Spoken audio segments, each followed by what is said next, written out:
King's A&E. Lovely. Cheers, bye. Adult trauma call, 8 minutes. Adult trauma call, 8 minutes.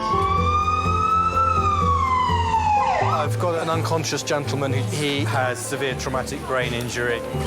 King's College Hospital, London. I think something hurt. One of the busiest A&E departments in the country. They're a bit busy right now. Yeah, 20 minutes, 30 minutes. King's is extreme, isn't it? Come on. A place where love, life and death unfold every single day. Fall from a tree. It's probably absolutely trolleyed. I'm very drunk. I just keep thinking, how am I going to cope? All the patients you're about to see were treated in one department in just one 24-hour period. Camino.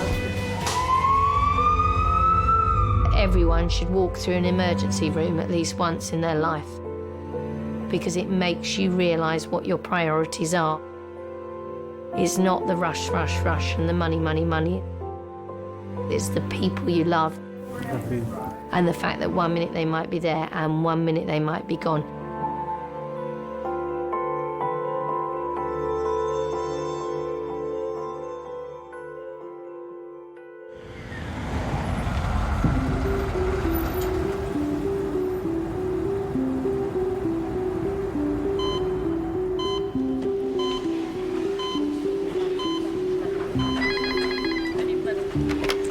Research Judgeness. Hi, Kathleen Scott. We've got a stroke DTA for you. Da da da da da da da da. A&E Majors, can I help you? I'm the sister in charge of Majors. Senior Sister Jen has worked at King's A&E for 10 years. Yeah. She's in charge of the staff and patients' welfare on tonight's shift. Yeah. It is stressful. It is stressful.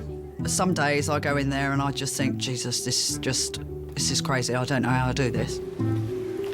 Joe? Hello? Joe? Hello? Listen, you seem like a reasonable person probably when you're sober, but you've wet yourself, you've vomited all over yourself, and I don't think you'd like to lie in your own pee and vomit, do you?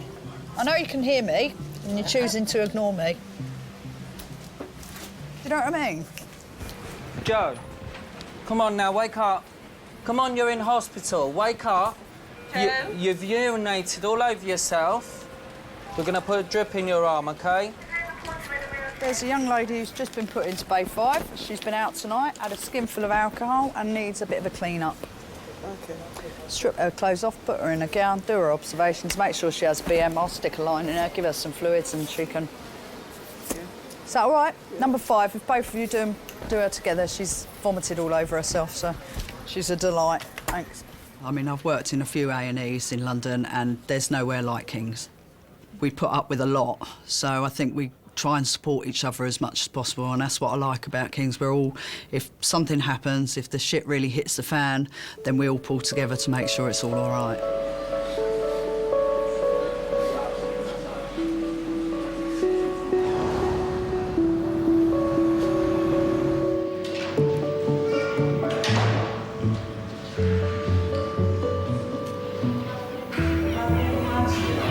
What the fuck is going on behind us? Can you see that? Oh shit, fuck it.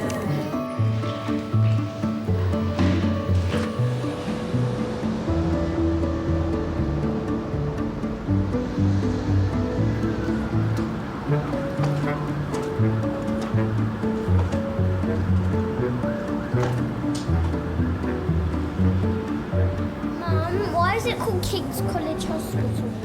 That's the name of the hospital, and that's about the staff. Because a lot of times they have patients that come in. They're not very nice and they're very rude to the staff and that say aggressive things and they act aggressive.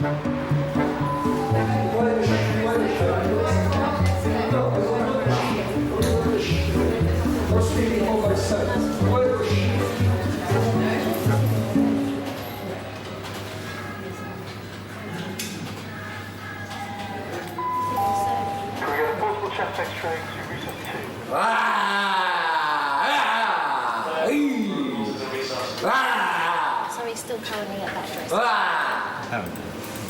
What's his telephone number?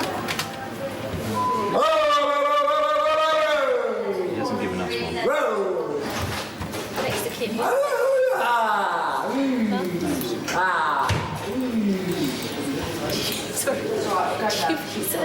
Sorry. So what's the problem tonight? What happened? Nothing. Nothing? I was going to my home and I paid my fare. Bus he said to me, don't take you home. Okay, but probably because you're... No. Not properly, No, you're wrong. Properly because I pay my fare, I'm a good citizen. I'm very polite, I'm very educated. I know, but you're very loud. No. Yes. I'm very loud, I'm very deaf. I'm sorry. No. And don't try and scare me either, because it doesn't work. No, I don't try to scare you. I try to tell you the truth. You were just speaking to me very, very softly, so you can talk quietly. I'm sorry, I'm half deaf. I cannot speak to you. I speak loudly. No, you didn't. Don't, all right? Then doesn't work. I probably get shouted at every day. People swear, they shout, they demand. Over the years, I've been called dyke, lesbian, and that used to really get on my nerves, but now, actually, well, I am, so hey-ho. You can't ever be scared coming to work. People know if you're scared. They're like animals, they can smell your fear. And as soon as you're scared, you are the people that they're going to abuse. So what do you want me to do today? Huh? What would you like me to do? I don't need you to do anything for me. Oh, well, you can leave then. Yeah, I want to leave. Do you have an appointment at St. George's? I don't stand English. Oh, absolute rubbish. Time to I go, don't stand English. Let's go. You understand very good English, No, so. I don't stand Yes, English. you do. Okay? Bye-bye.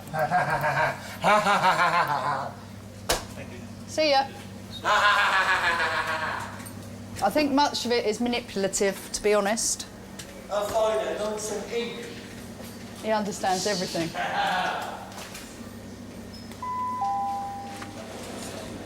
Can we get a portable chest X-ray to resource 2, please? Portable chest X-ray to resource 2, please. Thank you.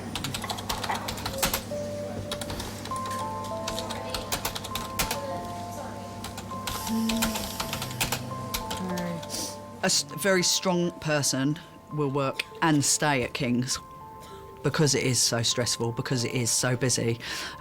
You have to be strong-willed, determined, maybe a little bit aggressive sometimes, and yeah, but with a bit of a sense of humour and compassion, of course.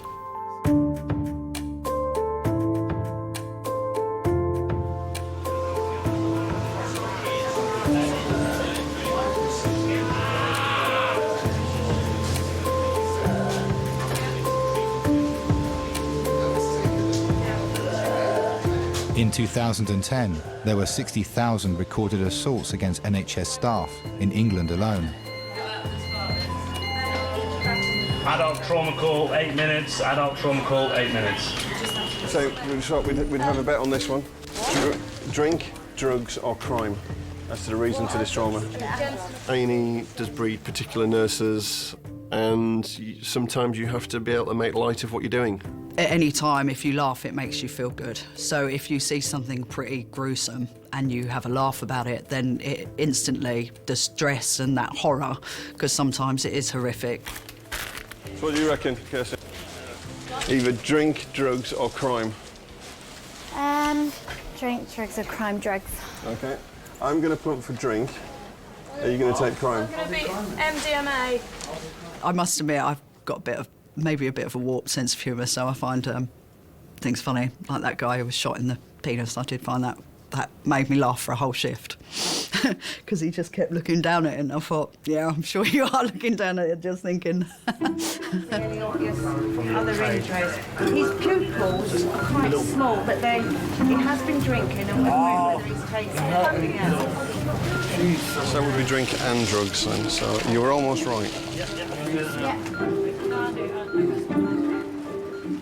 The department works round the clock and has over 200 employees. Behind the scenes, 60 non-medical staff keep things ticking over.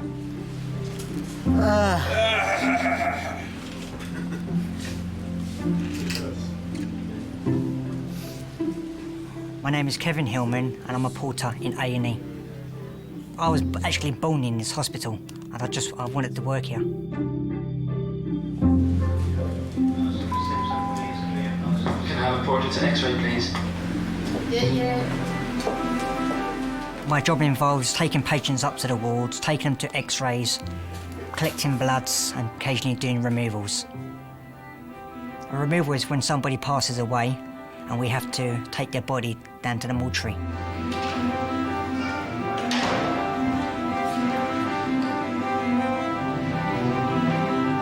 Kevin the porter he calls me his big sister.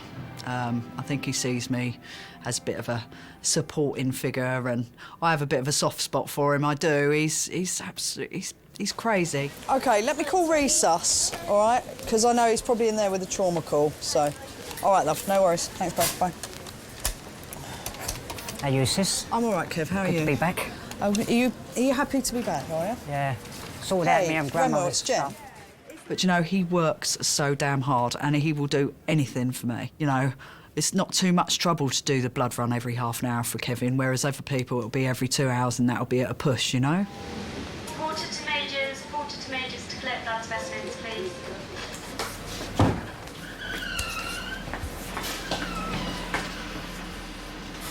Parker, wicked.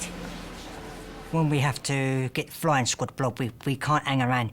We just have to go straight down there and pick up the blood and bring it back. If they're urgent, Kevin, they've got to go. Thank you. Thank you. We have to get that blood back to the patient as urgently as possible because the patient could be bleeding to death. He could be. I'm there to save lives, help people. I am. Can I get porter? Can I get a porter? Yeah, give us them. I'll take them. I'm going that way because I've got to go to theatres. Right here. Only 2. What a night, David. What a night. Been fun.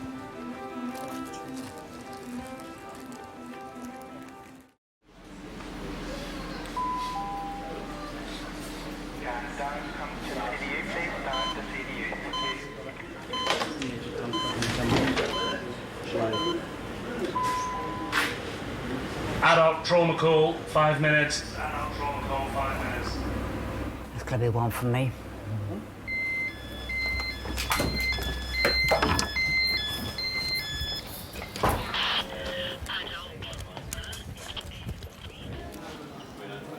Ex-army chef Kevin hopes to one day be a supervising porter. Some people say I am the fastest porter at the moment in the hospital, they reckon.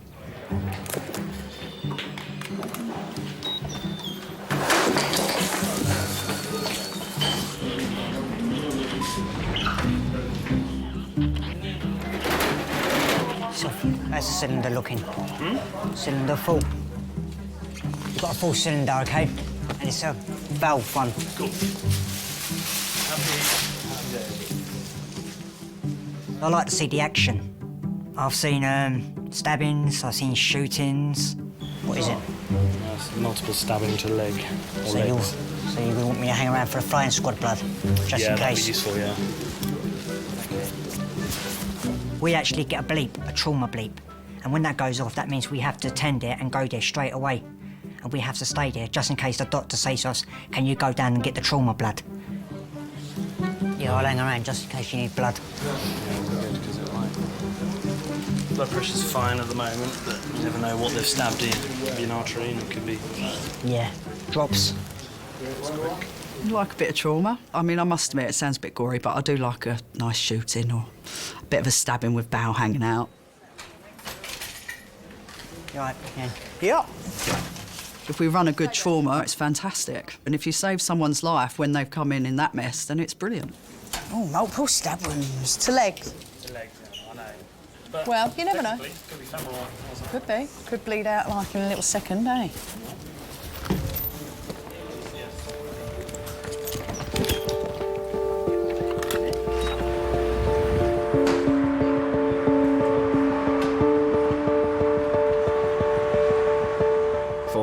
Penetrating trauma to the chest, which are your stab wounds. King's is one of the busiest hospitals in all of Europe. The areas we serve in London are particularly high crime areas.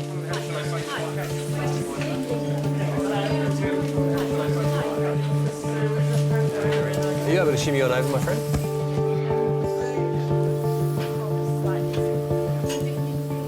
Sometimes, you know, you're looking at 2 or 3 stabs a day. So the numbers have risen up. It seems that, you know, people's way of fighting has moved on from punching each other to using bats, to using knives, to using guns. Okay, so he's got a trachea that's in midline. 17-year-old Levi was stabbed during a fight on the street. Entry in the right, normal percussion bilaterally. Sats are... what is that? Sats are just coming up now. Hey, just relax your tummy there for me, yeah? Is there any soreness in the tummy or not really? Good on you. Just take a nice big deep breath. Good man. That's all good, huh? So abdomen's soft and non-tender. So he's got a laceration just medial to the mid part of the scapula. Yeah? He's got another one immediately paraspinally at about the level of 1, 2, 3, about T3, and another one at T4 on the right. He's got no other stab wounds on his legs or around his genitals. He's not completely well, but it's doesn't appear to be life-threatening at the moment from what we know, but he's going to go for some scans. Are you going to make any allegations for this? No, you're not going to talk to us? That's fine, yeah, just wanted to know. You might just have to sign a quick signature to say that you don't want us to take any further action for this, all right? Levi's condition isn't life-threatening, but he needs extensive stitching and he'll be in hospital overnight. Sharp scratch.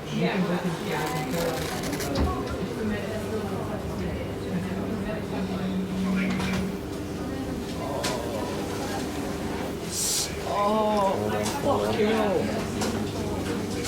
They will all go numb, all right?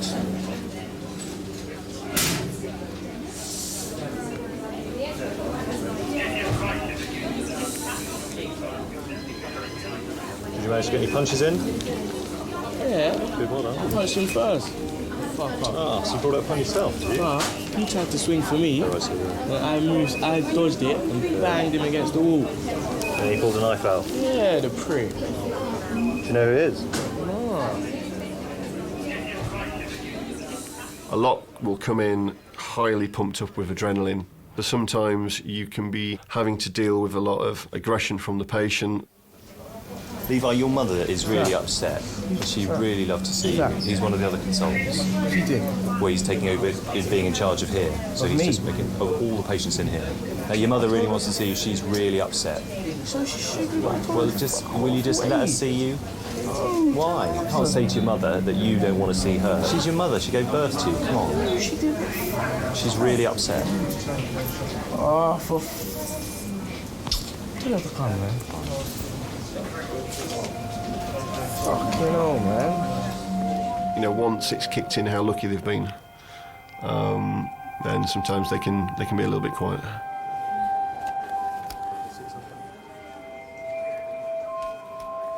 Sometimes family members can not even be aware that they're out, and you get a lot of emotion from some of the mums.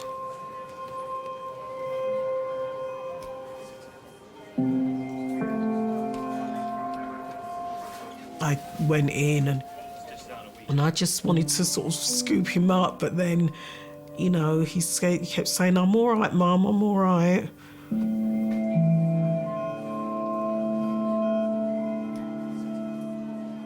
And he just looked so small. He looked about 12.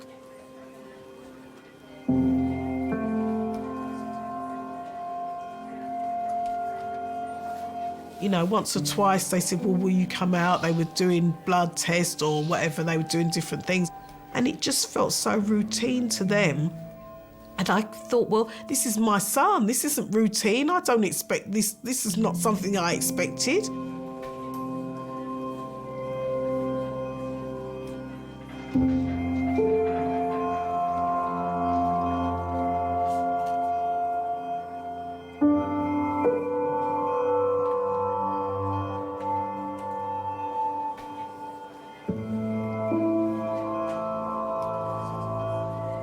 what used to shock me 10 years ago, I've seen it, so it no longer goes, you know.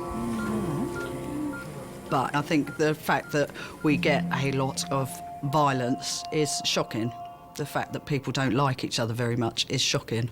But the actual injuries and things don't shock me, because unfortunately I've seen too much.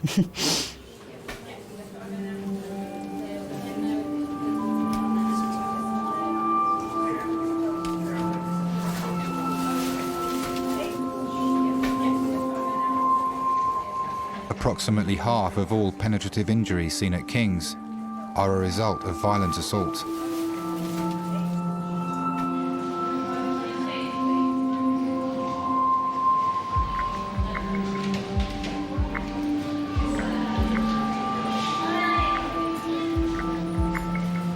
Can you tell me what happened today? I got punched in the face by a man because he thought that I knocked on his window.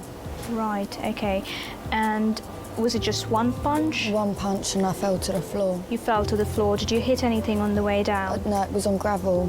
It was on gravel. Just look up for me. Oops, that's all. Okay. How wide can you open your mouth for me? Open as wide as you can. Go, go, go, go, go. Wider, wider, wider, wider, wider. Oops. What happened? Where does it hurt? It just hurts here. Just hurts there? Okay.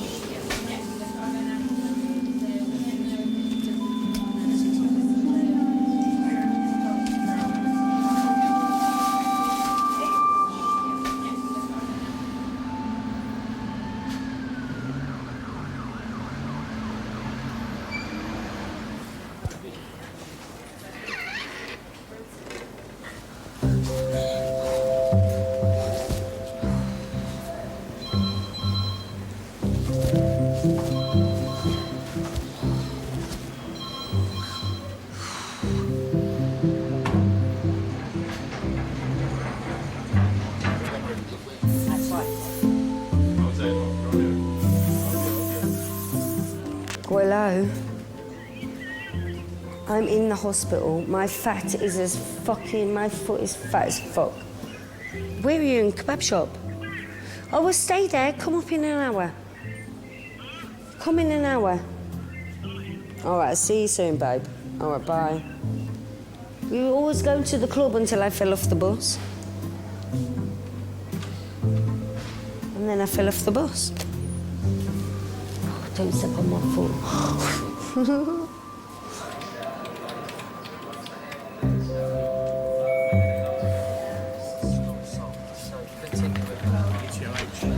Oh yeah, just a bit.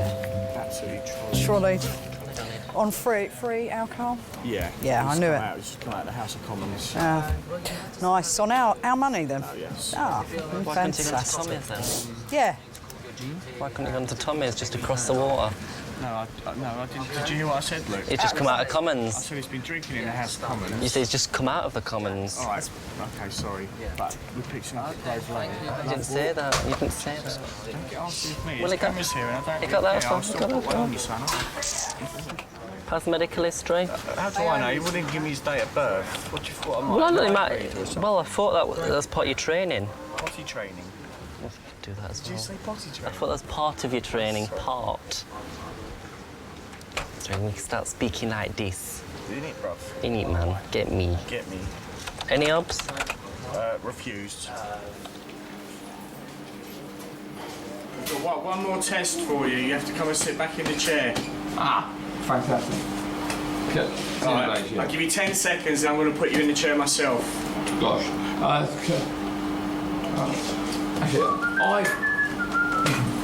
No, I won't do that. Come on, you're wasting time now. Hey, God. You're wasting time. We need to go look after other people. We're cool. We're okay. I'm going. In the chair. No, let's sit down here. We're okay. Let's go. My man, don't...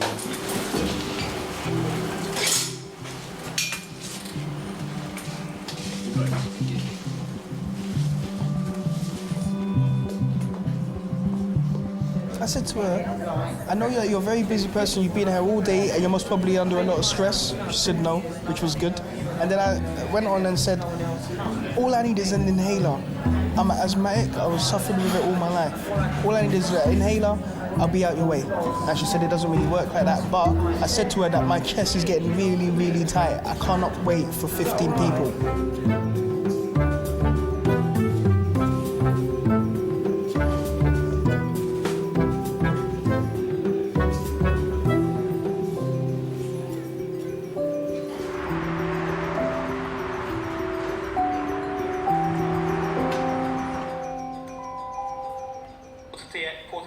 There's no sort of leeway in anything that these people do. Everywhere you go, it's queue, bank, queue, shopping, queue. Flipping hell, man. It's a mad system. And they never give you a straight answer. I asked the nurse, do you think that I'm going to be able to get an inhaler? I'm asthmatic. Obviously, I'm going to need it.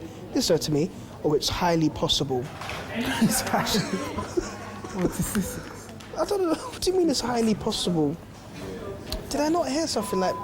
It's because of the A&E why there's more deaths. Because people sometimes need, critical attention. But you know what's wrong here is the fact that you have to wait in there for 3 hours. I mean, it's ridiculous. 3 hours, you know? I mean, people got things to do. Everything's to do with 3 hours nowadays. Yeah, it's always 3 hours. You hours. have to sit down for 3 hours. I mean, the money that they put into the NHS, yeah?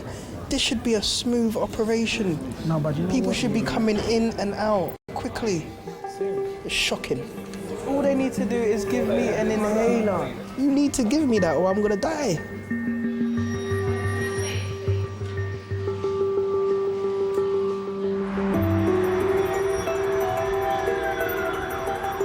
Another trauma call, another stabbing. 2 victims from rival gangs have been injured in the same fight. We've had 3 trauma calls that have not been, they bleed it through, but we've not had any calls. Okay. And we've got 2 of them in. Two at the same time? Yeah. If you get one stabbing in and it's gang related, you know, there's a very good chance that you may get another stabbing if there's a retaliation. And then again, if there's another retaliation, you know, you won't just get your patient in, but you'll get all their friends in as well. And we have had occasions where rival gangs have ended up in the waiting room waiting for their friends and a fight started out in the waiting room. Then yeah, it can get very, very dramatic very quickly.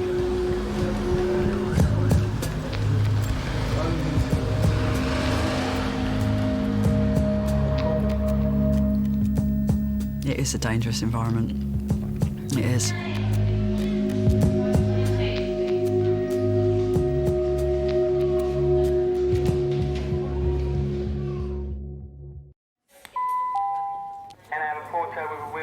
Excuse me, guys. Excuse me. You all right? Who are you looking for? My boy.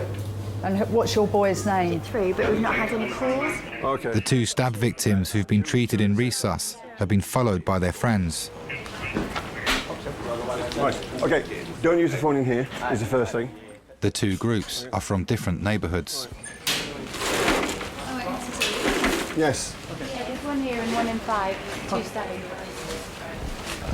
Right, okay, can we just stop for a second? Trauma leader's down now, so I'm afraid you're going to have to go through it all again, okay? And can we just have a recap and let's make a start, okay? Can you just 2 step outside for just for a second? You can come back in. I need the space. You can come straight back in and talk to the police. Okay, you're not going anywhere. Just chat to the police woman outside. Okay. Listen to me for a second. Okay.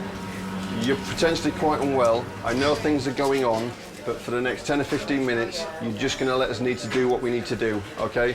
You might think you're not as bad as you are, but unless we fully check you out, we don't know how bad things are. Can you do that for us? Okay, you can come back in. I'm not got any problems with that, but you just need to let us do what we need to do, okay? It might hurt, it might not, I don't know, but let's just crack on, okay? Cheers. Now, the other guy that's been stabbed... No, I don't know. You don't know him? No. Okay. Just wait there for me, yeah? I think it was about a year ago, we had a guy who had been stabbed. The stab victim went round to X-ray, and there was these 3 guys that were running through resus looking for this guy to finish him off. And I basically asked them to leave, to which they said that they were going to do, you know, oh, don't get out of the way, I'm going to stab you up. So I thought, do you know what, maybe I should just get out of the way. Got out of the way and they tried to find X-ray, but security had been called, so they did a runner. 6, 3, 5.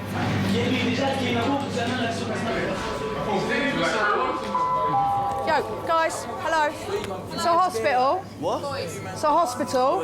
You have a problem? No. Nothing's going on in here. Nothing's going on. Are you got... Seriously. Who are you with? My other half keeps telling me that I shouldn't get myself into those situations, but I can't stop being who I am. Listen, why are you so scared? What's going on? Because I don't actually want any trouble in here.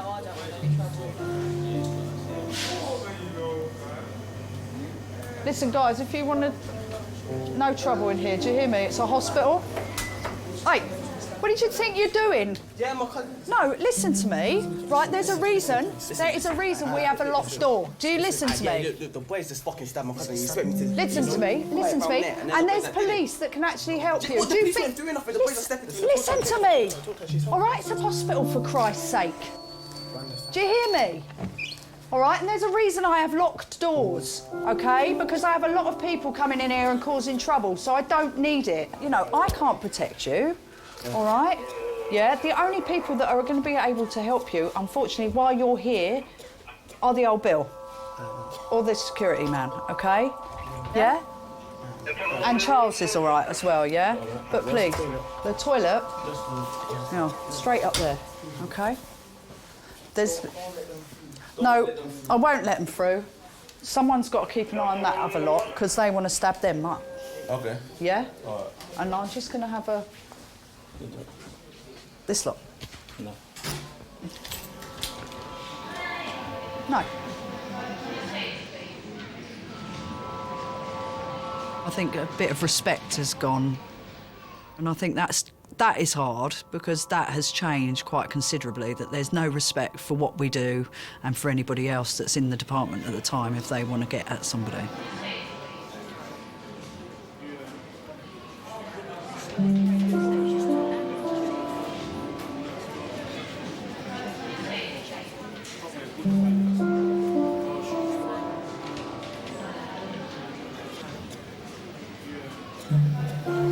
Right, they can get through. That's my only problem, you know.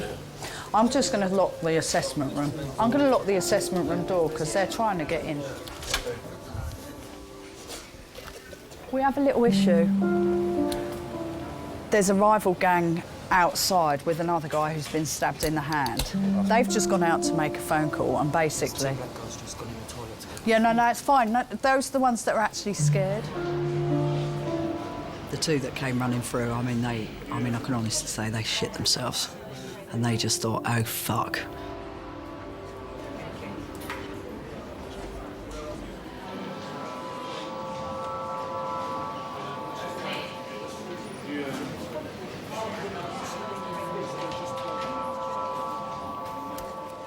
All right, I'm going to make this fair on both people because I'm taking the other guy through there. You're allowed 2 people. You can pick who those 2 people are. Everybody else goes home, OK? I don't care who they are. You pick the 2. That's fine. Same with the other guy, and everybody else leaves this building, OK?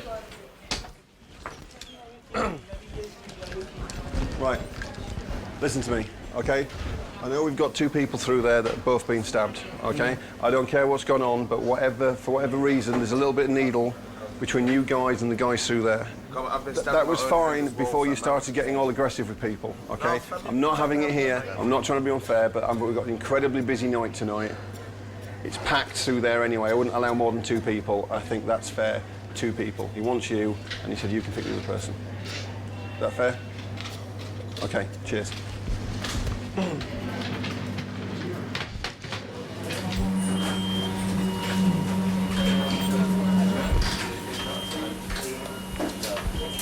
The other thing as well is, OK, I don't want to see you two in any other places other than here or the waiting room, OK?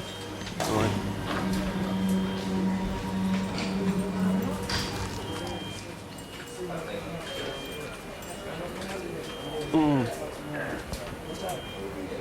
The other thing as well is there's a lot of sicky people in here, so just try and keep conversations a bit quieter, okay? Just let you know what I've done. What? He can pick his 2 people to stay with him. The other one picks his 2 people to stay with him. Everybody else has been thrown out. So, and I'll get his guys to stay with him. Get off the side, mate. Thank you. Not for sitting on. And you. We can find you a chair if you need it.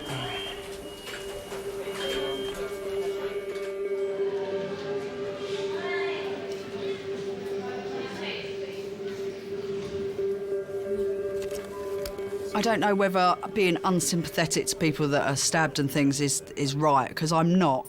I have sympathy to the fact that they don't have anybody who cares about them. Not their injury, the fact that they sometimes don't have their mum and dad come down to make sure they're all right. Sometimes you ring up their mum and their mum doesn't even want to know. And a lot of people don't have anybody to look after them, to love them. I think that's sad. It is shocking, and I am shocked, and I am upset that, you know, we have 13, 14-year-olds that go to school and come in stabbed. It's bloody awful. It's the hardest thing in the world, but unfortunately, I'm in a job where I have to put them back together. And unfortunately, I'm in a job that I can't, you know, if I came into work and I thought about what we saw every day, I probably wouldn't want to come into work anymore. Because it is constant. Yeah.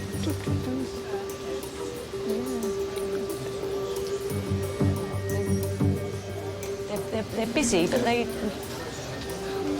all got something to do, haven't they? And like little bees. Nothing about Worker bees. worker bees. I'm tired and I want to go home.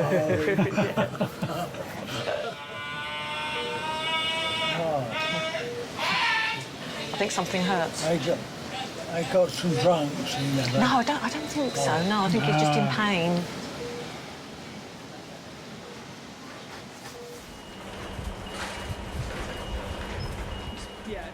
My name is Brian Wayne Campbell, and I'm a porter at King's. When you work at King's, you see everything. You don't have to watch the television to see what's going on in Britain. Right here at King's, it takes place right before your eyes. I've experienced so much at King's. I've really learned to tolerate just about anything on this job.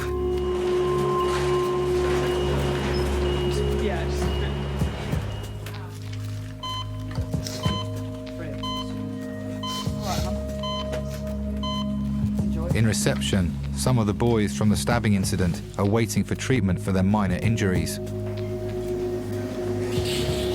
Listen, I know you think you're big and brave, but you do have a problem with your lung. So it'd probably be better off if you didn't jump around, because what you have got is a small pneumothorax and it could be much bigger. All right? Yeah? Could I have one of the plastic bottles, please, so I can drink water in that tap? Is that possible? There's a water fountain around there, so there's some cups. Yes. Is there any food available? Food? No. No? Your guy, idiot boy. Yeah. Well, I just said to him, he's prattling around and goes, oh yeah, and they tried to stab me up, but they ain't done much. And I went to him, come here. So listen, I'm not being funny. I said, you can say whatever you like. I said, but prattling around like that when you've already got a small pneumothorax, it's just going to make things a little bit bigger. So if you want to continue breathing and feeling all right, I suggest you calm yourself down instead of mucking around. And he was just, he's out in the waiting room with all his mates, bigging it up like this. Yeah. What, the guy from And stuff. I don't know about But they're all, there's a massive gang of them out there. So your one, stab each other up again, aren't they? well, your one needs to leave from a different exit.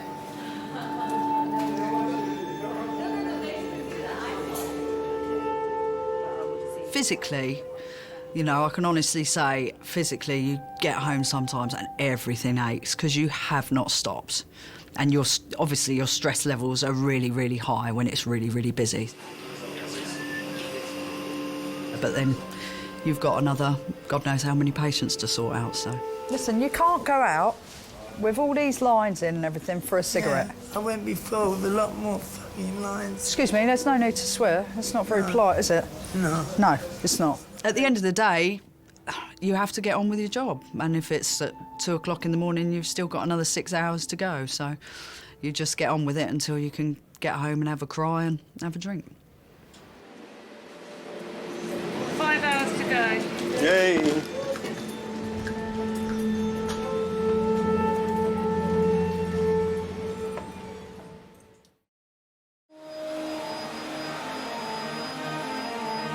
It's early morning and shifts are about to end. The team have been on duty for 12 hours.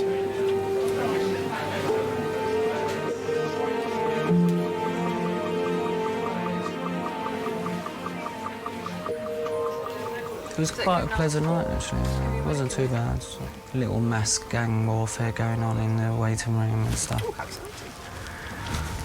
It's busy, huh? We saw the entertainment. Yeah. And then, you know, the opposing gangs, they brought into the same hospital. 2 boys come out the back from recess. And they Could I have a portrait X-ray, please? That's a portrait X-ray. Sister Jen getting in it.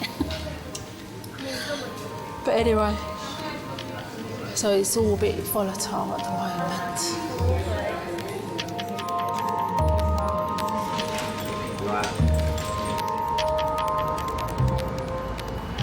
Security are going, I can't believe the police have left.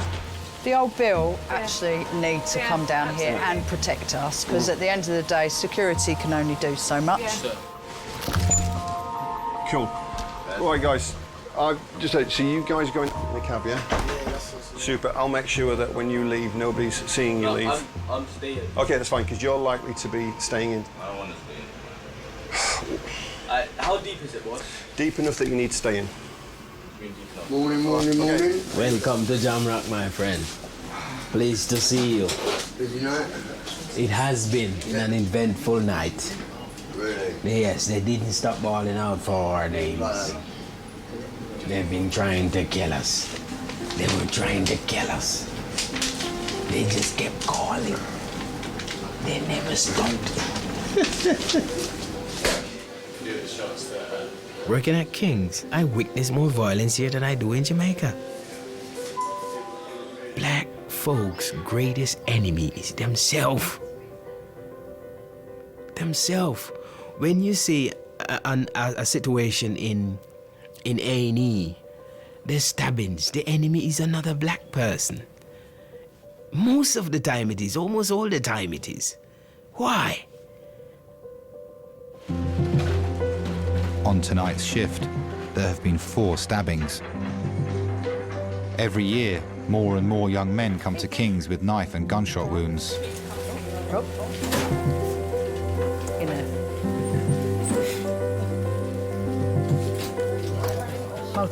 Two stab wounds to the legs, small one on the left, big one on the right. Was not actively bleeding on scene, but on the way here started. We'll see.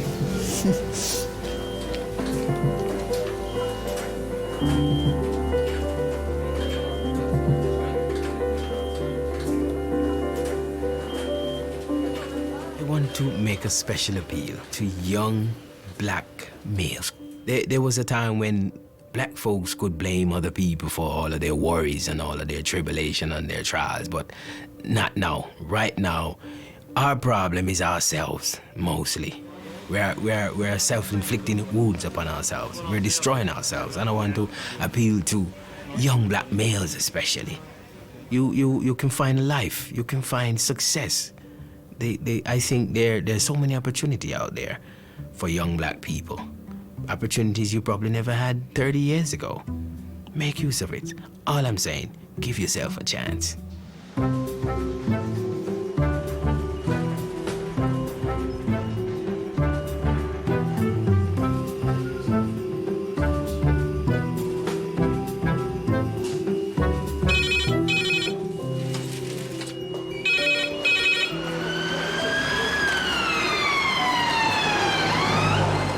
How much do you drink normally?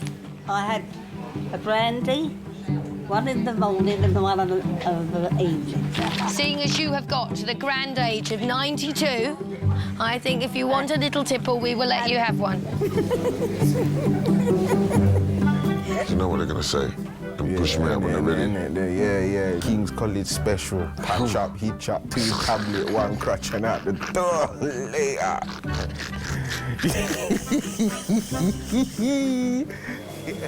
Oh boy.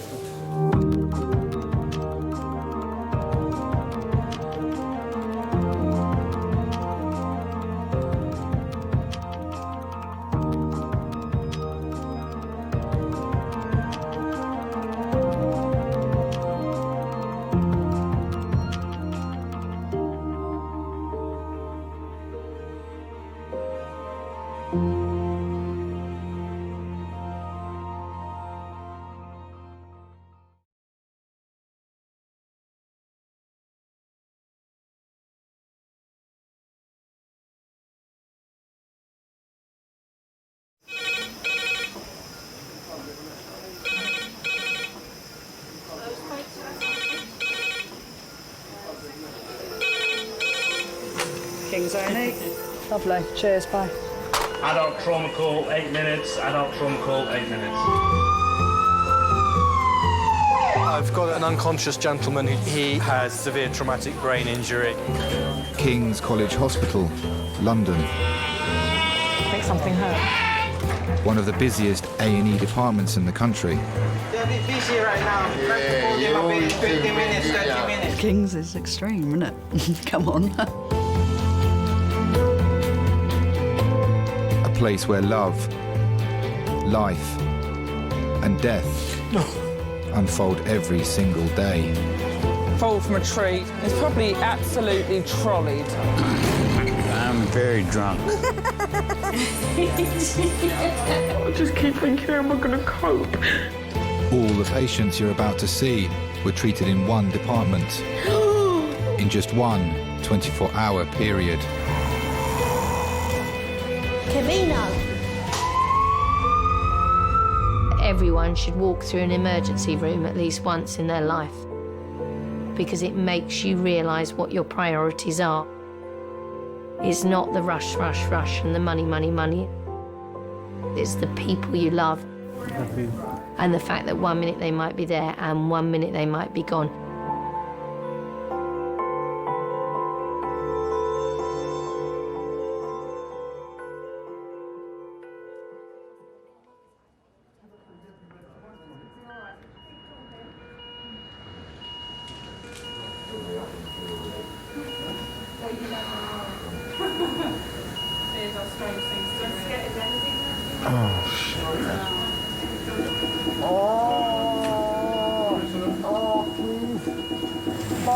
Okay, we're going to go on the R of roll, okay? Come on, to be ready, brace and roll. We can have a bucket for him to be sick in as well. Ready, brace, roll. The resus room is central to all emergency departments. It's where the most seriously ill patients are treated. Hello, Kings. What are you scared of? My patients becoming ill, or more ill, or dying. You know, if a patient does die, you just go through it in your head, you know, have I done the right thing? Have I done something wrong? It's terrifying. Adult trauma call in 15 minutes.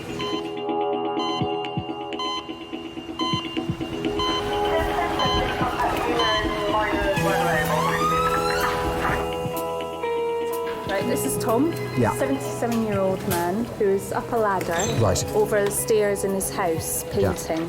He fell off the ladder head first, right down, it looks about 10 so- feet. yeah, He's knocked unconscious.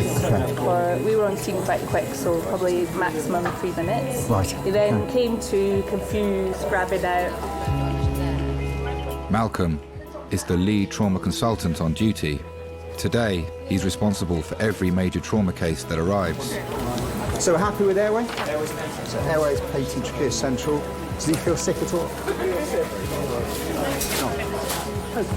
He was up a ladder over a stairwell painting and has fallen approximately 10 foot onto his head. 77-year-old Tom Gibbs is one of 14 people who will arrive in resus today. King's A&E. Yep. All with just a few minutes warning. Okay, lovely. Thanks very much. Bye. Code Reds from Hems. Hems, red phone, 5 minutes. Sorry. HEMS have just done a pre-alert for code red blood, but they've given us no patient details, so we're just getting code red blood now. We're waiting for the phone to go again to then start the trauma call. So do we know anything about the trauma call? Nothing. Let me just phone the control desk first of all, because I want to know more about this. No, and basically we're getting 6 of blood up here now. Yeah. And FFP as soon as we get them. Wonderful. I've got a HEMS called Code Red coming in. Yeah, hi, it's Malcolm Tunnicliffe, the trauma consultant at King's College Hospital here. I've had a call saying HEMS have declared a code red. They're still on scene. Are you able to give me any more info at the moment? OK. Lovely. That's fine. That's really helpful. Thank you very much. Excuse me. HEMS, or helicopter emergency medics, handle only the most serious cases. HEMS are just loading this patient now. There's a guy who's been hit by a bus. He's sick. All right. Can we just pre-alert theatres that we may, if they could keep a theatre free now? We've got quite a juicy one coming in a minute. Fear of making a mistake makes you not cut corners. Hello, King's College Hospital. Hello, it's Malcolm Tunnicliffe, the trauma consultant here. Hi. Bankers, lawyers, so on. Yeah, of course they've got an important job to do. But I tell you what, I'd rather face the fear of losing £1 million on the stock exchange than of a patient of mine committing any harm. That's pressure. OK, can we put a trauma call out now? They're 6 minutes away, but put it out for now. He's got chest, abdo and pelvic injuries. He's been entrapped by the bus. Is it HEMS? Yeah. OK, Katie, can I have 2 units of blood run through now, please? You splash paint all up Jane's settee. What? You had the paintbrush in your hand. And then you fell, it was all on the floor when you fell onto the paintbrush. Really have a damage? No, damage, only to only where you yourself. tried to get up and hold on a radiator. There was blood all down the radiator because she was absolutely covered in it. All on the floor where it was pouring out your nose, out your mouth.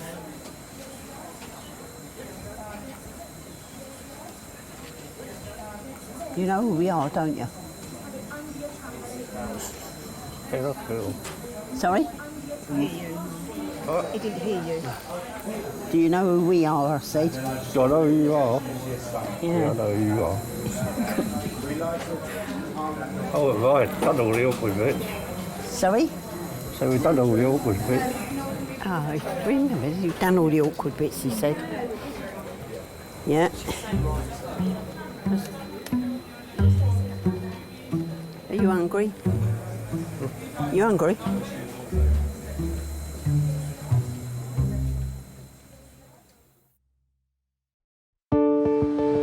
HEMS have requested code red blood. All we know is the patient's extremely sick. They've been run over by a bus. Juicy one. Juicy one, come in. Big guy been run over by a bus, actually run over. Blood's being teed. I'm going in number 1, Jackie, but I'd like the surgical consultant as well, if possible. The trauma team have 5 minutes to prepare for the arrival of a man run over by a bus. Yeah, it's quite a sick guy coming in. Jackie, what we'll probably need as well, I would guess he's been thoracostomised. So if we get 32 French chest drains straight in, if possible, as well after your initial assessment, yeah?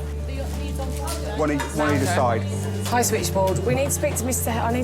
Halal, the surgical consultant on call. We had one guy that was riding his motorbike. I remember this is the first big, horrid trauma call that came in when I was a junior nurse.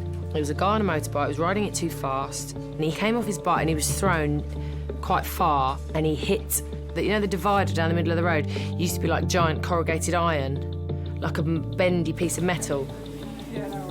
The impact, basically he amputated his leg from just above the knee, clean off, no leathers on. And he just hosed out over the floor and arrested in the road from massive hemorrhage. And he was resuscitated for ages and ages and ages, but he'd lost so much blood that he died. And I remember having to put him in the body bag and his leg went in the bag separately. And that was my first kind of realisation of trauma, major trauma. Helena, we've got a young man coming in who has been run over by a bus and entrapped. He's intubated and ventilated. He has chest, abdominal and pelvic injuries and is cardiovascularly unstable. Thanks. Right, Malcolm. Yeah? I've left him a voicemail. So it's Savas who's on, so Helena's just going to try and go there. We just speak to that. Jean-Luc will be on the end of that. Just so we can have an extension for him, we can get hold of him. Yeah. Reese, our sister. Make sure there's nothing there. And straight in. Hello. Hang on a sec. Is everyone here for the team? Betadine on. Yes, thank you, Leanne. Yes, yeah. Thanks. Bye. OK. Someone else is doing that, yeah? Yeah. Where did Sharon go?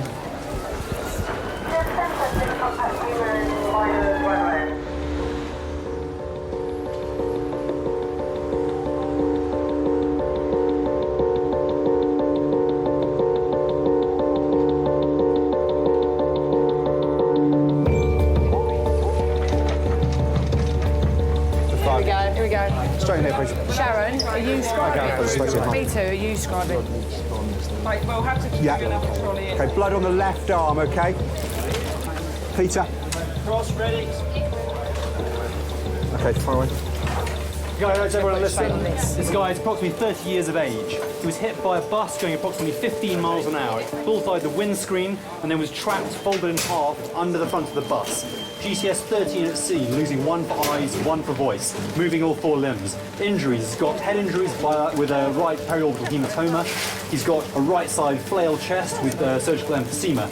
Definite pelvis, degloving of the left anterior shin and foot, and an abrasion to the right shin. He's had a rapid sequence induction with a pank time of 14:45, had 2 of morphine, 2 of midazolam. He has had 50 of ketamine. Immediate needs, blood, more IV access, and possible surgical control, please. Lovely, thank you very much. OK, Peter, happy with the tube? No, not yet. No. OK, Jackie, talk to me. Right, heart rate is 154. Thank you. Jesus Christ. Peter? Happy? OK. I'll just take that on and then I'll relieve you. Everything Malcolm does in the next 15 minutes will be solely to keep the patient alive, so he can be scanned and have his injuries assessed. Outside that door, there's some folding screens. Can you just put one across them doors so OK, people can't see straight in? put tubes in both sides. Yeah. This is my Gareth, just put your finger in there to see if he's up that I'm side not as getting well. a blood pressure We've here, got a guys. drain coming. Some things are irreparable. Some, some people come in and through the door and, we try. I could do that. Miller, we just fast scan, just see if you can compartmentalise where the bleeding is. If there's nothing in his belly, we'll go to angio. If not, we'll go to theatre if there's a lot of blood in his belly. I think it makes you see how fragile life is, definitely. 1 minute you're walking down the street or you're going around Sainsbury's with your trolley, next minute you're in the back of an ambulance. It can happen just like that. Squeeze that. And can I have another 32 French drain? Thank you. You can connect. Needs a cut. Just cut. Yeah, thank you. And another underwater seal, please. Do you want it now? For me to give it? Yeah. Got that better,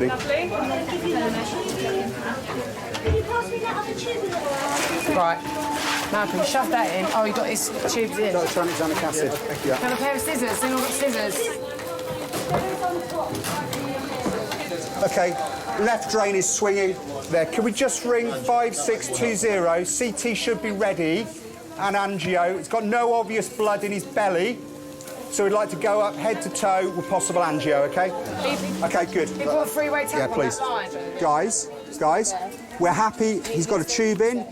We're happy both drains are swinging. OK, we've got access, we've got blood. OK, what I would like to do ASAP is go up to angio, OK? Don't squirt that in my face, please. You've done your code red business? Yeah. Yeah, we haven't got any bloods off him yet. Is Anyway. that monitor Just over got for the me? code red. He's dropped his blood pressure Yeah, now. I know he has. Yeah, go. What are you think? Go. You come with us? Yeah. Got 2 units. What's that?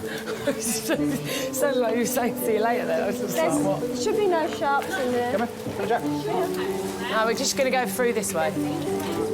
Well, we're going to start. We're looking at CT first.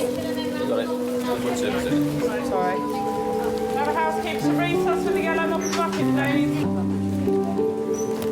Yeah, just keep squeezing the blade. He's going to need all of it. I can't walk over here. He's hit by a bus. Right, well done, Jack. Thank you. Anyone bleed surgeons? No, thank you. Yeah, there was blood on the floor and that bin will need emptying, please.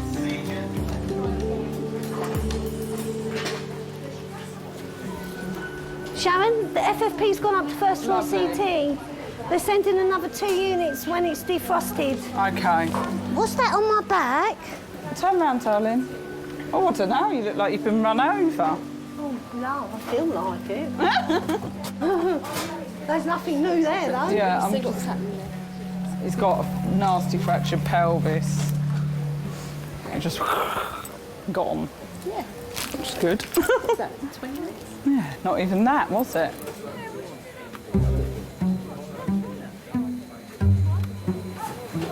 Still waiting for all your things to come up. Still waiting for all the x-rays and things to come back, what you had done. It's been 2 hours since Tom Gibbs fell from a ladder while decorating his daughter's home. Oh.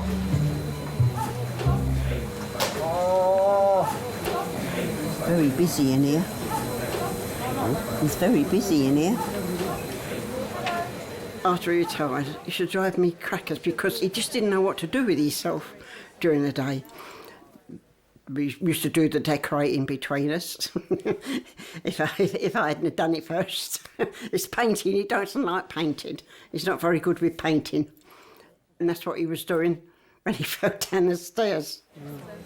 We had to stop and start, did you, bringing you here? Was it 3 times? Yeah, 3 times. We had to stop the ambulance in the road for them to come and see to you. Because you were sick. And they turned you over and you wanted to get up and they said, no, you can't. If you hadn't have been tied up like this, he'd have sat up. Like he did. I mean, we had to fight to keep you on the floor in James. You wanted to keep getting up. So I held you down. Got my own back on you. You should let me get up. No. I'm not very good with heights, so we arranged for him to come over that day and to help me to paint up the stairwell. And fortunately, he didn't have the ladder completely positioned on the stairs properly, and I went to say to him, don't move. And as he turned around to look at me, the ladder spun, wedged across the stairs and threw Dad over the top. And down he went, head first.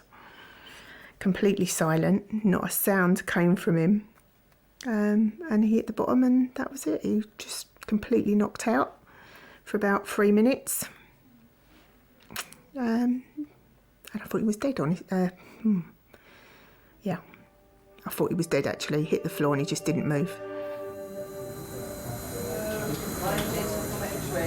All right. What's up? What's hurting? My Eh? ribs. My ribs. Your ribs? Yeah, I think they might be cracked, Dad. Is that the first time you've had to think about it? Yeah, I think it is, yeah. Dads are not supposed to fall down the stairs or have accidents or ever die. They're supposed to be there for you forever. That's the way it should be. And we know that the life cycle says, you know, obviously your parents are going to go at some time, but we're not ready for that. We don't want to think about that. We just think they're going to be there forever.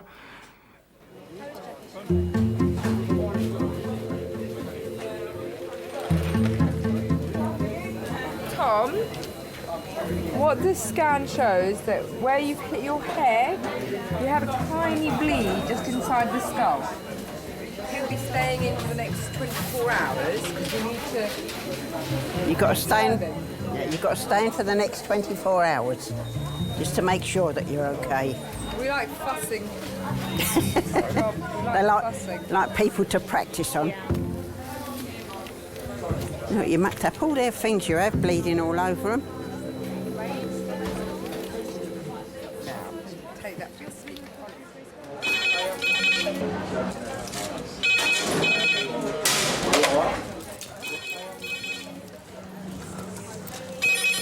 Hello, King's ED.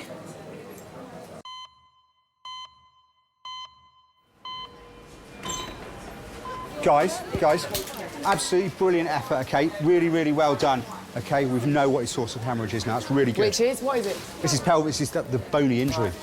Scans reveal the man run over by a bus has suffered massive internal bleeding. Okay, so that's fine. Yeah, that's absolutely fine. In the short time he's been at King's, he's had his entire blood volume replaced. Oh, that's his flower segment. Oh! When someone does die on your watch, how do you deal with that? Do you know, it varies. When a patient has been in hospital for a while, you can prepare the family that the worst is going to happen. But the vast majority of people we see who die, it's completely unexpected. But one thing I think you have to be in every case, you have to be brutally honest when speaking to relatives once you know who they are. Thank you. Bye. You've got to say to them, your husband, your wife, your child, your mother is dead. Adult red phone in 6 minutes. That's adult red phone in 6 minutes. Jackie, if I give you some money, you wouldn't give me a sandwich, would you? If you're... I'll get you one over there. Do you mind? Oh, that's good, idea. Just an egg one or something. Hello, Johnny, only me. We're having absolutely fun and games with trauma. I'll fill you in a little while, okay? We need to give him some IV abs, Mal, because he's got a really nasty compound degloving on that side. Yeah, okay. Should we wrap this up with something then? In fact, can we put a thing on it not to be removed until reviewed by ortho consultant? Right, let's strip him off and sort him out. Hello, Dan. Yeah. In a way, it's sort of good you've gone to your mum and dad's because I had fun and games with trauma and I won't be leaving for another hour. We've just had a 30-year-old guy brought in by Hems about an hour ago. Been hit by a bus in Elephant and Castle, folded double, conscious while he was folded double, extricated. Well, if I say to you his pelvis is like a jigsaw puzzle, you can imagine what it's like. The next arrival in resus is a cyclist. That bit, so we're getting to number 4. He was found alone and unconscious in the road. Look, I'm gonna have to go. I'll give you a bell in a little while, okay? All right, bye. Okay then, guys, let's have a listen to Roger. Okay, this is a 40-year-old male, mechanism injury, fell from bike, apparently isolated head injury, combative, moving all 4 limbs with a blood sugar of 5.2. Okay, thank you. Okay, can I have a listen? Helen, could you have a gentle feel of his pelvis and look at his scrotum and external meatus as well? Thank you, Noah. I haven't bloody eaten all day.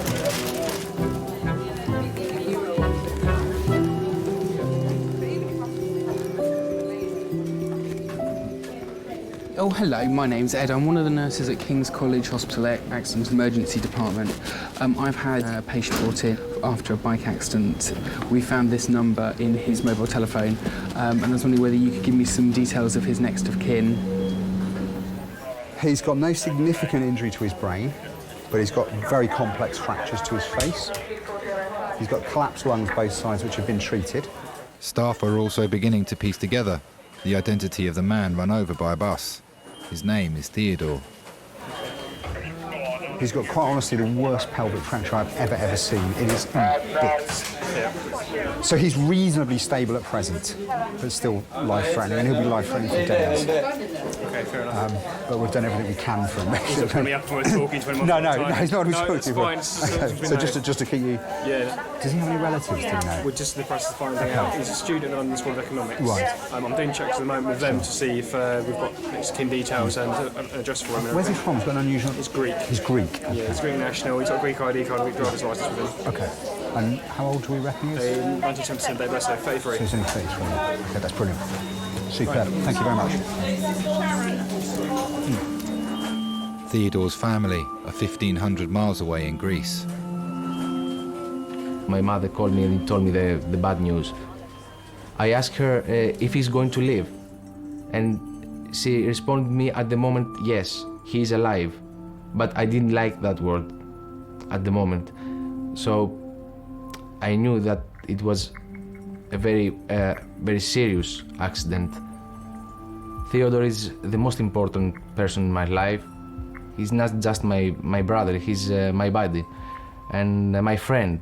First of all, I was worried that maybe I couldn't see him alive, but I just want to avoid that thought. That's why I keep telling myself all over that flight, 3 hours, that he's going to be okay. I didn't want to think that I will stop to have a brother. I didn't want to think that.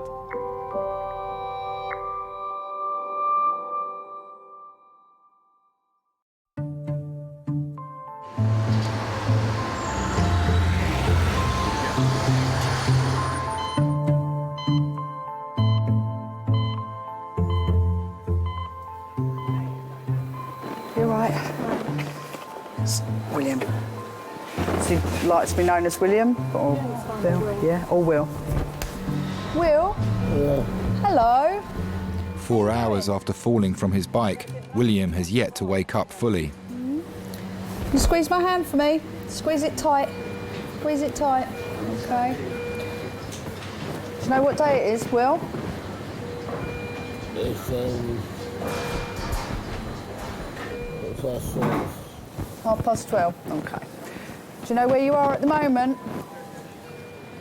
Will? Do you know where you are at the moment? Yeah, where are you? Tell me. What place is this? All right, darling. Don't worry. He was extubated quite a while ago. Yeah. And they were making his GCS 13, but he's not obeying commands at all now. Won't squeeze my hand, stick out his tongue, nothing like that. Oh, very good. No.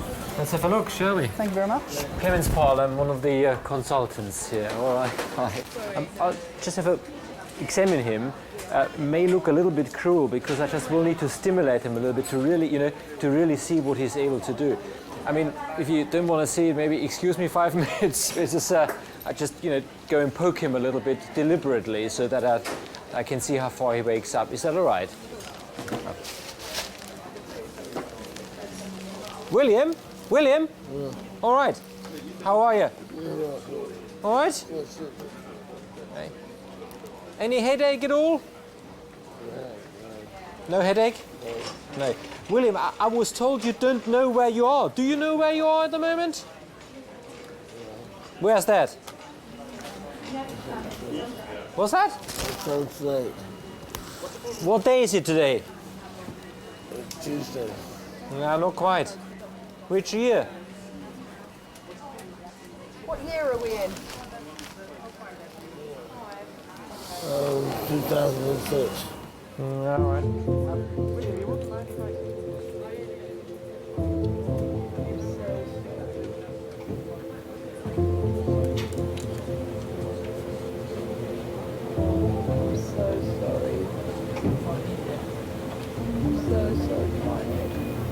I'm going to let that all kick in. Okay? Can't even remember falling. Normally you think, oh shit, well, I've never even done that. You can't remember because you've got concussion. That's why you can't remember. You can't remember staying a day or When two. you hit your head and you get concussion, you don't usually remember the accident at all. That's why. No, that's why. Don't worry about it. You will do. Stupid thing. That's all her weekend up now, isn't you? Yeah. No. Do you want to stop him from climbing up any more ladders? No, I wouldn't do that. But I'll make sure that I'm there, holding the ladder while he goes up it.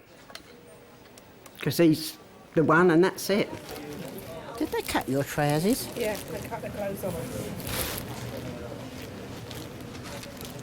You've lost your working trousers. You've cut your working trousers off you. Yeah, Dad, add them onto your list for Christmas. Right, my jaw is all. Yeah. Yeah. Side of your face. Well, not half you didn't. Eh? What, this side? Yeah, what you've hit is your cheek. It's like... It's a wonder you didn't break your cheekbone, I tell you. Yeah. Yeah. How long have you been married for? 60 years this year. We've got one problem now, and none of us wants to die first. Leave the other one behind. What's that 40, 81 and that? That's measuring probably his heart rate. Doing all right, is it? I try and keep off that subject because I don't like that subject. I don't even think about it.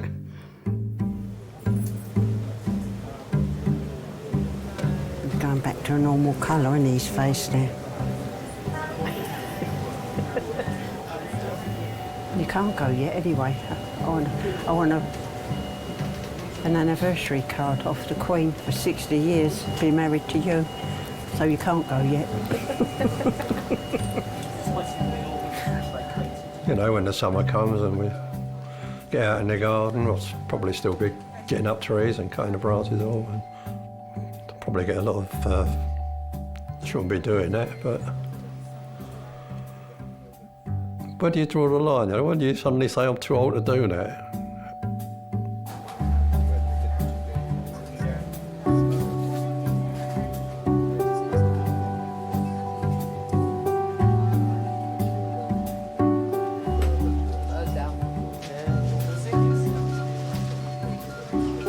Son, I'll give you a full rundown in a second, okay?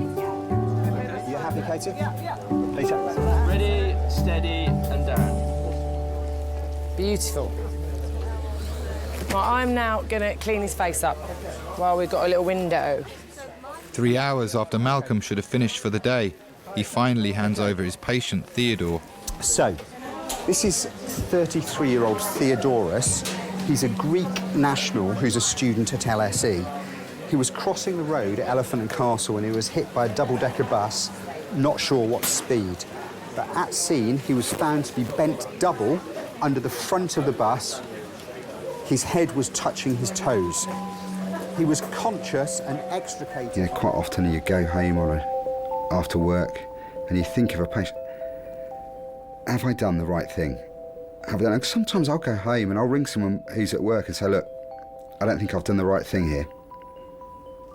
Can you just check something for me, or can you do this test for me? Or can you just check something out for me? And quite, more often than not, I said, no, it's absolutely fine. Don't worry, but it's just that thought that comes into your head. Have I missed something? Have I missed something? God. Really good job done by everyone here. He was in CT in 10 minutes. Katie? Superb. Oh no, I've got that blood. Superb.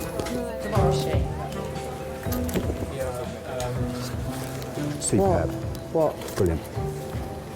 What is Well done. we're not going to X-ray, we're doing them here. We've changed our minds. Thank you. Clem, can you tell his educational supervisor and anaesthetics? Good job. Did you know today is the 25th birthday, official birthday of Haribo? No, I'll tell my wife. She likes Haribo sweets.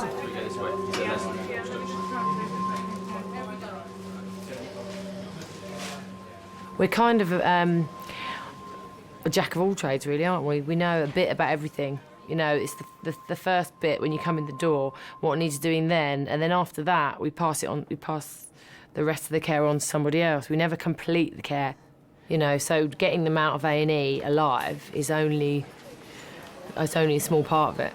That's the best bit. Obviously, that is no guarantee that they're still going to live.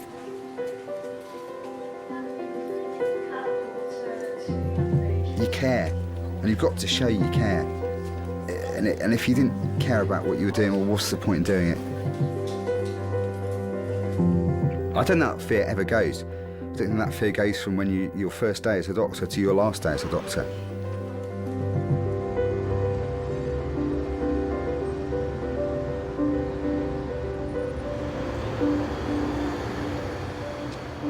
I remember that I asked the doctor stupidly, actually, does he going to walk again? He looked at me and said that at this moment we're fighting for his life. It's not that important if he's going to walk again or not. And then I realized that this is a very serious situation.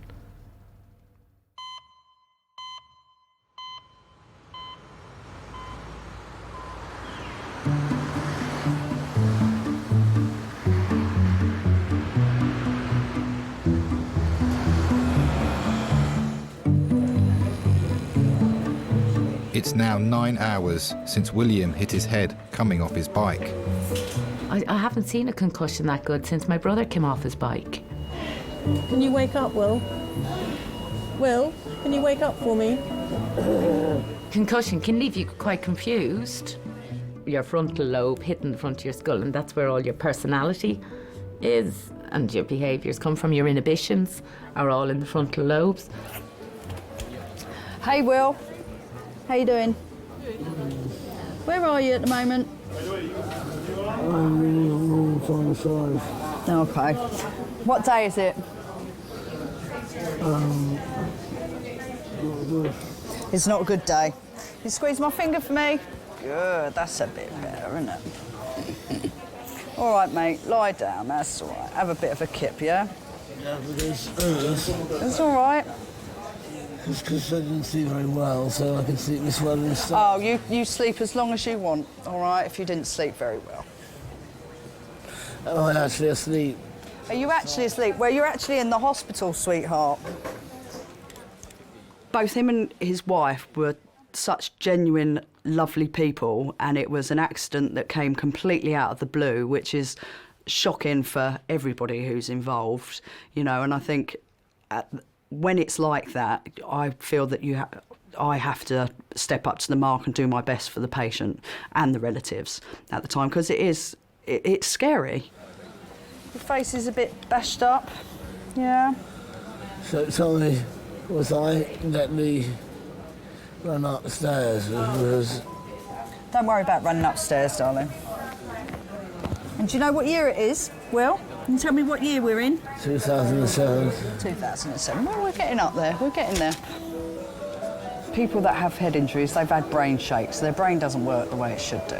Do you know what I mean? That doesn't mean that there's something horrendous going on there. It just means that they've had a good shake of their brain, and it's just, they just need to go to sleep and recover. But unfortunately, we have to keep waking them up to try and assess what their conscious level is when they are awake. Will? Hello? What's happened to you today? Well, hello? Can you tell me where we are? Will, stay awake. You're in King's College Hospital. You're in the hospital. What do you think my job is? What do you think I do? Well, I'll tell you. It's to get things ready. Yeah? You can wash them.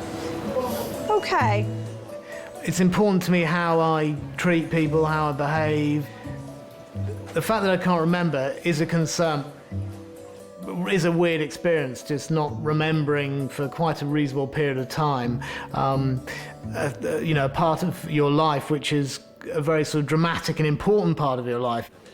Okay, but once the swelling settles down, you should definitely go back to normal appearance. So the swelling will your face will look the same as it was before. Okay, no big changes. What you need to do is just also be careful every time you sneeze or you have to blow your nose. You probably have to sneeze by keeping your mouth open, okay, to relieve pressure on your eye. Otherwise, if you sneeze or blow your nose quite heavily, you will definitely have, you know, a big puffy eye. Okay. He's not going to remember that. He's not going to remember. No, he's not processing the information correctly. Sure, you're not. What did the doctor just say? This doctor. That doctor. This one here. Yeah. What did he just say? He just said I was staying at King's Cross. Right. So really, come back tomorrow.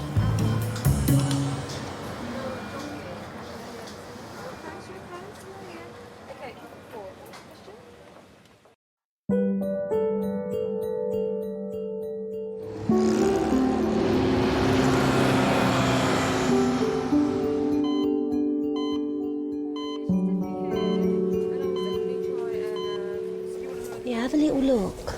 There's something going on there, love. And it's really sore and it's lumpy. Oh, you're going to dig that in? What? What? Is it, there is something in there, isn't there? Have you not got any gardening gloves? Ow! Sorry. I thought he was out. Remember that time I asked you to do bloods at 9:30? You said don't start till 10 o'clock. Oh, is that it? That is it. Is there more? See that massive, huge splinter? That, I reckon you're going to have to take a bit of time off work. I need a thumectomy. Jeez. Well, I knew I was right, seeing my senses. Give it a wash. I washed it. You knew you were right. You said you got bitten by an insect. Well, I said It's a there was either- splinter. I said I was either bitten or there was one a of those. Wound care. You stop taking the mickey. A splinter. It was like enormous. It was like a match. It kept me awake because every time I moved my hand I'm not joking. and I hurt. It was the smallest splinter I've ever seen in my life. Even my son having that in his little toe wouldn't have moaned. Listen, but it's just that my pain.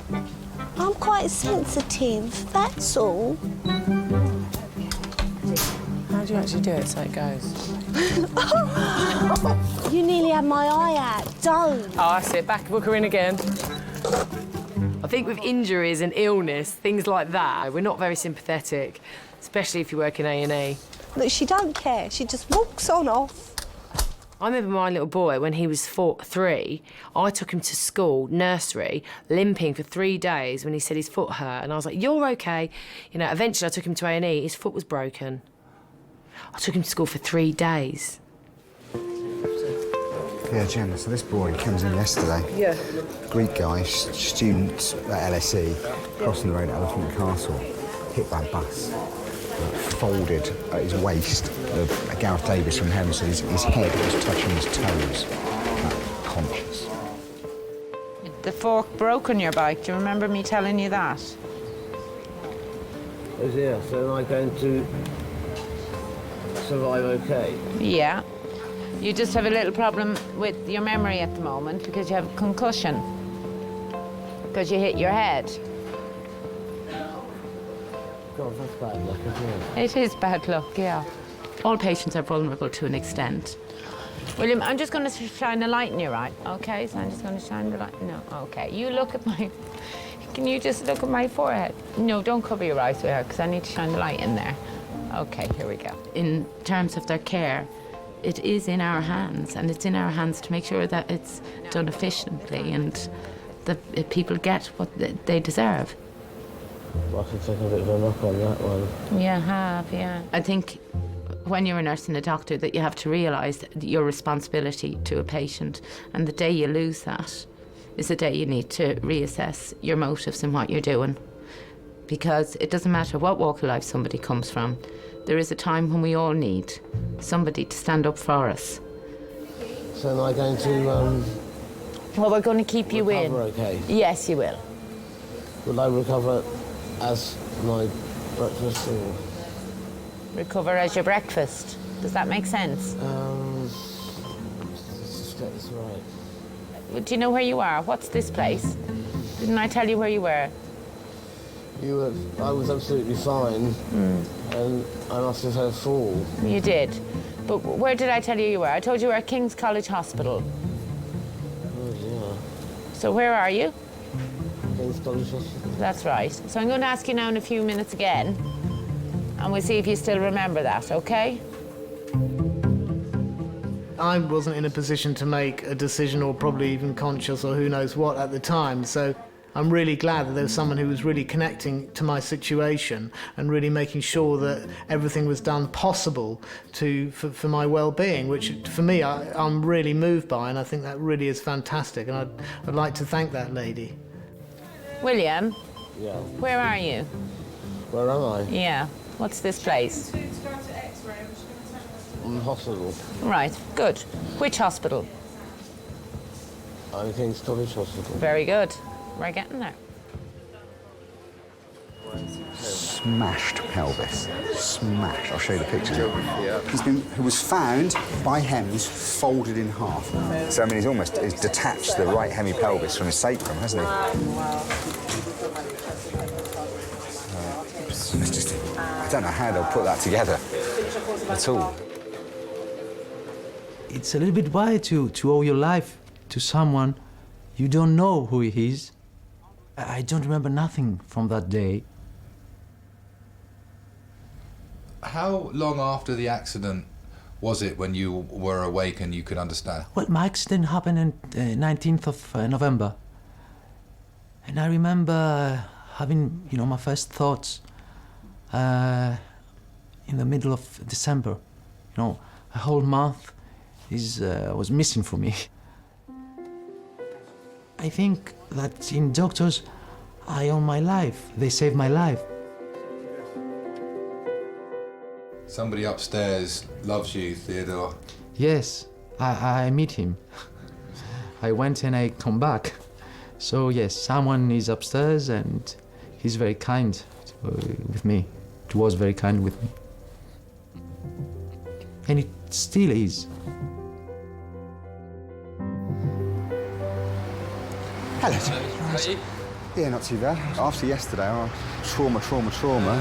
That guy, I thought he was going to die, but he's always doing all right, actually. Is he? Yeah, I've been seeing him on surgical critical care. Still intubated. Got a pelvic X-fix on. But doing okay, actually. Saved him. Oh, you don't often think you made a difference. I think we did. I think we all did yesterday.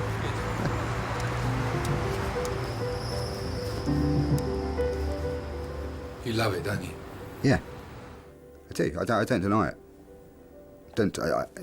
Why should I deny it? It's extremely satisfying. It's extremely satisfying. But then it's my job. That's what I'm trained to do.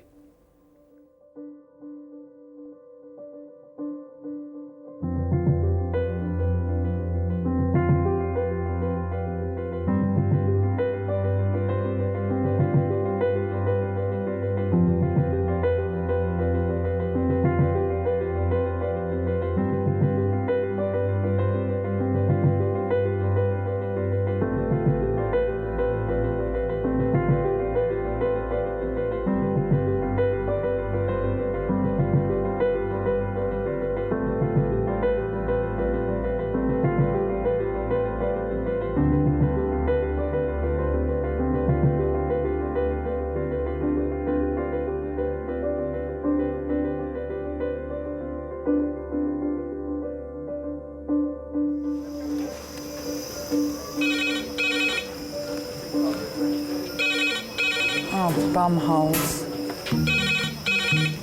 Hello, King's ED. I'm such a moron. I'll try my best to sort of just bring it together and close it up.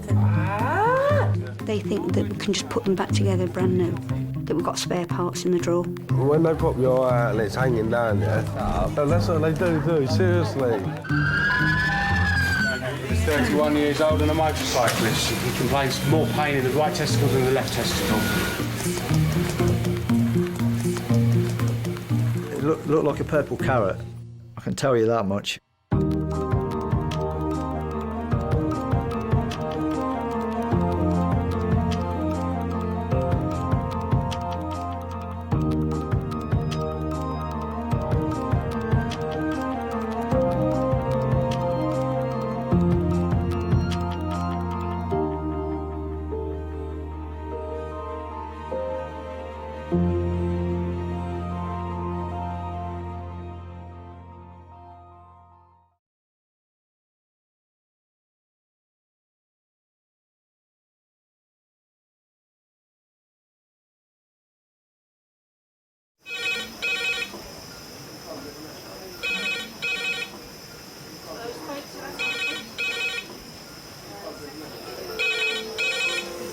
King's A&E.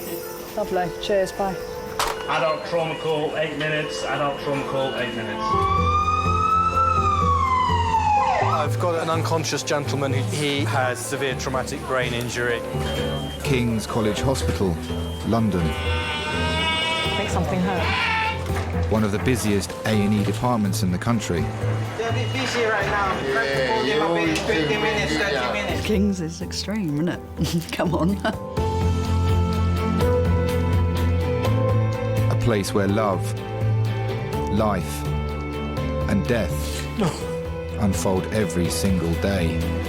Fall from a tree. It's probably absolutely trolleyed. I'm very drunk.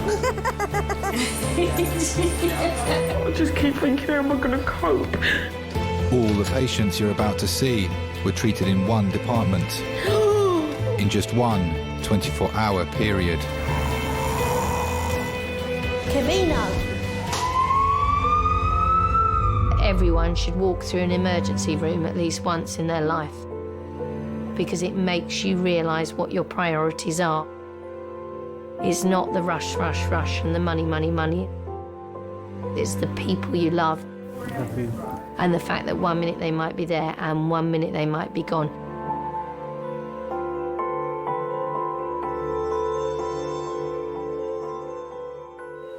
Trauma red phone 6 minutes. Trauma red phone 6 minutes.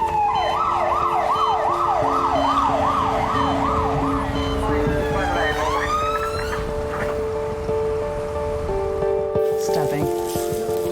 Yeah. You know, used to be Saturday night's all right for fighting. It's obviously Thursday night's all right for stabbing. It's sad the way things are going. The fact that a lot of people don't have anybody to look after them, to love them. I think that's sad. I think, you know, I think everybody deserves to be looked after and loved. Stabbing. 35-year-old Colin has been stabbed. He has knife wounds in his arms, chest and liver. Okay, this is Colin. Hello, He's mate. stabbed with a small knife That's it. 4 times. Put your thumb back if you can, darling. GTS 15-year-old Good time, lad. moving your Good full limbs. boy. IV access to oxygen, no other interventions. Even out to be stable.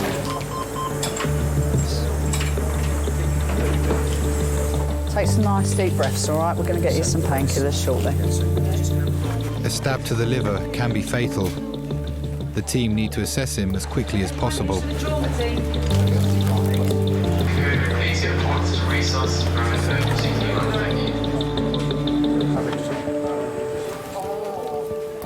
His 19-year-old girlfriend Esther was with him during the attack. His name is Colin. He's our gentleman who's been stabbed. He has got hemopneumothorax and a liver laceration. Yeah. He has got a chest draining.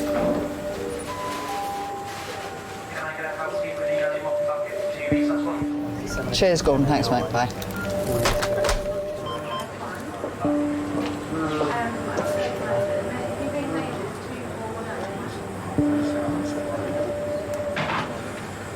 You right?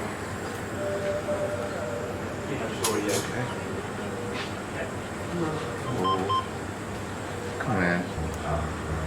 Oh. I want to see you do that, please.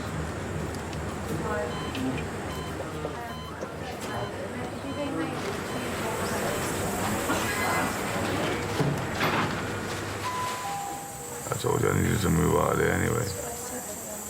Yeah, I mean, I'm blaming the council though for leaving my entrance door open for so long, you get me? And not giving me a key, you get me? It's their fault.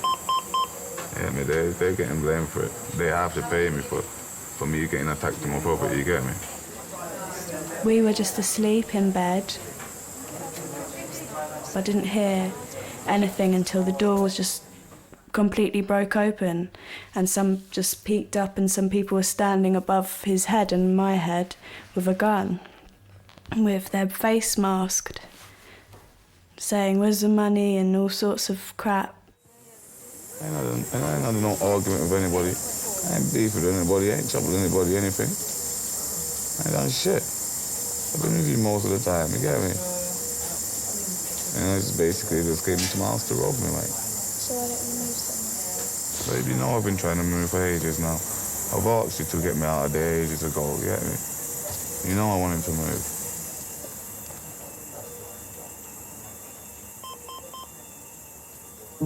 I live in Brighton. I live with my mum, my 2 sisters.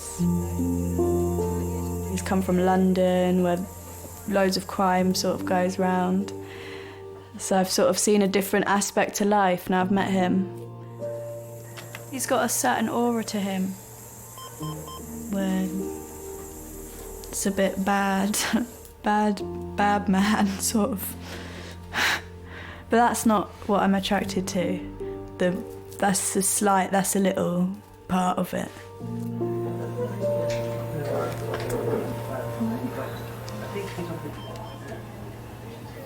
Hey, babe. Colin is in hospital and someone broke into the house and stabbed him. He's got a punctured lung and punctured liver. They said we'll tie him up and they were going to tie him up. And they kept walking around him with the gun and stabbed him 5 times. If he hadn't jumped out his window, I don't know what would have happened.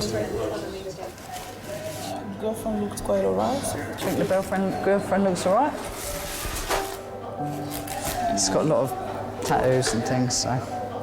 So what do you mean by that? I got a tattoo as well. Well, no, so have I. Oh, nice bit of chocolate though, keep me sweet.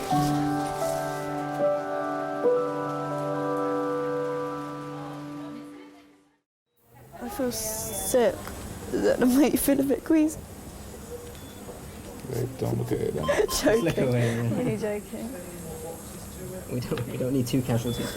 I want to get a chair. 1 hour after arriving in resus, Colin's condition has stabilised. It was the last thing in my whole life of expecting to wake up and find 2 masked persons in my home. I thought that was the safest place to be.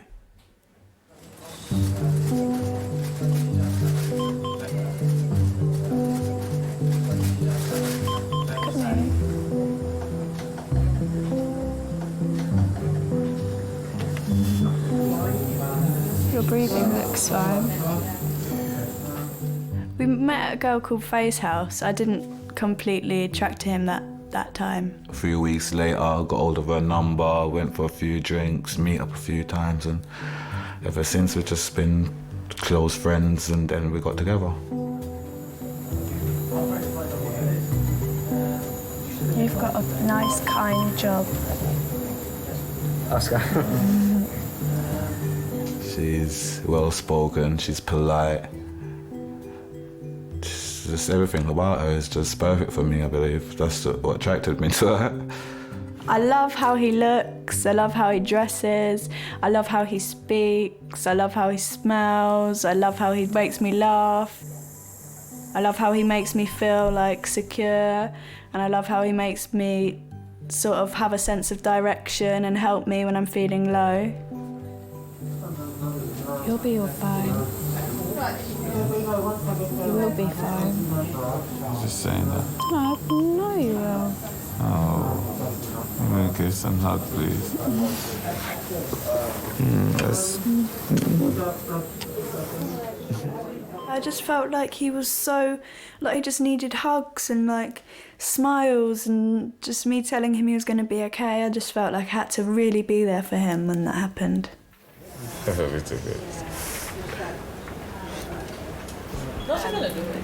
is it okay to have another cup of tea? 3 weeks, yeah. Thank you. Pop in 3 weeks' time.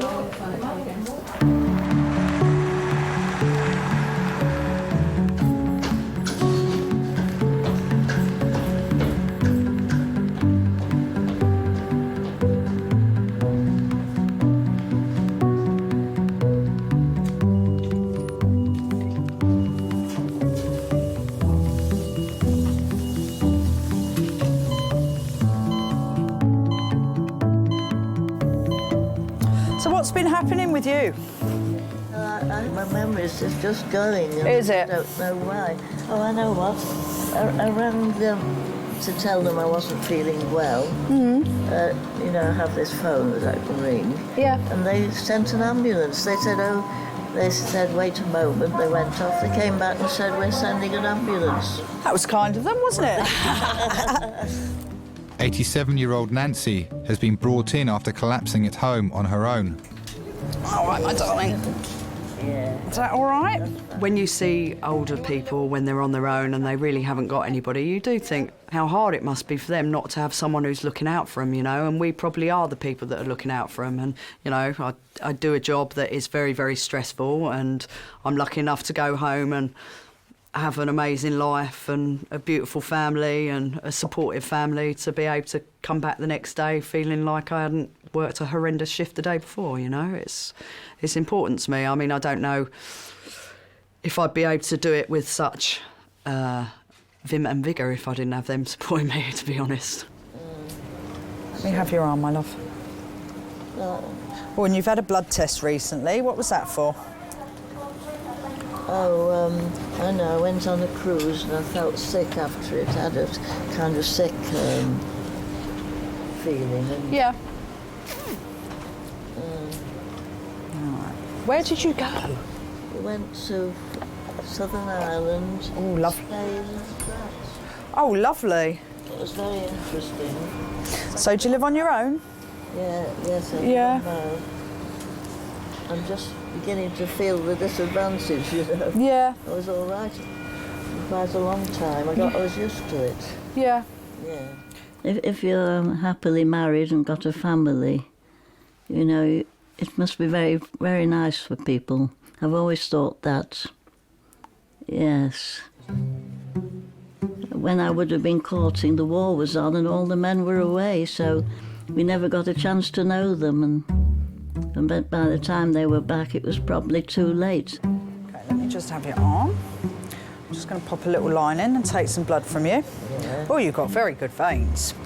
I come from a long-living family, though. Oh, do you? Yes, and I've never known anybody be in a home. Well, that's brilliant. That's really, really good. Really, really good. Oh, yes, I get around as well. And I like living independently. I wouldn't want to go into a home. And kind of have your books and your music and your things around you. Of course. Yeah. Should I've got too many things around me. You're a bit of a hoarder. I think, yeah, that's right. Don't get rid of anything. She's gorgeous. She is gorgeous. I know. She's had hip replacements. She's just been on a cruise. Yeah. And she is 86. I'll be a cantankerous old bitch, I think.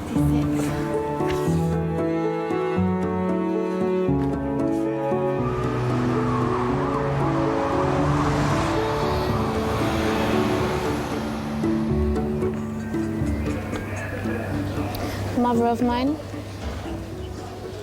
I'm still in here. They said I got a 2.5 hour wait. Yeah, and then my doctor called me back. I'm saying to her, both of my ears leaking. She says, what, both of them? I said, yeah. She said, both? That's very dangerous. And she's saying to me, well, I think I'm going to set you off with antibiotics because I think. I'm saying, you know, doctor, to be honest, think isn't good enough. And then I'm saying to the doctor, when I said to the doctor, to be honest, doctor, I don't feel comfortable with you saying you think. She's like, well, I'm just trying to do my job. And when people are being aggressive, something, I said, aggressive? I said, I'm not being aggressive. I said, I can be aggressive. I'm not being aggressive. I'm saying I do not. All it is that I don't think that your ethics of working right now is right. When people come to the hospital and the doctor says, well, we think it's this and that, and then they go home and then they die the next day, it's because you think. Do you understand? I said, you haven't even asked me to come in. Mum, they're more than careless. They're moving whatless.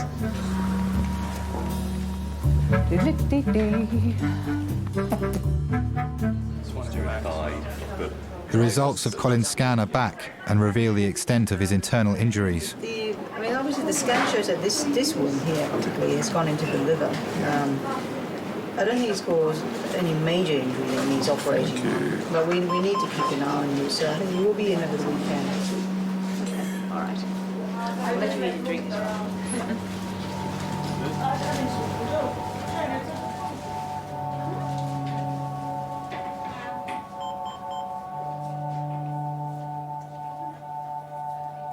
I haven't been in trouble for the last 5 years or more now. You know, and my history has nothing to be proud of. You know, I'm really disappointed of my past. You know, that's why I try and make, you know, the future better.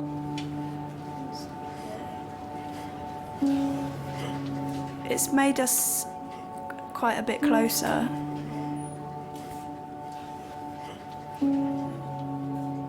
Just because he almost died, I realised when I thought that he was going to die how much I cared for him.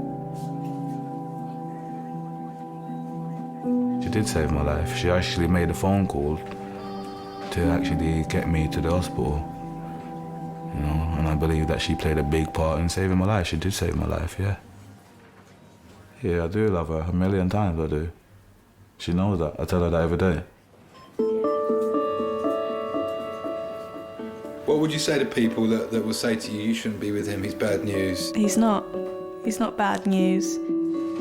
He should be being cared for, not being thought of as, you know, some horrible man and horrible villain, because that wasn't him, was it?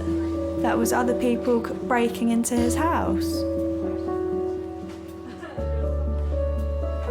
So that's what I'd say to the people, and I say I love him, and that's fair enough for you to say that, but I'm staying with him. So if you want to have a problem with me about that, that's your problem.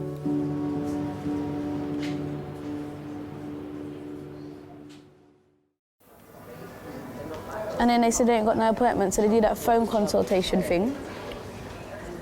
And I'm saying to her, I've got a lump on my neck. She's like, I think. You see, babe, thinking doesn't work for me, because Sandy's ex-boyfriend, yeah, his ex-girlfriend went into hospital with a headache, you know, babe.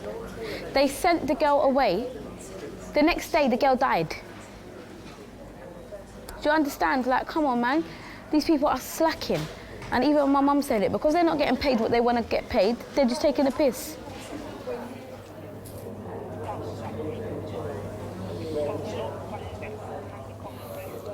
Oh, I'm gonna get upset, you know. Oh, this wait is too long now. Oh, I'm in pain, oh God.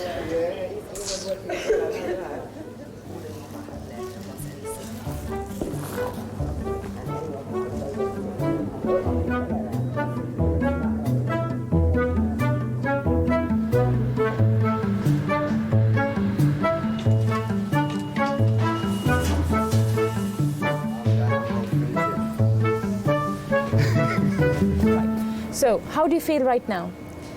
Well, I feel fairly all right, really. I feel better with it. Okay. And at home, you're completely independent? Do you have any carers coming to help you? Well, I've got someone coming to do my housework. And, okay. Yes. Although she's not been very satisfactory, I'm actually changing at the moment. She's once a week, isn't it? Well, it's twice a week. Twice a week. We've got social workers in the department who will be able to see whether they can organise some care if you so need it, okay? Being on your own at night is probably the most difficult time. There's loneliness, for instance. Well, you couldn't expect a friend to be coming round. Well, I wouldn't worry somebody in the night. We have some volunteers from the Red Cross Society. What they do is they go home with people such as yourself, just to make sure you're comfortable at home. Well, when they came to pick me up, they said, oh goodness, you need to tidy your sitting room, need all the books around. I've been trying to do it, but it's not easy on your own. No. Yeah, so... No. Don't worry, they'll be very helpful. Yes, all right, okay, yes. Okay, yes, thank you. Yes, thank you. Yeah. When you had no experience going to hospitals, you could feel frightened, and the sight of an ambulance used to worry me, but now I'm really grateful and pleased to go there, and that there really is nothing to be afraid of. They really do look after you well. You ready to go? Ready, steady. You just take your time. You're welcome.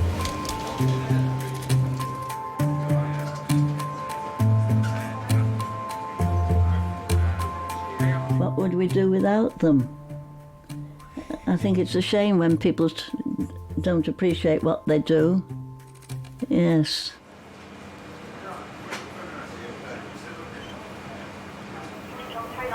Oh. So you're not coming no more? Oh, do you know, she'll probably say that because I got seen. You know, I was saying I wanted you to come in with me. They've given me some stuff here. The man's had a look in my ears. He's saying to me basically, if I carry on cleaning my ears, I can kill myself. Carry on cleaning my ears, I can kill myself because I'm pushing the infection into my brain, yeah? Yeah, he said my ears are infected, and I'm pushing the infection into my brain.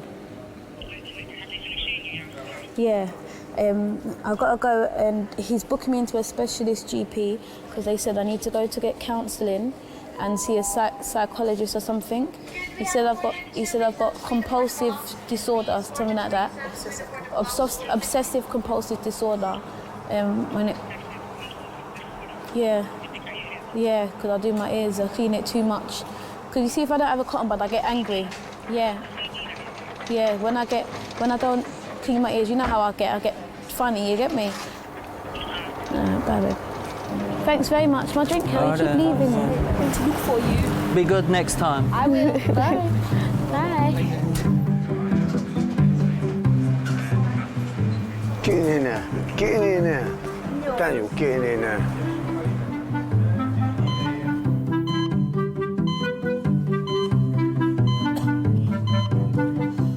Susan's been brought to A&E by her partner Gordon and children Alfie and David.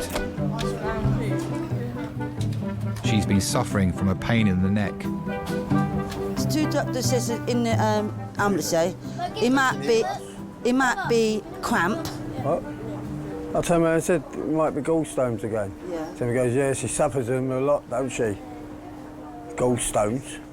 You know what you do be thinking, don't you? What? Supposed to be going out tonight. Hello. Sit down, kids. My name's Giles. I'm one of the nurses on today. What's brought you into us today? I'm getting pain on my side. OK, whereabouts in your side? Right there, it's where my finger is. I had it last night. OK. I didn't get no sleep, and the pain is getting worse and worse and worse. I needed some tablets. Look, I'm getting pain right near my neck. It's all the way down. It's a microphone. I don't know where. It's all on one side. It is this side. So it's from your neck down, but it feels like it starts in your... Yeah, my neck. It started from my neck first. One of my colleagues will come in just a minute. I just want to do a quick scan of your heart. It's nothing to worry about. It's something we do on the majority of people. But at that point, just a good opportunity to take your kids down to the paediatrics department. One of my colleagues will show you the way. You can get some toys or something to keep them occupied. But we'll just, and then I'll do the scan whilst they're down there. All right. OK? What? The scan, I don't like scan. It's just going for a little while. I eat it. It look like going for a black tunnel. I don't like scans. Leave things alone. With a scan, they tell you to throw it away. That's the problem. So they might think it's serious. Oh, love. Might be anything. Fucking hope not. Hello. Again. Come here. This is Hilary. She's going to just take you guys down to find some toys and things. You two, go on. And then... No, you can't come with me. No, you can't come with me. You've got Daddy. Just I'm waiting. Just for a few minutes. Oh, for a minute. I'll be back. I won't take long. No, you can't. Come back. I'll be all right. Go on. I'll be here when you come back. Daddy will come. Yeah, Daddy come. I'll be back in a minute. Go on, quick. Come on. I'll be back in a minute. Daddy will come, yeah. Good boy. Yeah, he's coming. Go. I'll be back in a minute. Yeah, don't cry. I'll be back in a minute. Yeah. Daddy will be back. I won't be long. Sorry about that. OK, I just need to do a quick scan of your heart. Yeah. So if I can just get you to pop your T-shirt off underneath there. Yeah. I'll keep you as covered up as I can, but unfortunately I do need to expose you slightly. OK. Just keep you as covered up as we can.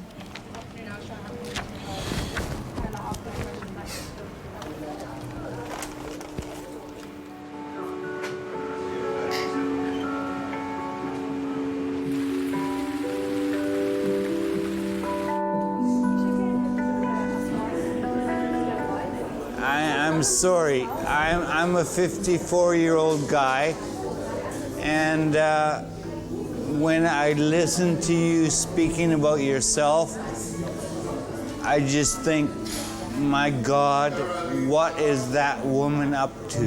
You should not have so many problems with when you're such a young girl. That's my opinion. 54-year-old Robert was found drunk in the street with a hand injury. It's his 5th visit to A&E this year.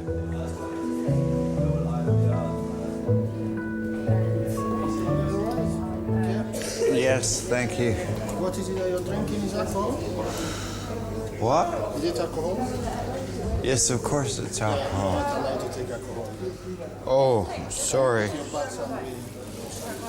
Yeah, I'll put it away. Sorry. No, you have to bring it outside. I have to drink it outside. Yeah. Can you take it out, please? Take it out, bring it. Yes, of course. Yes, of course I can finish it outside, no problem. I didn't realize it was such a scary offense. Yeah, security offense, you can't drink alcohol anymore. My name is Robert. I'm 54 years old. I came originally to do a postgraduate law degree in international law topics. And I stayed because on the 5th of March 1984, I met my beautiful wife.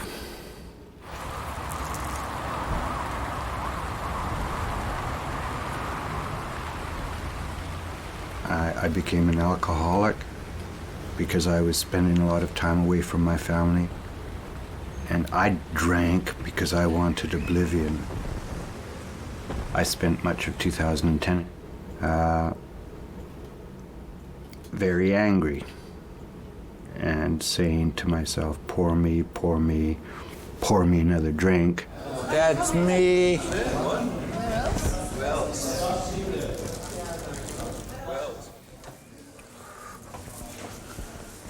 Oh.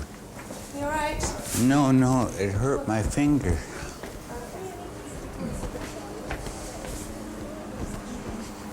I think what we need to do with you before we look at your hands, Robert, is get you into a cubicle and give you some fluids. All right? Yes. Because I think you're a little bit too drunk for us to assess properly at the moment. Is it all right? I don't really know. Never mind, just leave it to us. I'm going to try and find a space for you, okay? And then we'll sort out your hand. Do you know what? I think you're the most wonderful woman that I have ever met in my life. A lot of people say that, Robert. Thank you.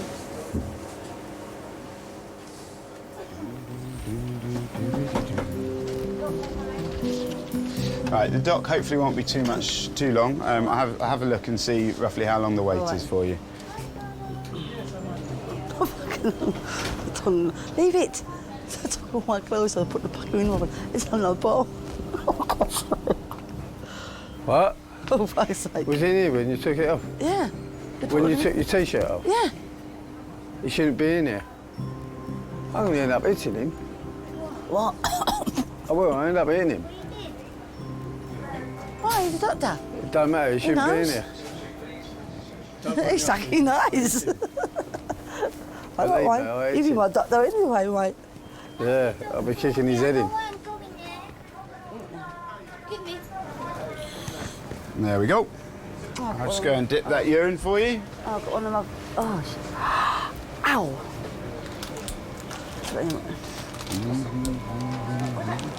Don't like that prick.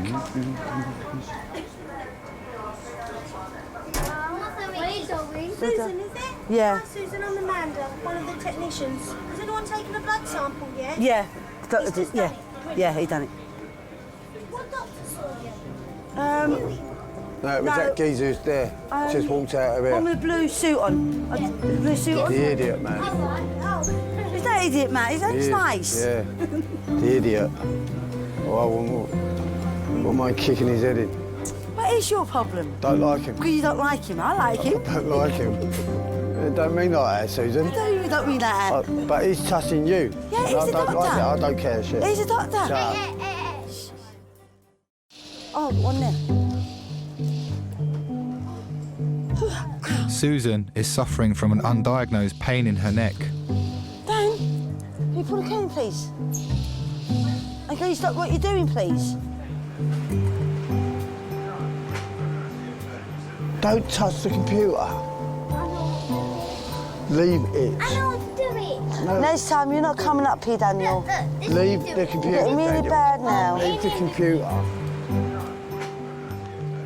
Hello, my name's Malcolm. I'm one of the A&E doctors. How do you do? Yep, All right, pleased to meet you. All right, we've got to go in order here. Hello, sir. Young ones? Daniel, yeah. Good stuff. Can you describe the pain for me? Is it like a stabbing pain or pressing pain? Maybe a burning? Do you like having a baby? No. Or worse? Worse. Worse, right. It's worse, yeah. that. Wow. It is Okay. worse. Tell you. We gave you some painkillers earlier. They helped at all? No. No? No. Good. So listen to your chest. Are you able to sit forward for me, do you think? That's gross. Any change in your weight recently? No. Wait. I think she's put on a little. Yeah, I put on a lot, yeah. You smoker? Sometimes, not a lot. Alcohol? No. Are you working at the moment? No. Looking after the kids? Yeah. Full-time job, isn't it? Yeah. They're at school at the moment. Okay, good. Can you think of anything you've done differently in the last few days? Have you done any lifting? No. Picked anything up? No. She just sits on the sofa watching TV with the kids. But no change from normal, that had been what you'd normally do? Yeah. I think this is going to be a muscular pain. Certainly up in the neck there. Yeah. And where your tender here, we can press just over where the ribs are. Yeah. There's a lot of muscles, 3 sets of muscles, attaching all these ribs, and all these can get inflamed. I see you've had some codiagamol already. It's a pretty good painkiller. Yeah. What we could do on top of that is give you an anti-inflammatory. Yeah. So like ibuprofen, we give you something called diclofenac, which is it's kind of a little Yeah. bit more punch to it. Yeah. All right? All right, then. Good stuff. Thank you. Any All right. questions at all? Yep. Thank you. All right. What's your All question, young man? Where's the pen? Where's the pen? My pen's here, because I've lost my top and I can't put it in my pocket. Oh, yeah. That's all right. I'll see you later. Thank you. All right.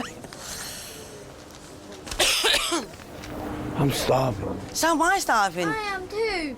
45 minutes, they're going to give me some more medicine. In 45 time, you're going to come back. Then I can go on. I'm like popping out fish and chips. Or McDonald's. Yeah, Dad, give me McDonald's. I want McDonald's.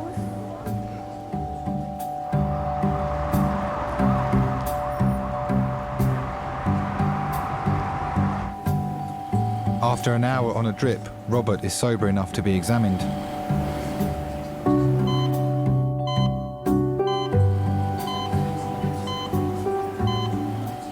Hello? Sir? What? Have you been in hospital recently? Yes. Which one? Lewisham. Lewisham. With what problem? I'm drunken alcoholic asshole. Did you fall over then?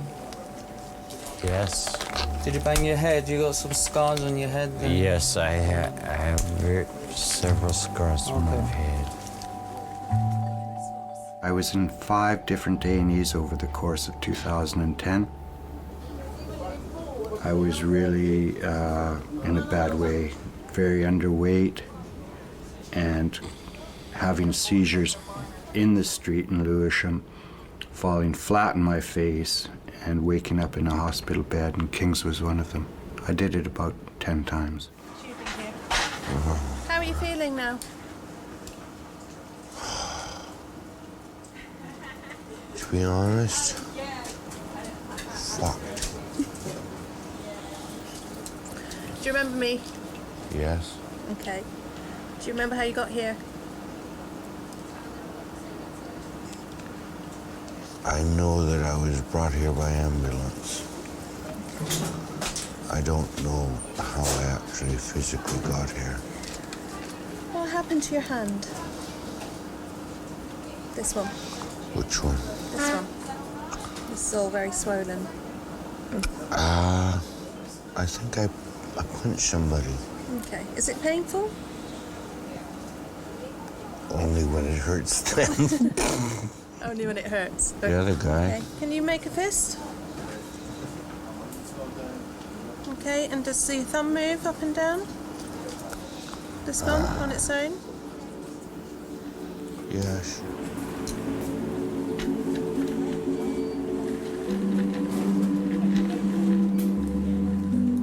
I was always a loner, and like a lot of addicts, I thought that that was just me and I was just different.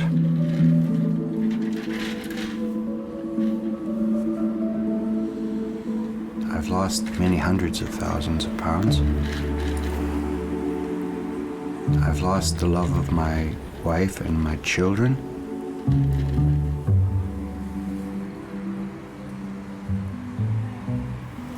Why didn't you put your shoes on?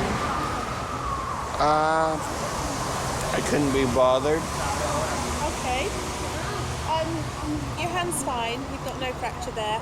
Do you want to go?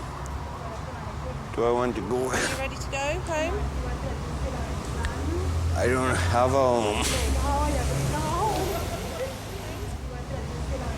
It's a flop house. Yeah, I don't have a home. The bed in the hospital is actually the nicest bed I've been in for a long time. I'm sorry, but that's the state of Robert. Okay. We'll come back in as soon as you finish that. Thank you, dear.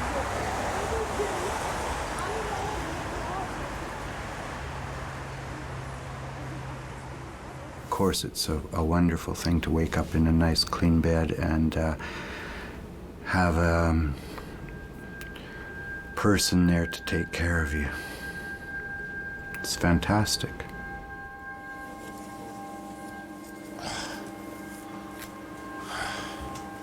If you sleep rough or in hostels which don't have any heating, actual physical warmth is extremely nice, but also personal warmth of the staff, people who care about you. I did tend to think rather paranoically that people were often kind to me because they wanted something from me. And here in emergency, that's clearly not the case. They just want you to get better.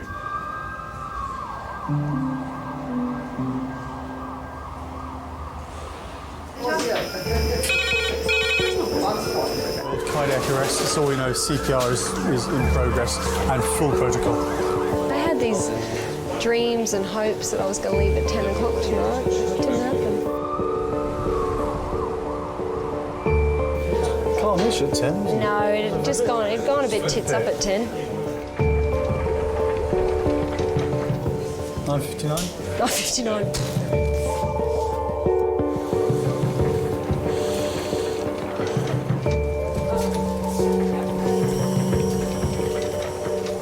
A patient has been brought in by ambulance after suffering a heart attack. Okay, we can do CPR, please. That's wonderful. Thank you very much. Thank you. Okay, no, thank you. She's had one shocking manual mode. 8 adrenalines. She must have been down at least 6 minutes before we got there. Can we do a rhythm check, please? Yeah, me too. She's got a pulse with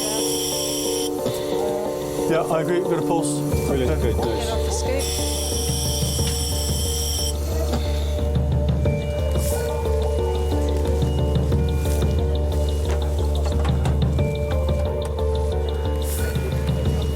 She's had 8 milligrams of adrenaline in total. She's had nothing with us. She had an output on arrival here, but she did have an episode of VT. Yeah, but with pulse still. I suspect as the adrenaline wears off, it's all going to wear off. And so I just want to have a chat to the family now before we get to that point.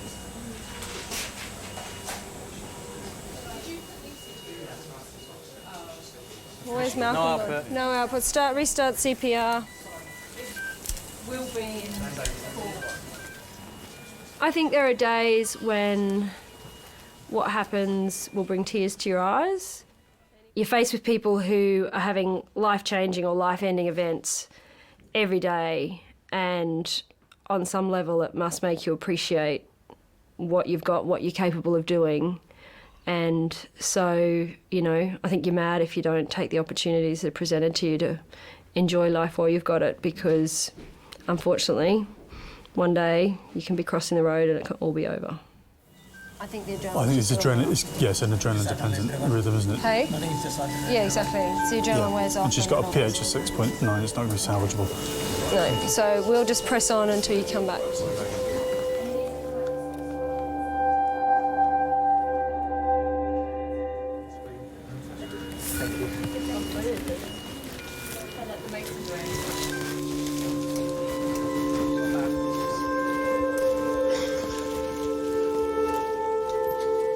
Have had instances where I will go and get the family, and essentially it's the point at which you've realised it is futile and there's, you know, it's a non-recoverable situation.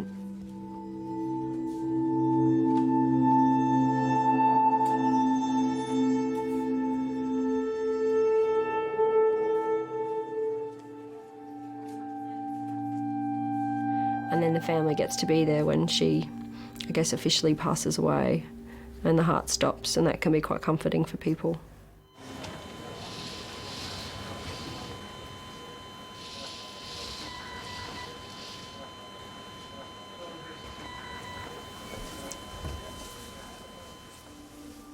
The majority of patients who have heart attacks away from hospital do not survive. It is very emotionally draining to have to break that kind of news to people, and to be witness to that last moment that loved ones have together.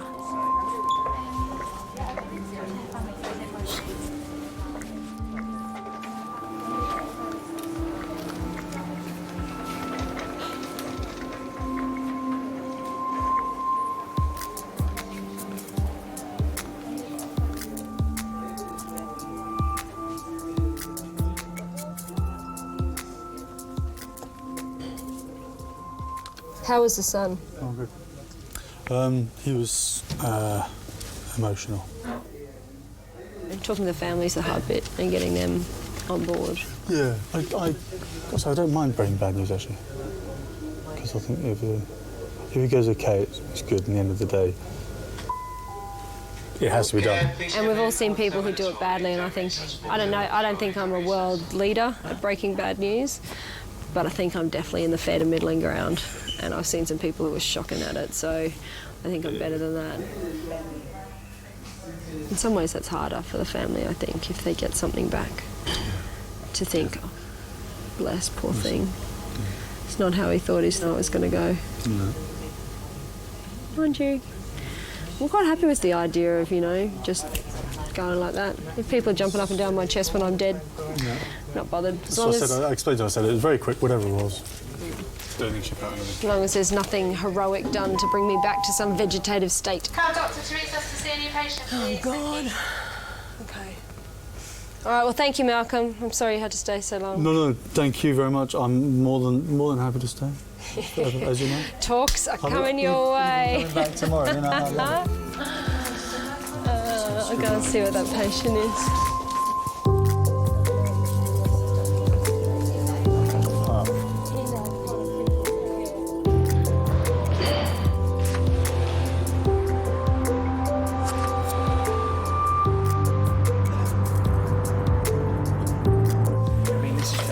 Reese, Jackie speaking.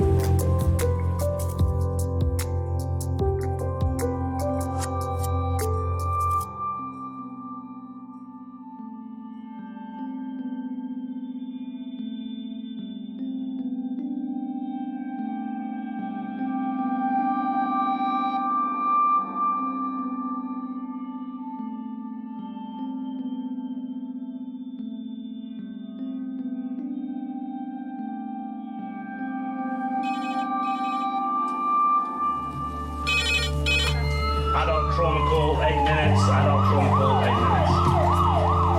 When you work at King's, you see everything.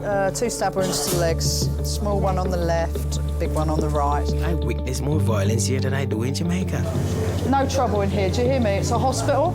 It is a dangerous environment. It is. What do you think? Listen to me! All right, it's a hospital, for Christ's sake. You don't have to watch the television to see what's going on in Britain. Right here at King's, it takes place right before your eyes.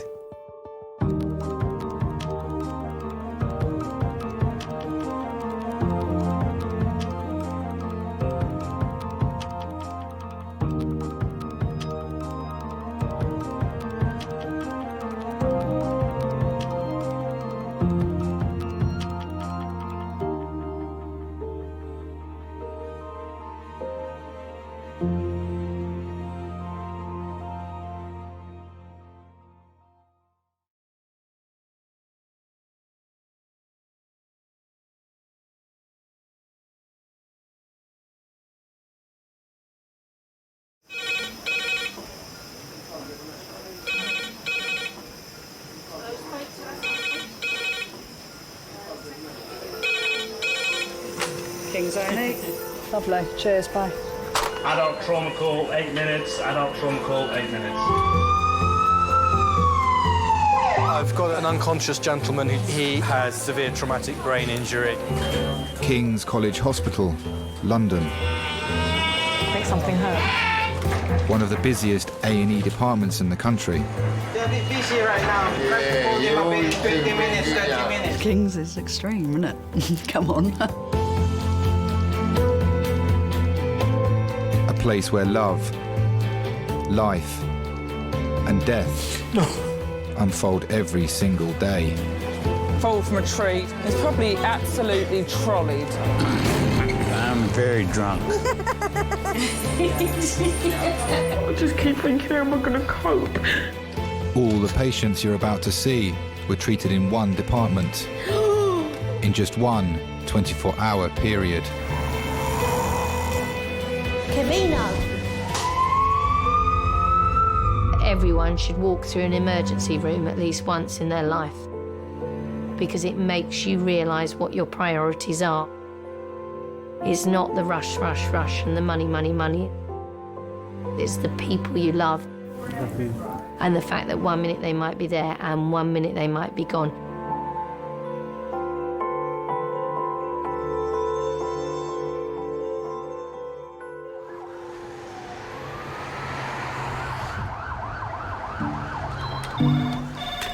Good morning, King's A&E. Every day, 60,000 people in the UK visit A&E. No, this one was stretched nice. Right. Terribly wrong. I'll try my best to sort of just bring it together and close it up. 350 of them are treated here at King's.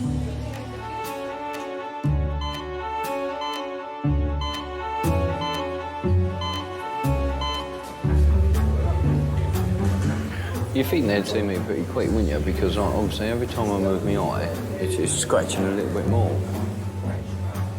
It's more like it's not painful, it's more like irritating. Yeah, like you are. Do we have a portal, please, to nearer CT? Thank you. Up to 140 staff work 24 hours a day. They're prepared for anything.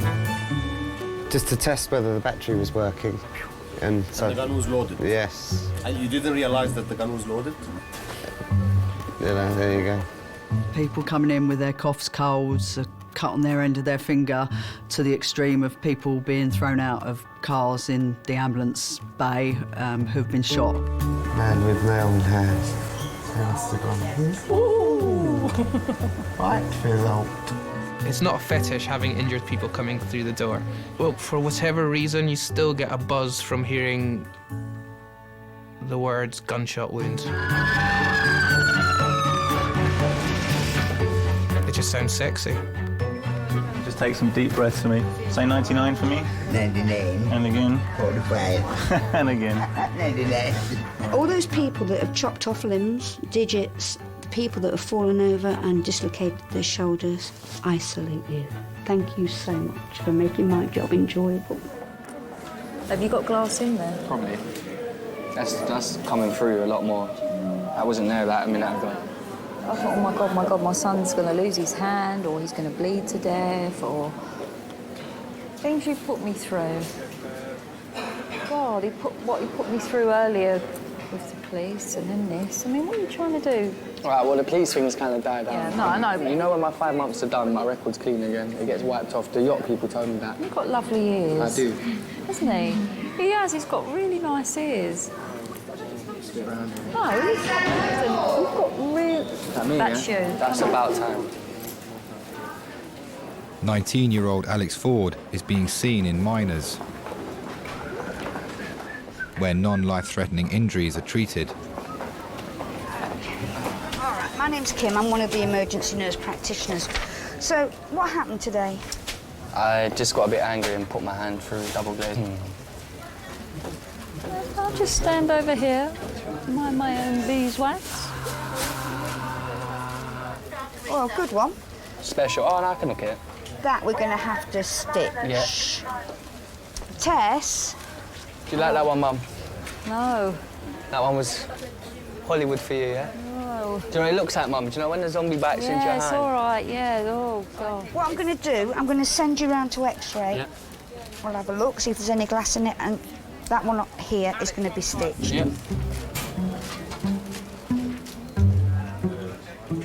It felt quite good, actually. I know that sounds bad, but when I did it, it was like an achievement. Like, I've just broke a window, yes, with my hand. It's double glazing, wow. I think I might be stuck in the suture room for about 2 weeks trying to sew this bloke's hand up. Nice great big laceration on the hypothenial, on the theno eminence, right down here. Lovely. That's what you get when you lose your temper at 17 and put your hand through a glass door. Yep, right. They think that we can just put them back together brand new and that they're invincible. Can't be doing that too often, I hope. That we've got spare parts in the drawer. And we just, you know, a bit like Meccano set. I was going to stay. I was just going to stay at home in bed with the curtains drawn and just sleep it off. But obviously, I ain't going to sleep off a bit of metal stuck in my eye, am I? Could Dr. Robbie contact him on 2405? I know my eye hurts, but do you get feeling in your eye? Has it got nerves like your fingers? No, I don't think it has.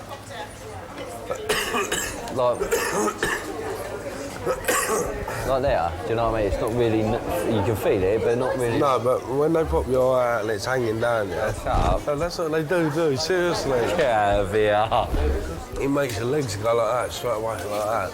That's why they put you in a chair, you're clamped in, they pop it out with like a silver spoon thing, and it's hanging here on a bit of tissue, yeah? Like that. And then they fiddle with it and do whatever they need to. No. Yes, they do. Not my eye, they're not. Right, we'll see. So when they take your eye out, what is behind it? What's behind your eye? It's a lot of nerve things, isn't it? I don't know, 3 tendons, isn't it? Yeah, but what is that bit there? What is behind it? Is it like skin? No, it's just hard, isn't it? It's flesh. When they pop that out. Disgusting, man.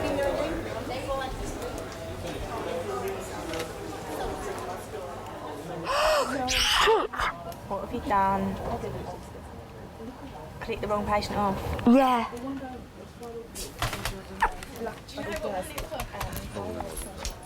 Yeah, the patient I'm about to see. And it's me. Guess what I've done? I've just discharged a patient I've not seen yet. Yeah, it will, won't it? Thanks a lot. Bye. Ah, you see, this is what happens when you make me get up in the morning to come to work. What do you want to be? What do I want to be? A legend. No, what do you want to That's be? it. I just want to be remembered. Is that a problem?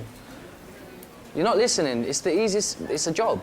Without no one realising, I want to be remembered. Like, no. Yeah, but I want to be remembered. Like, I don't want to be a nobody. I want to be a somebody. Like Achilles.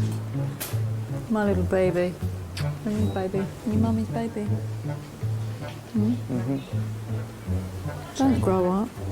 I have to. Don't grow up. Be mummy's baby forever. Sorry, Mum. Oh, that's all right. You just got to calm down.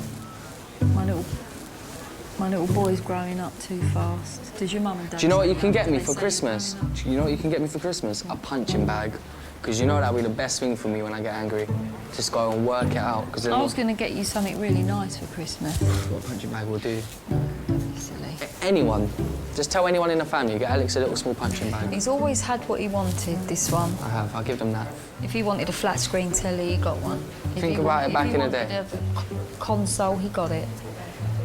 Right, OK. I'm going to give it a good irrigation, a good clean out.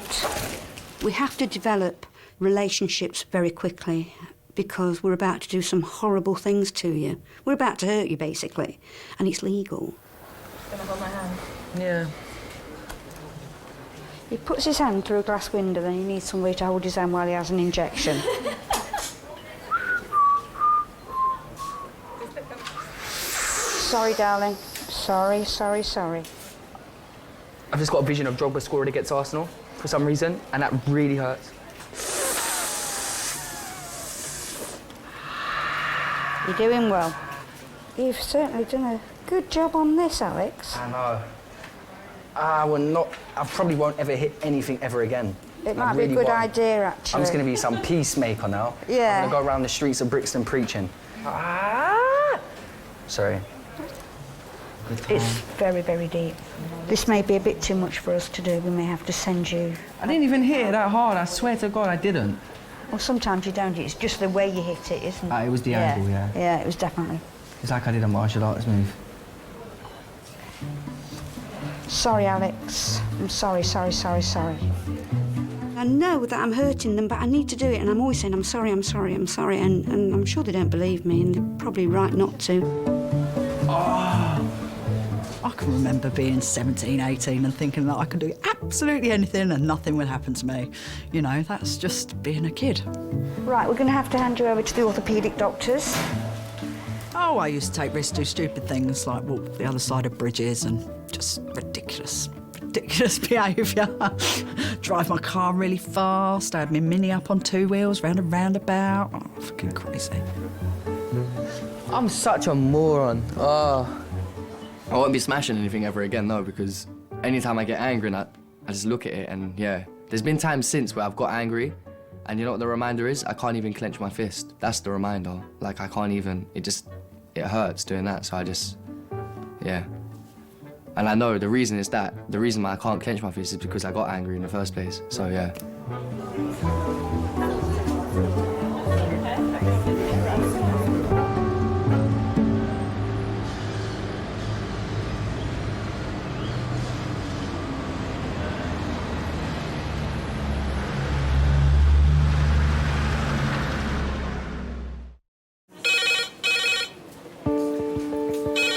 Hello, King's A&E. The red phone. Yeah. A direct line from the ambulance service to the emergency department. When it rings, it signals the imminent arrival of a seriously ill patient. All right, thank you. Bye. Oh, how many minutes did they say? It's about 5 or 6 minutes. Adult red phone in 5 minutes. Adult trauma red phone 3 minutes. Of the 100 patients brought here by ambulance each day, on average, 10 of them are victims of road accidents.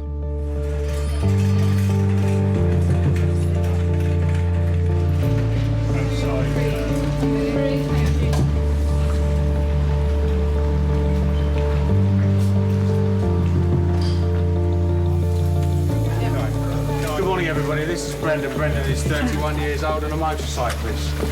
He's ridden head-on into a motor car. His bullseye at the windscreen has gone into the tank of his motorcycle, complaining of groin pain.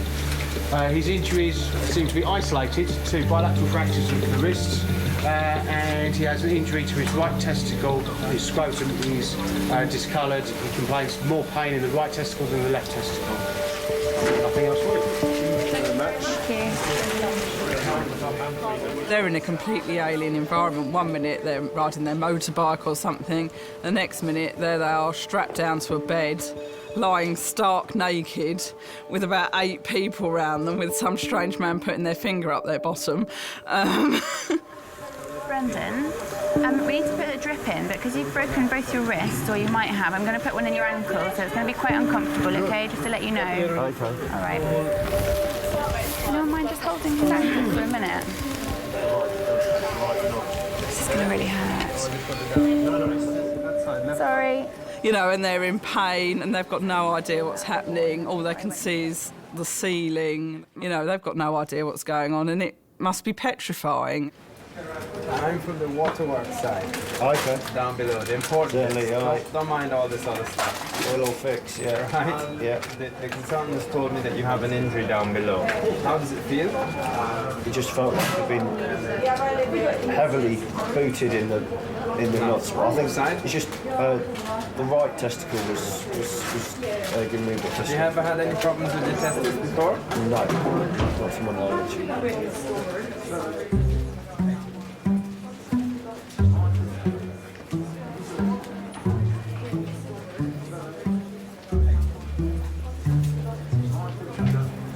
Your fella's all right.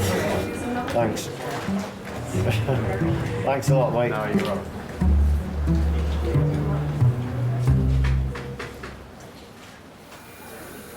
looked like a purple carrot, I can tell you that much.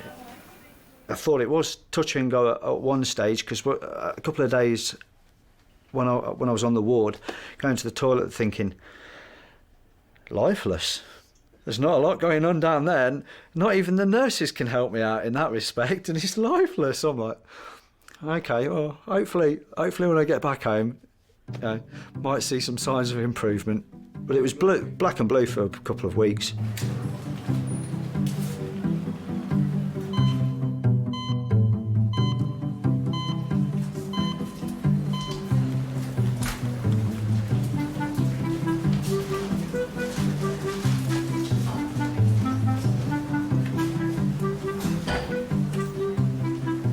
Food trolley.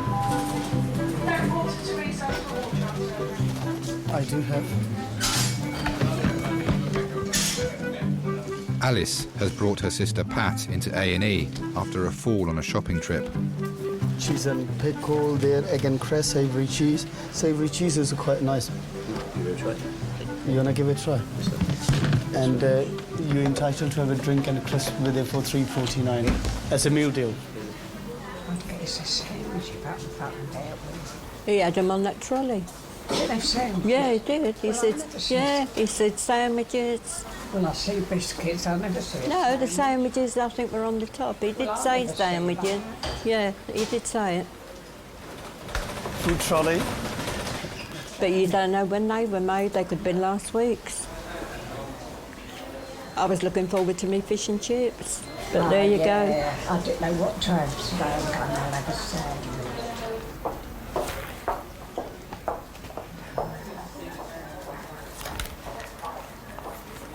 I bet it's 1 o'clock, isn't it? I don't know, I ain't got a watch.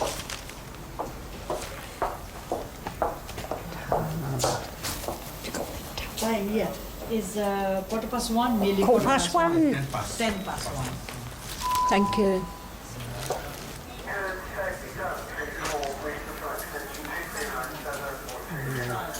Mine just then he said, would you want to that money? It's too much. She went, you wouldn't live to spend it. She went, if I won $1 million there, that would see me through that. Yeah, but they both got families, don't they, that they can leave it to? Yeah. That's the good part. Yeah, and but they why should they could go leave? bust just like that. Why should they have to leave it to them? Then he I said, mean, look at Gordon Ramsay. He's gone skint nearly. He's relied on Peter Jones for He's help. only going to Peter Jones. Yeah, and that's what I say, with all his money. All so his you can money. go bust. I wouldn't stick with him. I mean, this horrible man. Epping all the time. Every word is there. Patricia Powell. You're right. Can I come Can you in hold with that bag for me? Yeah. What you got in here? Bomb? Dr. Aisha, come to Majors, please. Can Dr. Aisha come to Majors?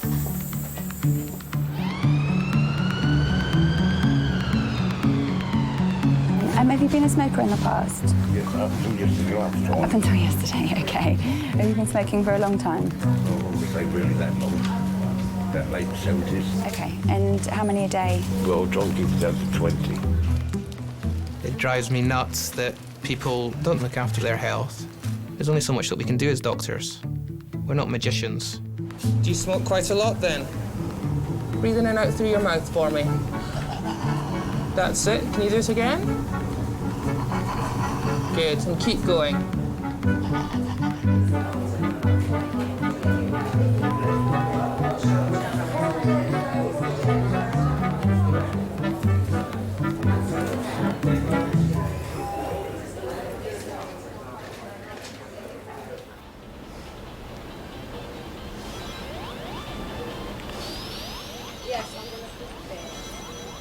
What are you playing? Sonic. I wanted brain training, but Leanne took it out and I can't find it.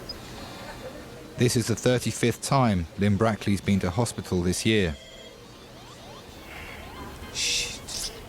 Today, she's been brought in by her son Lee after collapsing with stomach pains. Do you want a drink?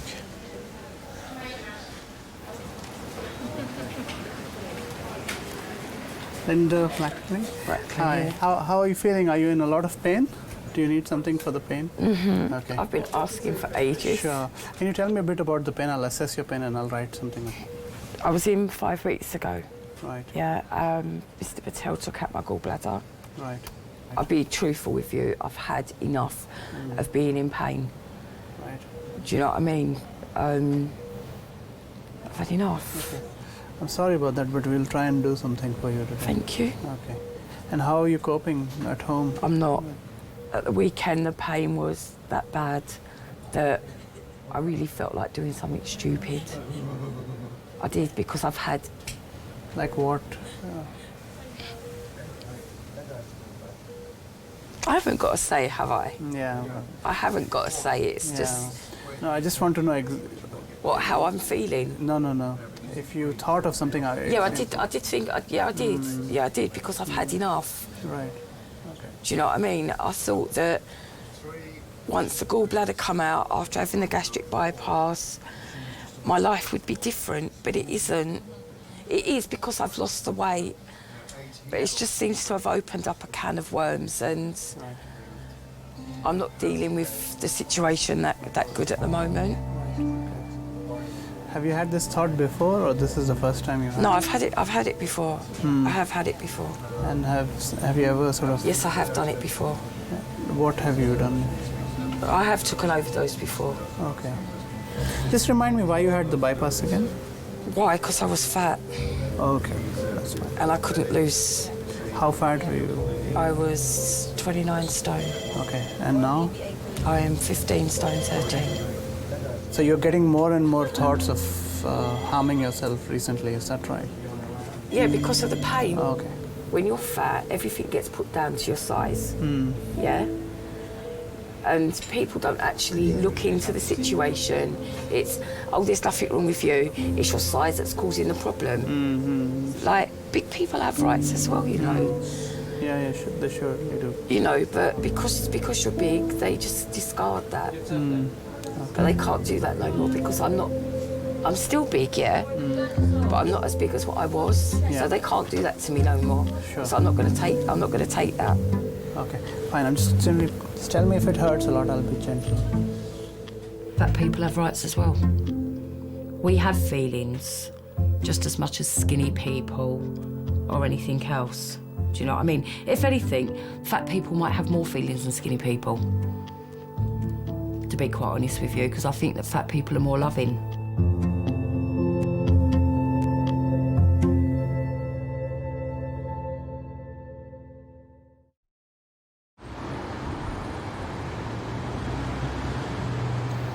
Okay, what I'm going to do, I'm going to put an injection in your wrist here. That's going to numb it, and then I'm going to pull it, and we're going to put a plaster on. Right. So I'll get one of my colleagues.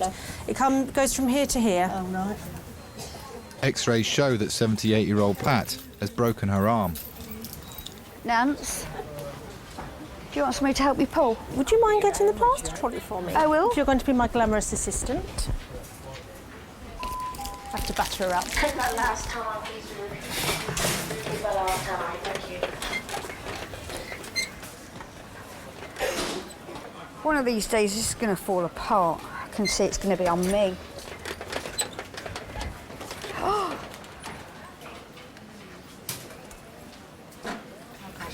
I think she's all herself.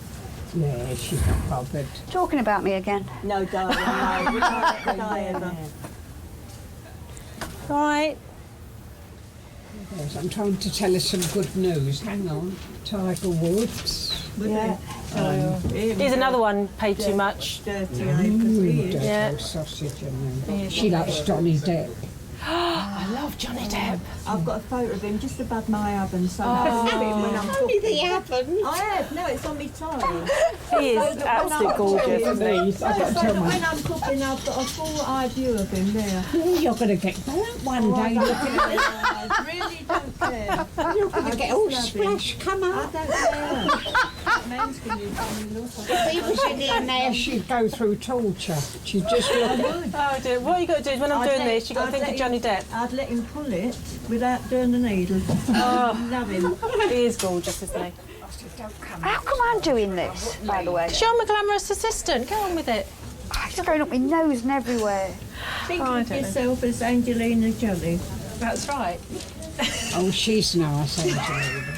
No, I've gone off Angelina. No, since she stole Brad from Jennifer. I'm I'm not into Brad Pitt either. Right. Claire, would you both like a cup of tea? Oh, lovely. Could you? Have there any sandwiches in here? Oh, I was going to get you a sandwich, wasn't I? I will get you a sandwich as soon as I've done this, I promise you. Get us a sandwich. I will get you a sandwich. Yeah.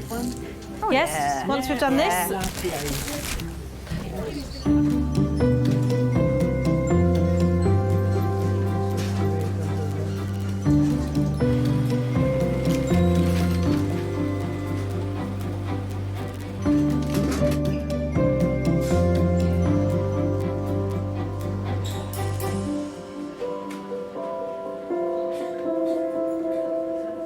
I guess he's doing about 20:30, the car's doing about 20:30, and Vicky will head on pretty much. So I think he's just quite lucky that he's been thrown from the bike. And when he's throwing, he's just sort of thrown and landed.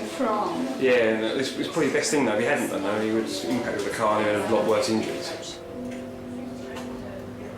It's 3 hours since Brendan Fox was first admitted. It's clear his injuries are non-life-threatening.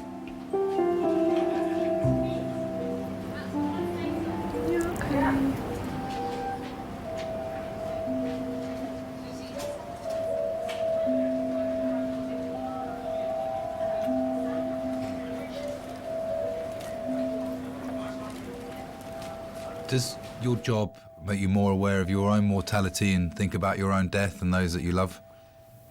I think there's days where it does. There's definitely days where it does. Yeah.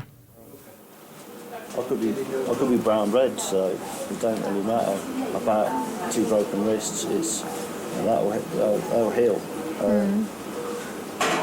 No, all in. Yeah, you're thank lucky stars. Because had something been coming down the bus lane, i.e. a bus, could have been interesting. Now that I'm married and I've got a baby on the way, I'm even more aware of it. And I'm even more aware of, actually, I might be dead in 10 years, let alone 40 years.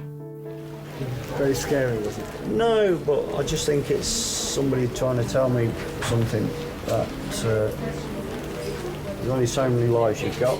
How many have you used up? Well, today, I reckon I've used a bloody good chunk of them, because, quite easily have been dead, so... Wasn't my time, so... Every day when you go out on the bike, there's always a you nearly got me, got away with that one. And eventually your luck runs out, you know. The odds are at some point you're going to get it, but how you escape or how you get away with it is it's all down to luck at the end of the day.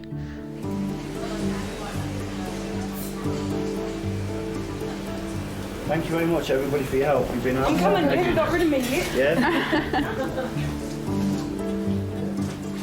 Bye, thanks.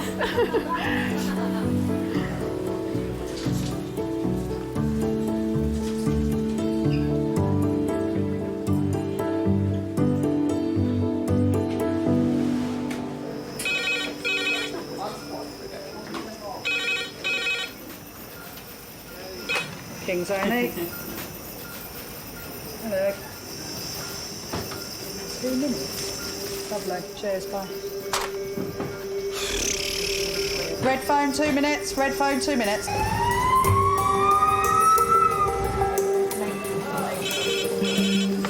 Hello, Kings. Adult trauma, red phone, 3 minutes. This is George. Called us today with a bit of difficulty in breathing. I love resus. It can be a bit stressful if we've got more than the 5 patients in there, because we've only got 5 trolleys. Okay, and how long? But head injury. But it's a buzz. The adrenaline's amazing. This is Alan. He's 50 years of age. Fell down about 7 carpeted stairs onto a carpeted floor. I've never ever had a problem with the sight of blood. The crunch of bones when I'm putting fractures back to place, I think that's great. Even seeing someone's chest being opened in resus. It's not ideal, but it doesn't faze me. Great for me personally, not for them. No, he can go. He can sit here. That's what I was thinking. This one's going to go to X-ray. That he can move there, and then. Yeah. Yeah. If we get another trauma in the next 20 minutes, I'll be upset. Absolute carnage. Right, how many red phones is this now? Because this is nearly getting close to my 15 in a bloody shift. 15, you reckon? Yeah. I only did 11 the other day. 56-year-old Michael Brown crashed his van on the way home from work. His chest on the steering wheel. He's got Parkinson's. Okay. His left side tremor is normal for him. Yeah. He says this is quite bad. It gets bad when he's stressed, which obviously he is. Stressed. He's calmed down quite a lot, but it's just got bad again. Okay. Michael, have you got any pain on your legs? Can you lift this leg up for me? Lift it up all the way. Cool. And this one? Lovely. Michael, my name's Firas. I'm one of the A&E consultants here. Okay. How are you doing? I'm all right. Yeah. You feeling quite anxious? It's just my Parkinson's kicking. I know. It's very easy for me to say try and relax, okay? But do try and relax as much as you can. Yeah. I'm not worried about you, let me put it that way, okay? Just because of what's happened and what symptoms you've got, I think we just need to be a little bit more cautious. Yeah. But I'm hoping that we'll get you up and out by this evening's end. Okay, that's good. Thank you.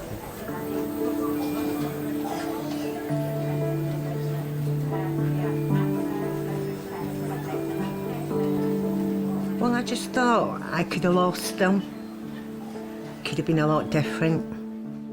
That was basically the main thing that went through my head, you know. I could have lost them and he could have been a lot more seriously hurt. He's always been the strong one.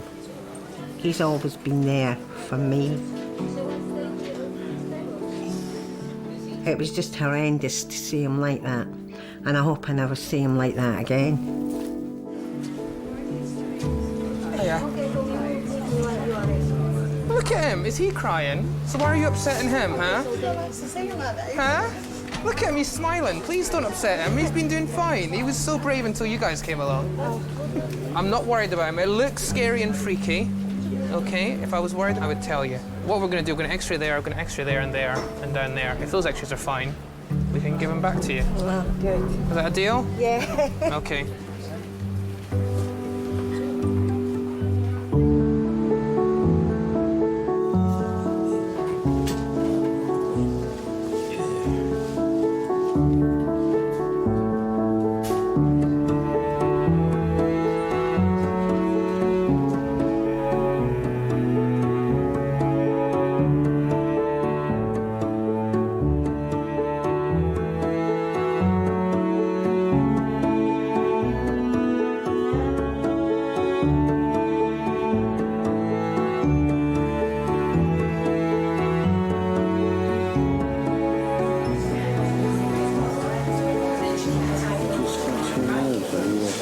Your nose, where? How are we doing? There. Okay.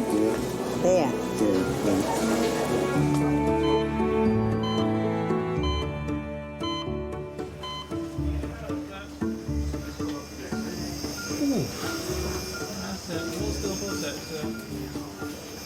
Really well there, sir.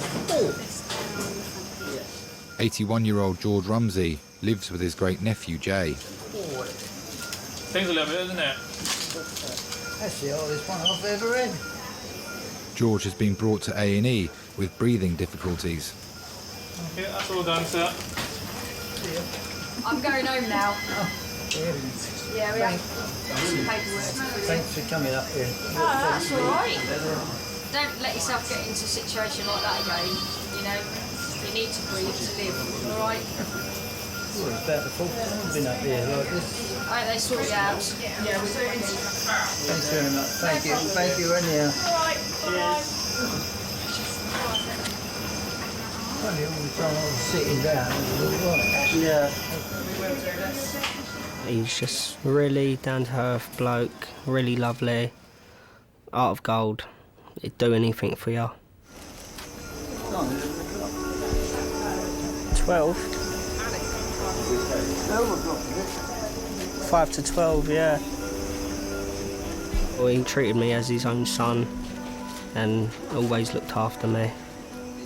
We just used to go to banger racing and go down to the Donkey Man and just used to go on the donkeys and stroke them and things like that.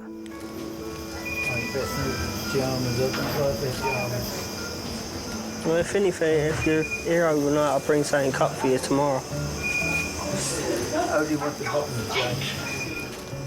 Whenever I needed someone to talk to, he was always there, and I could go into him any time, really, night or day.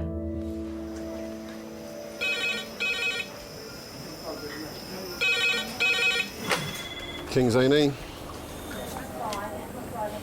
Okay. Thank you. 80-year-old cardiac arrest.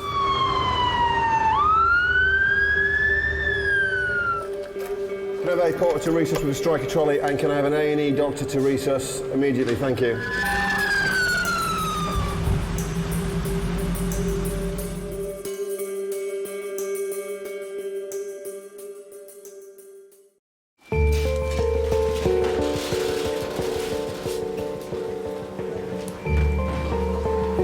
Okay, number 2, please. Number 2.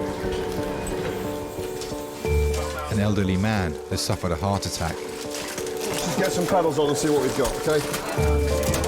Most patients who have a cardiac arrest away from hospital don't survive. Anyone felt for a pulse? Yeah, present. Pulse is present, yeah. Okay. We got a pulse. Yeah, we've got silence rhythm.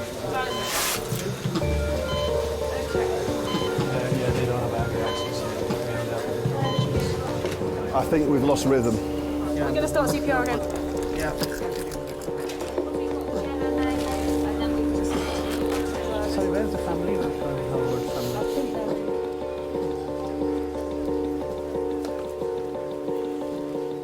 If I ever get to the age of 85 and have a cardiac arrest, I do not want to be dragged to an emergency department with people pouncing on my chest, people putting tubes down my throats. Right, okay. Somebody else do a pulse check, because I'm not going to be reliable. What's the point? If a person dies in that circumstance, it's not dignified. I just want to die at home in peace. After several attempts to resuscitate the patient, he is pronounced dead.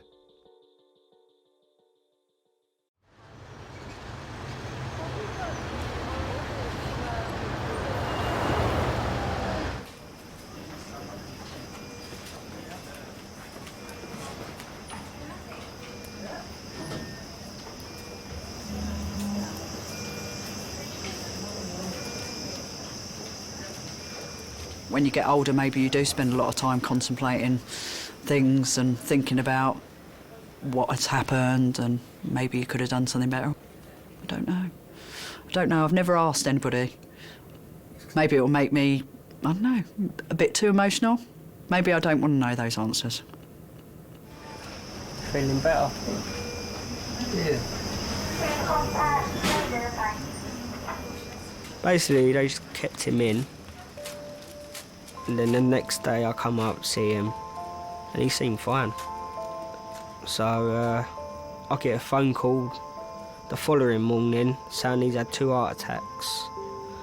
And then they've had to shock him twice. So I've come up here. I can't remember if it was that night or the day after he passed away. He had another heart attack and passed away.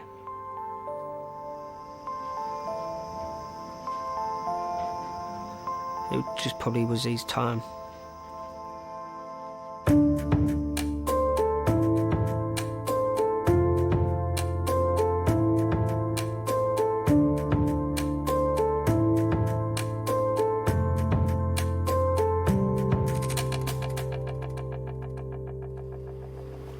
You've got to remember who to be nice to.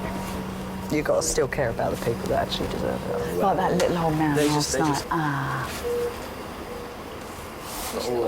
Little 89-year-old who had fallen down his stairs, and he had like multiple rib fractures, contusions, bilateral brain contusions, heaving pneumothorax one side, pneumothorax the other side. I mean, he was in a sorry old state, and it just broke. And the vicar came and did the last rites. Well, me and the anaesthetist were nearly in tears outside here.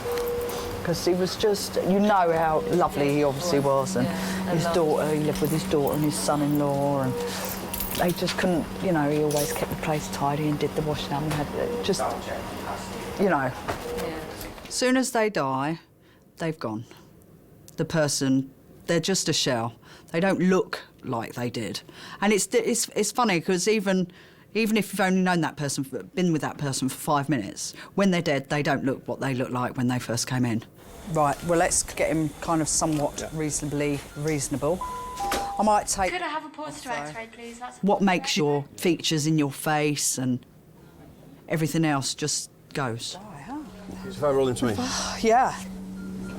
Good lad. Oh. Good guy.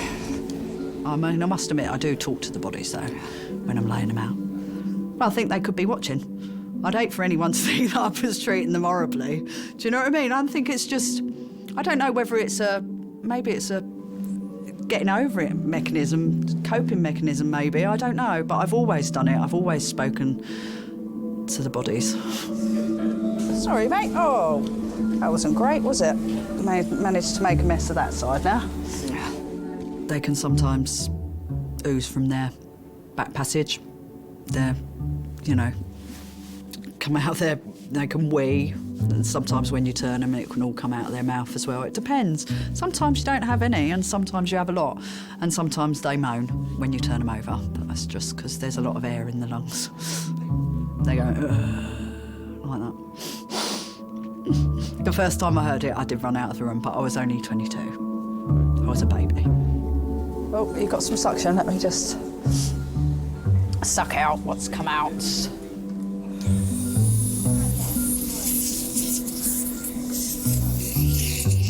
Don't be making a mess like that with your family, all right? Because that won't be nice, will it?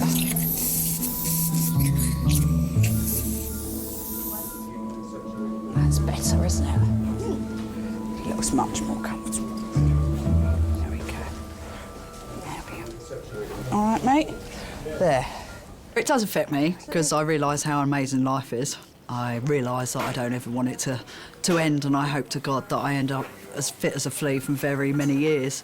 But I don't think it... I do have a really black and white view on death. You know, people die, it's upsetting, it's horrible, but it is a fact of life.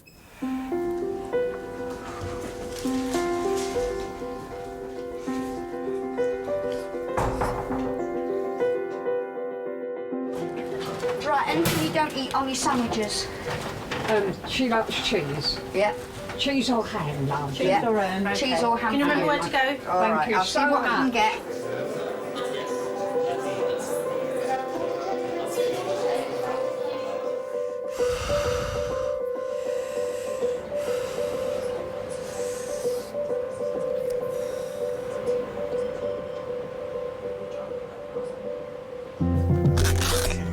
Very tempting to move. Just keep it still just for a few minutes longer.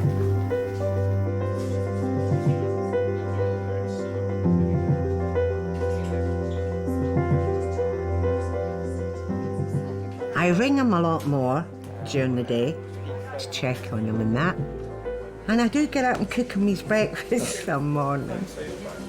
Just basically, you know, like, don't take him so much for granted, you know?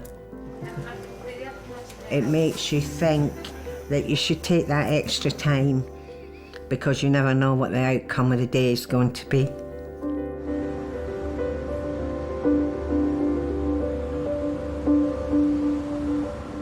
Right, should we start in one and work our way down? Oh. No, It is. A&E Kings. What do you think? Oh, brilliant. Thanks so much. And bye. Red phone, 8 minutes, please. Yeah. 62-year-old male with chest tightness. Red phone, 8 minutes. For last Red phone, hour. 8 minutes.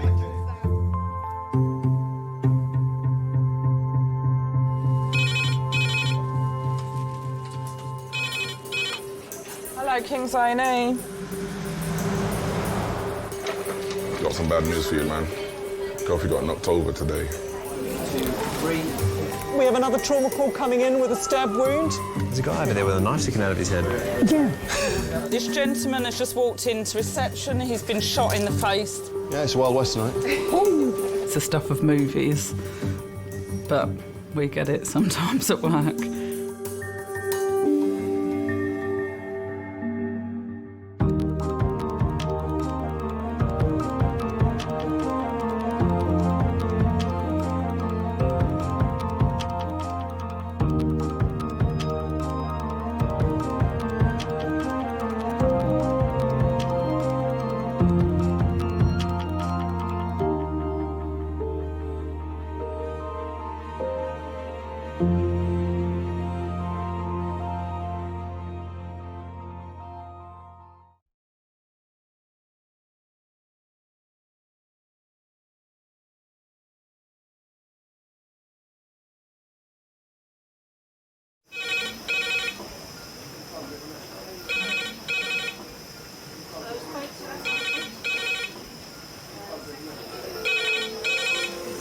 King's A&E.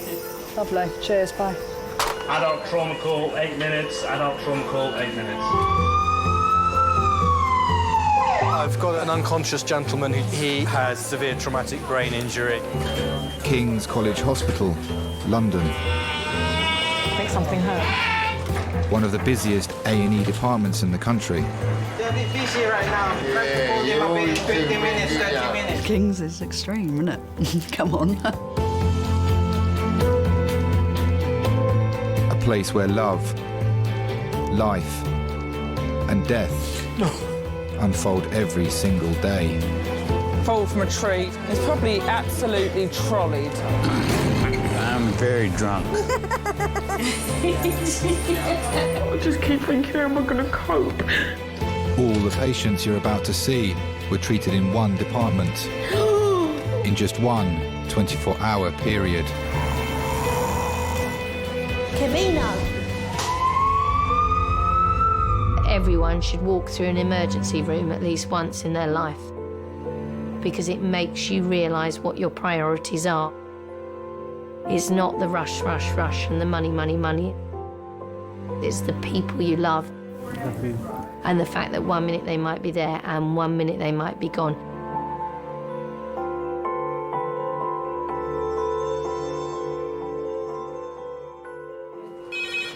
Oh, that's the red phone. Do you want to answer? Do. Hello, King's A&E staff nurse. Yeah, hi. Yeah. Okay, all right then, lovely. Thanks, bye. Oh, lovely. Fall, 4 to 5 stairs, landed on back of head, nil loss of consciousness, intoxicated, and left arm numbness and paralysis. Red phone, 20 to 25 minutes. Red phone, 20 to 25 minutes.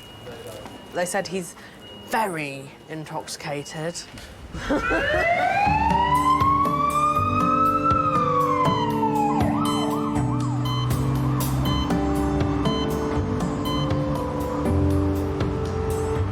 Alcohol is one of the biggest causes of injury seen by the emergency department.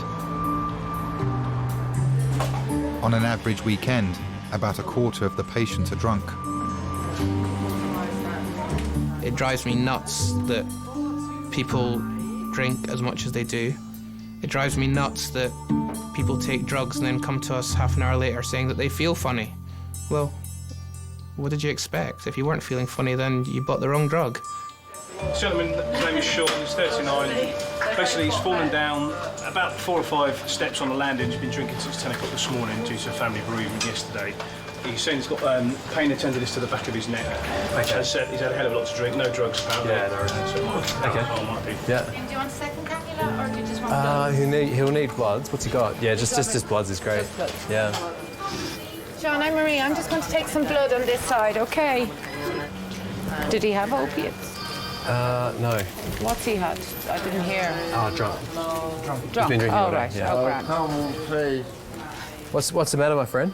Please, yeah? What?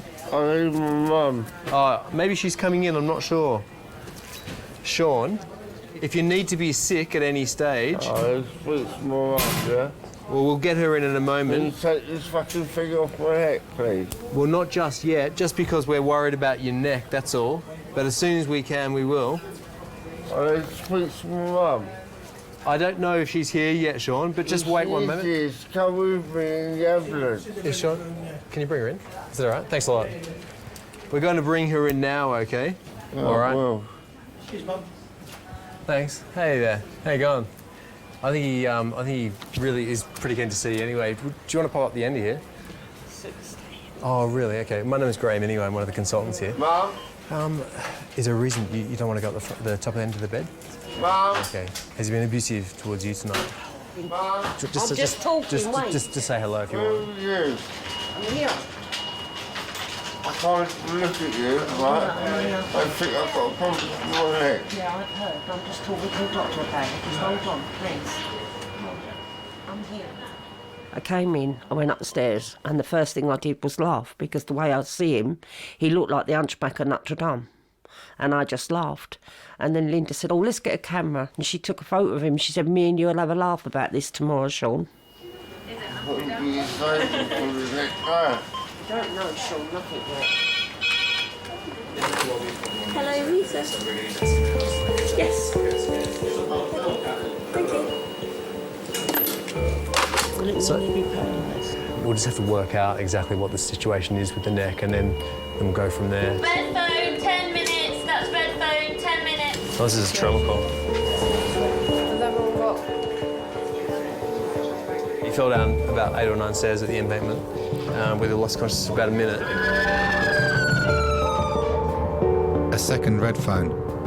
A second patient who's fallen down the stairs drunk. A drunk fell down is a big one. I think what happens is they're on the inside where it's nice and light and they've got a skinful, and then they open the door and it's all dark out there, and half of their senses are already shattered from all the alcohol they drunk, and then they lose one, their vision, and over they go, they fall over.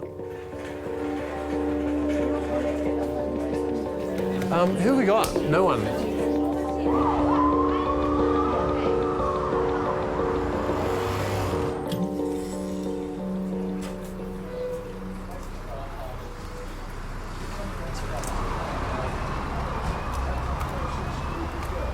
Okay, mate. Is that you that fell down the stairs? Yeah. Really? Yeah. Should we sort you out? I just want a bit of fag. We got a whole team in there waiting for you. Yeah, man. How long are you to be? Where's your fag? Right, no, it's sort of. Oh, well. Come over here, I've got to go. Well, yeah, there's a whole trauma team waiting for you in there because we thought you might have been unwell. He's out there having a fag. He's going, no, I really need a fag, mate. He's just standing there like with his hoodie on. And... So are you going to see him? Well, he's out there. He's obviously in control of his faculties, so if he wants to stay out there and have a fag, he'll have a fag. That's all right. That's all right. Well, tell you what, you can help us out. She's with me, all right? Just take your gear off there. We'll have a look at you. Interestingly, actually, I was on one occasion I kind of had too much to drink, and I fell down the stairs, and I ended up as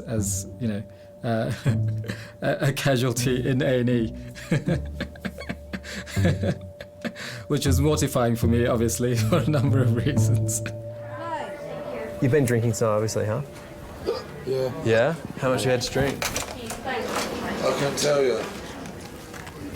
Just turn away from me again. My head is fucked, mate. Seriously, like, I've had a lot of fights in my life, mate. Yeah. I've had a lot of tear-ups and this and that. Take a nice big deep breath. Deep breath. And out. Go on. Don't get me wrong, bruv, yeah? I've fallen over drunk before, yeah? Yeah. And I've done this and I've done that, yeah, but this is hardcore. Okay. Right? Let's have a little look. Dude, the back of my head is killing, mate. It's a fair old bump you got. when you get a bang on the head, what we're concerned about is not just the cut and the bump on the outside, it's the chance of a bruise or a bleed inside where the brain is, yeah? There's no signs of that going on at the minute, but we've always got to think ahead, you know, what chances are you developing that, yeah? I've had some tears in my life. I've never had that. Okay. Mate, I'll just put this around. Lump like that, mate. We'll put a drip in so we can take some blood, yeah? No, mate, no, I'm not having no drips. Are you sure? Don't have needles, mate. Is that right? Yeah. I think we need to watch you for a while. It's probably going to be an overnight stay, to be honest. My birthday, mate. She can't. Oh, I've got to go then. Well, she might be able to sit in a chair next to you. That's all right. Well, that sounds fair on her. She can touch me up when you're not looking. She might want to sleep. She don't want to sleep. She wants to touch me up.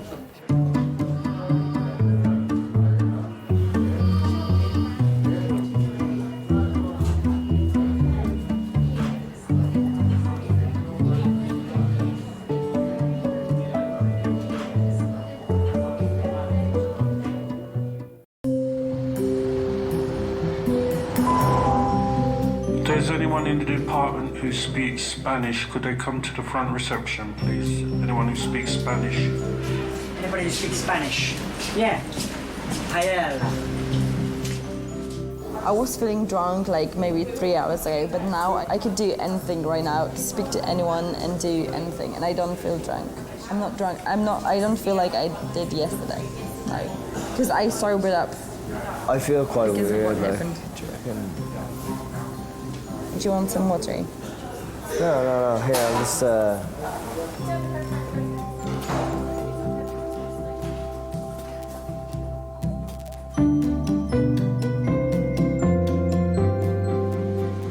Do like a sobriety test. Make him walk in a line. Draw a line into.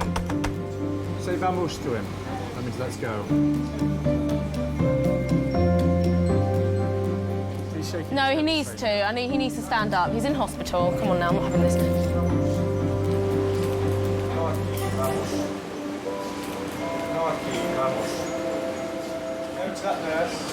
Oh, flipping out. I do feel like Mrs. Mop sometimes.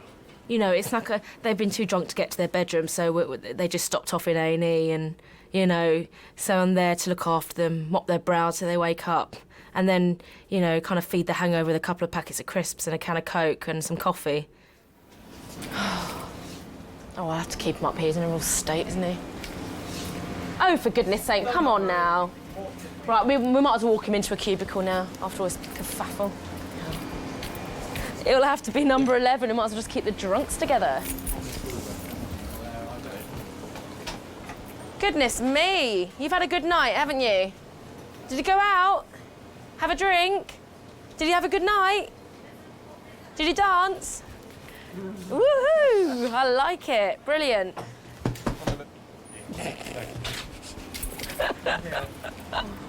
You had a little boogie. Now, one question. Is that hair real? Oh, look. All my boyfriends. All lined up. Keep them done. No, I just don't know which one to choose. I think it would have to be number 10. My little William. A couple of years ago, this very posh boy came in and he'd had a bottle of whiskey. We'd go to take his blood pressure and he'd be like, "Oh, girls, come and get me." And oh, Jesus, now how much of this can we actually take? And when he was saying, "Where's my girlfriend? Where's my girlfriend?" So we're like, "Oh, she's up there in that trolley there. That's not my girlfriend." "Oh, that's the girl you were kissing when you got out of the ambulance."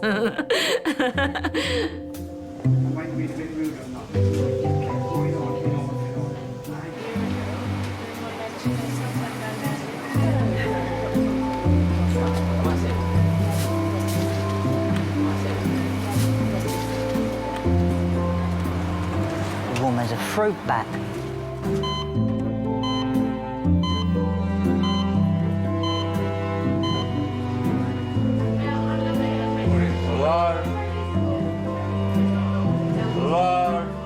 Some people expect McDonald's treatment to be in, not wait and go. Oi!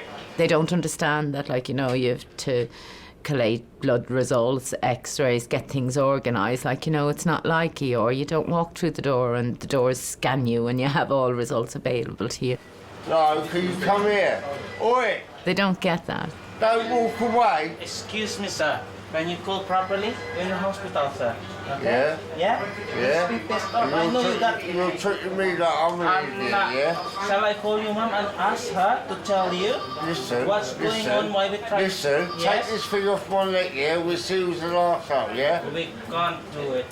Exactly. Yes. You know what's going to happen to you. Yeah, and you know what can happen to you as well. You know that. No, Yeah? right here, right Yeah, now. well, he's talking to the doctor right now. Yeah? Can you She hear? take me for a fake, can't she? We can't. No, You my mum already can. told you. My mum can. He has actually broken a bone in his neck. The good news is that he's alive and his blood pressure and his pulse and you know, he's got both movement in his leg, both his legs have normal movement. There's only damage to the nerves that are into the arm, and there's a possibility that, you know, with intervention that might improve as well. Did you hear what he said? When What did he said say? if he's got broken his neck, he's going to kill himself. I'll tell you what. I don't want to hear it. I just Yeah. Has he quietened down? He's quietened down a little bit. Hello? Hello? Sean, the doctor's just talking to your mum right now, okay? No, can you come here? Oi! Don't walk away. Fucking ignorant bastard. I had one too many maybe, tripped over the clothesholes, went down the stairs head first, broke my neck. Hello?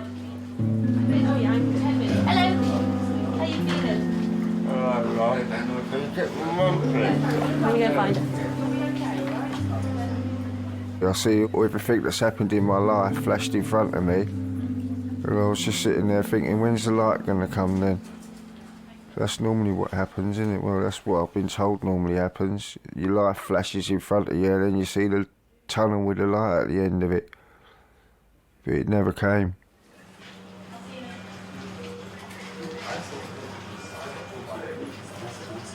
I broke my hip now. I hope you're happy, yeah? Stay still. Why have we got to be happy? We're not Hopefully, happy. I hope you're happy. You might keep still, bro. It's nice to know. We're going to go home and we'll be back tomorrow. Don't worry about me, mate. I ain't talking to you when you're like this, Sean. There we go. Keep still, bro. Sean's been through a hell of a lot in his life, through beatings and everything else.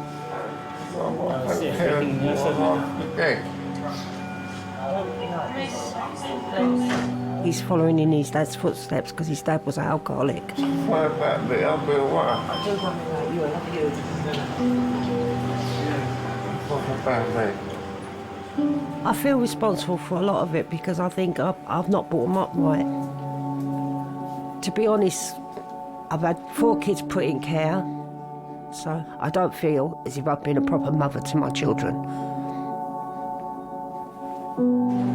Sorry.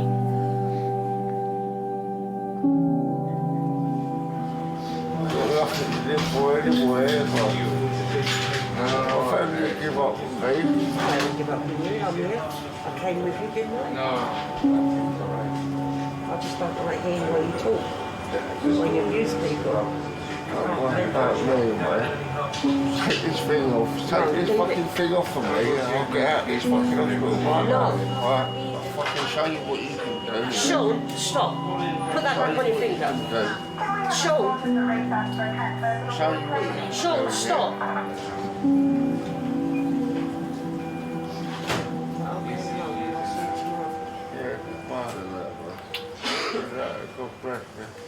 People come straight in to you from an experience, so they've had an accident or they've been assaulted. They may shout, they may cry. It's because they're frightened or, you know, they haven't had the chance to talk about it or understand what's happened to them. So you face people when they're at their most raw.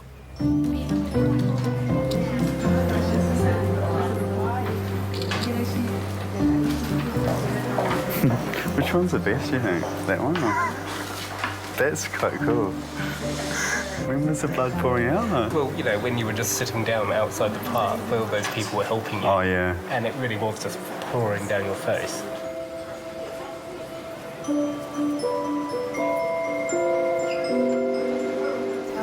He claims to have been assaulted. He says he lives on the streets and a passerby assaulted him and he's got a bit of a hematoma, but apparently no loss of consciousness. He's going to knock out any doctor that goes to see him and he's going to kick off when he gets to the cells. I don't know what he's going to do to the nurses that assess him. Cute police officer though, so it's okay. Maybe Right, we'll he's leave. quite sweet. We'll let you sort him out. Yeah, they do. He seems he's got a sweet face, isn't he? Hello, Majors. A man that can't handle his drink is just horrible. You know, you can see the most loveliest man, comes into A&E, you can see that he's taken such pride in his appearance before he went out, and then he's just awful. Babe, I'm so sorry. Yeah, I can't find my phone. I think they took my phone. I don't know where it's gone. It might be in my pocket. Look in my pocket. 26-year-old Andrew has been arrested after a day of heavy drinking. Who took the fucking phone? You stop. You let go of me, and you let go of me. Andrew, Let the fuck go of me. Andrew, listen to me, okay? They're pissing me off. Listen to me. Because I ain't been Right, arrested. that's it. I've been arrested for... You want? Yeah, go. Well, you bend me over. You like it that way, do you? Fucking knob. Go on. I fucking phone. To be honest with you, I can't remember too much about it. Well, you're talking mega consumption of pints, spirits, and whatever else, you know. We may as well put him in the van. Ow! Yeah. You're fucking me up! Andrew! What are you doing? Yeah, well, fucking let go of me then. Andrew! Fucking let go of me! No, stop falling over. Stand up. Stand up. Stand up. Stop being ridiculous. Yeah, the van hasn't been cleaned, so you may as well put it in the van. All right, we'll go. I remember putting my hand through a window, not intentionally, but yeah, that was the way it happened. Andrew. The police come, I start getting a little bit rude to him, he started getting a little bit rude back, and I ended up spitting on the floor, and that's what he arrested me for. He was going to take me straight to the station because of my hand was in such a bad way. That's why I had to come in here first. Fuck off! Fuck off! Fuck off! Fuck off! I'm just stepping on my fucking boat too for. Fuck off!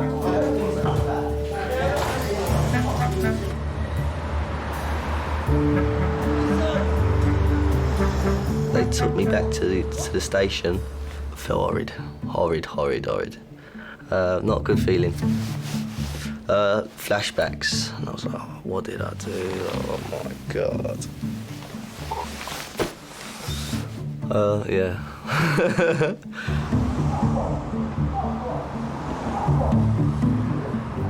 You know, I'm genuinely sorry about what happened that night. If I could take it all back, I would, definitely, 100,000%.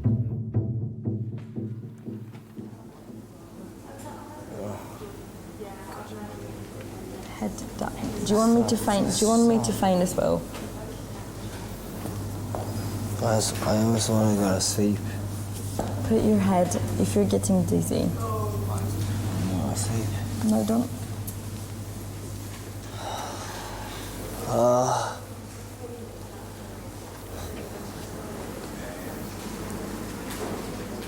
dear.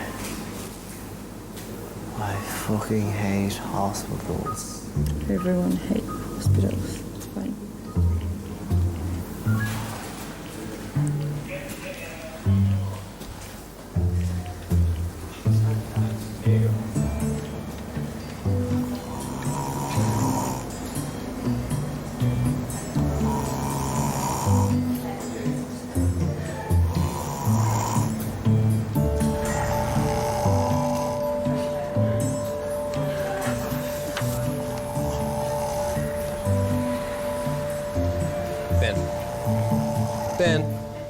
Ben? G'day, mate. Sorry to bother you. We've got a bed for you in a sec. Hey, have you got any allergies? Ben? Are you allergic to anything, mate? Ben, come on, mate. Are you allergic to anything? Squeeze my hand. Squeeze my hand, mate. Ben! Squeeze my hand. Squeeze. Ben, come on, wake up. Fuck off. Well, you need to cooperate, mate. This is going to happen a few times overnight, so be prepared. Ben, squeeze my hand. Ben. Squeeze my hand, mate. Just squeeze it. Ben! Wake up and... Don't talk to me like I'm a fucking mug, all right? Well, wake up and cooperate.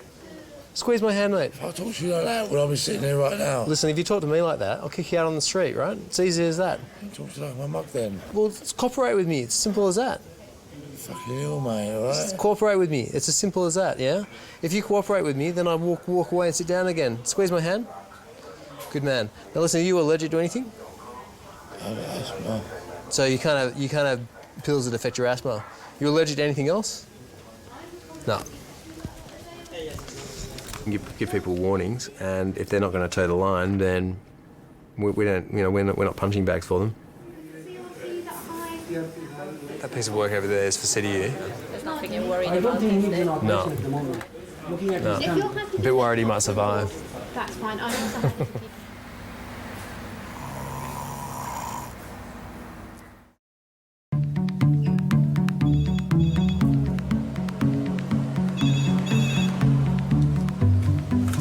Hello, Major Staff Nurse.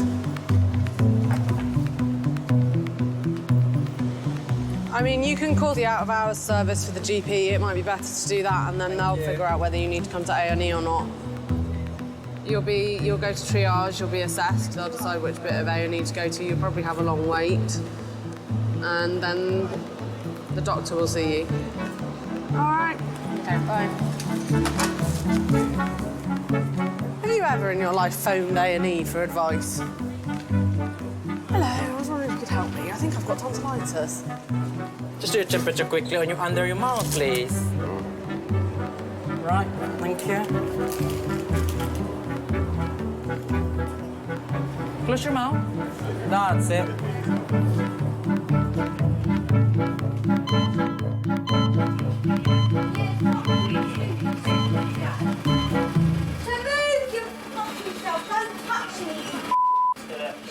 Whilst drunk patients can prove difficult for staff, drunk and abusive mental health patients can be far more challenging.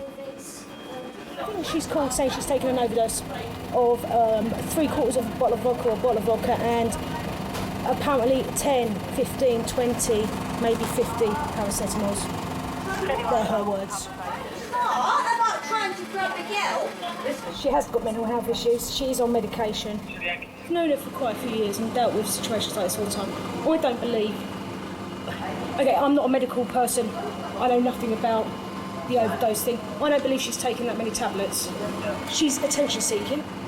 Don't start about trying to grab a girl. Having brought the patient to King's, the police are now keen to leave her there. No, I'm going to toilet. Truth of the matter is, I'm not willing to stay here with her all night on a Saturday night when I've got people. I know it sounds really, and I know your face is looking, well, it's our job. What but she's also a danger to herself and other people, the way she's behaving. She's unmanageable here. What are you doing? Why are you a man grabbing a girl? We've had occasions where the person has been brought in, decuffed and they've gone, and they've literally, I remember a guy, he went absolutely crazy and it was frightening. I was petrified. There was minimal staff in the department at that time because it was a night shift, so it had quietened down a bit, and he'd picked up the big metal bins and he was throwing them around the department, and it was really frightening. No, I'm going to go piss, yeah? And Mum and Dad, oh, fuck, that's what you say, silly. She will calm down. She normally does. She doesn't like the blokes, which doesn't help. How come I've got lumbered here? My only other issue is I have no way of getting back because I was the only driver and I didn't leave my car here. My concern is that I've got 1,000,001 other patients here. I have to ensure staff and patient safety, and the way she is at the moment, she's quite unmanageable. She's quite at risk of going off and hurting herself. There are sharps everywhere. There are cannulas everywhere. She's being aggressive with you guys. She's at risk of hurting herself. Sorry, excuse me. No, it's okay. She's refusing treatment at the moment and just being a total nightmare. Excuse me, hi. Can I have a quick word? Claire, number 6 under surgeons now. Yeah. They've just looked up. She's a risk to hurting other people as well. It's such a risky place. I've got so many vulnerable people here. I can't afford to be hit. I can't afford other patients to be hit and other members of staff. She is very volatile. The way I've been trained, right, as a police officer... Our security won't stop her walking out. OK, I'm just saying from our side, from the police side, the way we've been trained... She's not manageable in this situation, and so...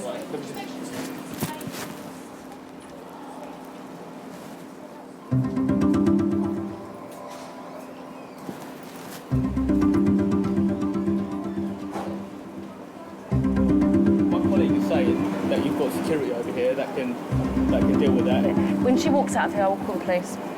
It's fine. We're going to get nowhere. I will take it up with Graham, our police officer, our head officer. Can I take your numbers as well? Yeah, hers 861. You feel kind of helpless in a way that if they're going to leave this patient here, no matter what you say, how on earth are you going to cope with this patient who is clearly needs to be in a place of safety, you know, plus all the other drunken patients and the other patients with mental health problems?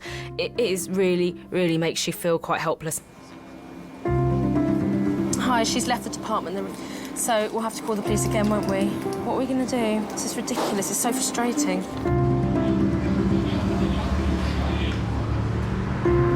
Kevin, I had CT on the phone. They said you brought somebody to neuro CT that should have gone to general CT. So we've got somebody here that needs to go to neuro CT. So when you take them to neuro CT, if you transfer the other one back to general CT. Yeah, just... Thank you, Kevin. Are you free, Nikki?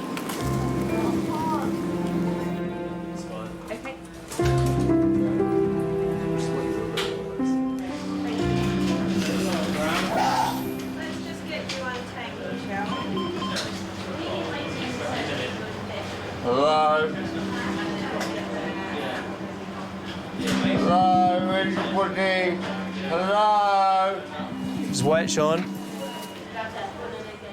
Since I've turned 18, a lot of the injuries that I've suffered, have been drink-related. I've been run over about 4 or 5 times. I've been smacked across the head 5 times with a claw hammer. Been smacked in the head with a machete. I had my jaw broken in 3 places. My nose has been broke about 40 times. Mate, I'll take the fucking thing off. Sean, don't try to do that. You're not thinking about yourself and your future right now. Listen, mate, I ain't sitting here staring at the fucking 2 lights all night, yeah? Just to do you a favour, yeah? Because you're doing your job, yeah? You ain't thinking of me at all, yeah? When I left Philippines, I felt very shocked about what I have seen and the amount of alcohol that people are consume and the effects that they normally goes with it. Can't sleep on my back anyway, yeah? So, right? listen to us. Staring at the 2 lights, yeah, ain't doing me no favours, is it?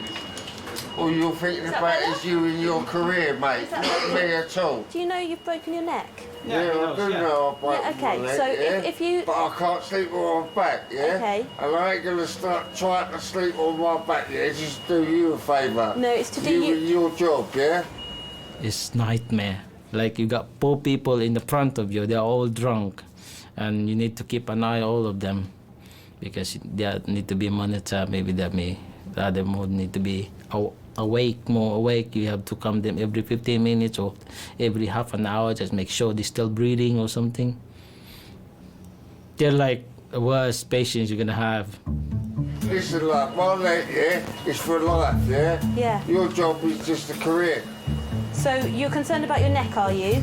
That's why you need to keep still, otherwise you can lose all sensation from here downwards. Yeah. Be on a breath. You know, like Superman. You know the guy that played Superman. You could be him. Yeah. I've turned the lights off, so it's a bit better. Yeah, now. and I still can't sleep on my back. What part of that can't you get? Hey, listen to me now. Listen to me now. Get my clothes. I'm going home. You've got to fill this up, can you? Listen, mate. Right? I don't care what I can do and what I can't do. Yeah. You're not fucking gonna make me, yeah? Fall asleep on my back, yeah? Staring at all these fucking lights, yeah? Yeah? You're not gonna make me do that, yeah? You can't make me do that, yeah? What? Yeah? If you start walking, you could become paralysed. Watch then. You probably never will go home. You're gonna have to sit there and watch me all night. Yeah, because every time I Hey, Sean, no one's going to make you do anything. So if you try to get up and remove all this, no one's going to stop you, okay? Because you're your own boss. But if you do that, there's every chance you might paralyse yourself from the neck down. So you just need to understand we're trying to do this for your future, all right? No, I don't think you are trying to do that, yeah? Well, you've got a broken neck, my friend. Yeah, I've broke my neck. Yeah? What? Yeah? Yeah? Yeah? But I ain't gonna sit here staring at all the lights in the hallway, yeah? There's very little I can do about that right now, but there is a bed upstairs that's getting ready for you, all right? Come then, let's go. That's not that easy, Sean. Maybe it'll be an hour or more, then you go upstairs. So right now I'm going to walk away and I'm not coming back again because I've got another patient coming in. Can you turn me over then? No, you've got a broken neck, mate. See you later. Turn me over? See ya. Oi! Right. Okay. Hey, Sean. Listen, mate. Sean, you've got a broken we can neck. break one way or the other. You've got a broken neck, Sean. If you roll over, paralysed from the neck down. Do you understand? You leave me here, yeah? Staring up at the ceiling, yeah? There's a light there, there's a light there. So how am I supposed to go to sleep? Maybe I'll give you a little something in your vein to help you sleep. How about that? Go on, then. A little something, it'll just calm you down a little bit. That one? All right. Shall we get some lorazepam? Just calm down and try to cooperate with us because we're trying to help you, that's all. I am trying to cooperate. All right, well, stay calm.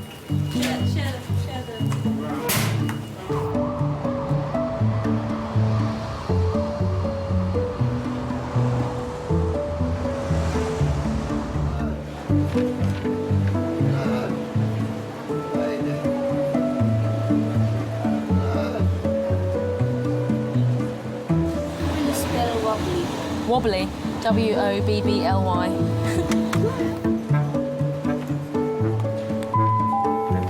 If anybody can speak Russian, please come to Majors. If anybody in the department can speak Russian, please come to Majors. Hello, David. Yeah? Nice to meet you. My name's Ndav. I'm one of the doctors working here today. Yeah. Okay. I was just walking up, I was at church. Okay. I went and got myself a cigar, to cheer myself up. I was just about to smoke it, and I suddenly felt strange, all cold and everything. And then I just collapsed on the floor, just fell down and bashed my head. There was nothing to grab hold of. How long were you on the floor for, do you think? Like a minute. About a minute? Yeah. 56-year-old David collapsed in the street. This is the third time he's been to A&E after blacking out. Well, I'll clean it out first, and It's nothing, isn't it? It is fairly deep, actually. Yeah. Quite often in A&E, the presenting complaint is just one factor in a lot of factors that have brought the patient in, and so usually sometimes you have to dig beneath the surface to get down to the real problem. I had stopped drinking for a month, 2 months actually, and I just had to have one to see what it was like, and then I regretted it afterwards. I was sick. How long ago was that when you had the drink? Oh, yesterday. I'll pop this on for the moment. Yesterday you had the drink? All right. Okay. But I didn't have anything today. I've not touched anything. I don't want to. I've got the money to, but I don't want to. My name's David Long. I'm an alcoholic. I could drink a bottle of brandy in the morning and a bottle of brandy in the evening. That's what I used to drink. So what time would you get up and start drinking brandy? Oh, first thing in the morning. Anytime from 7 o'clock onwards. I need to have a drink sometimes at 5 o'clock in the morning. Okay, can you bend that knee for me? No, it's broken, that one. When did that happen? 1956, this one. Just, How did you do that? Plane crash. We took off from Kano Airport, hit a tropical storm, so we hit a tree just short of the runway, and one of the engines caught fire. We crashed. And most people were killed, including my mother. Sorry to hear that. Yeah.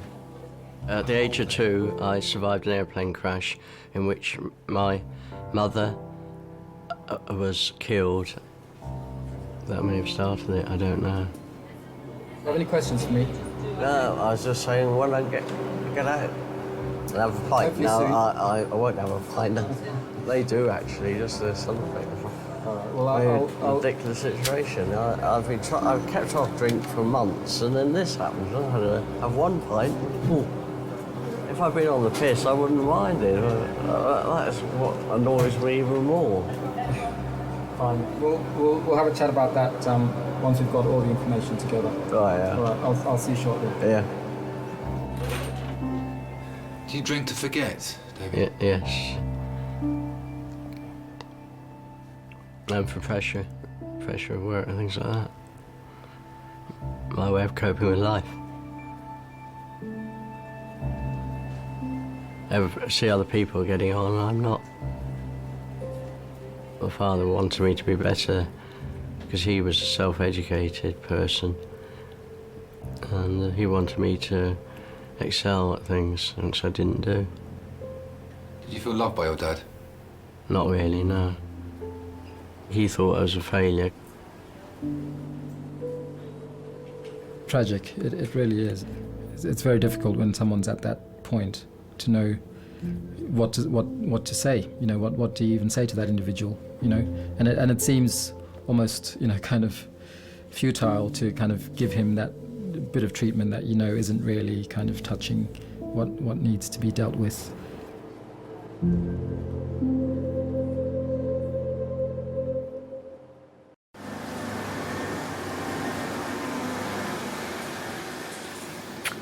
Egg, bacon and sausage tomorrow morning, man, in the cafe before I go home. Might even treat myself to a can of beer. It's supposed to be good, you know, it helps you sleep.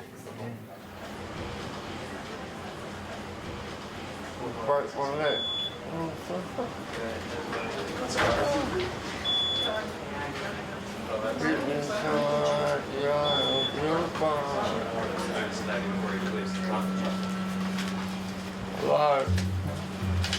Yes, Sean, what is it? Can you help me out, please? Well, you can't. We have to try to explain it to you, do we? You not get up from there. You have to keep it like that until we're gonna take you up to the ward. Yeah, when? Well, when I'm fucking too scared to sleep. Right. They're a bit busy right now, and then we're trying to hold them up in 20 minutes, 30 minutes. Too busy doing fuck all, you. Maybe what you need to do, you have to close your eyes, think about what happened to you and what's gonna happen to you in the future. No, he was supposed to be sorting out an injection for me, yeah? Yeah. But no, he's too busy to do that, isn't he? To calm down a bit, yeah? Too busy to do that, isn't he? He's all full of shit. Oh. Hello? Yes. I didn't mean to slag any of you off, right? Yeah? But he told me he's going to get me an injection to help me sleep. Yeah, that's why I'm trying to prepare now.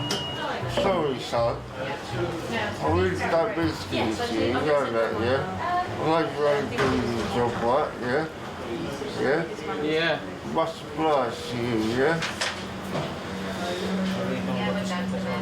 I don't blame you for it. Just close your eyes so maybe you can go to sleep.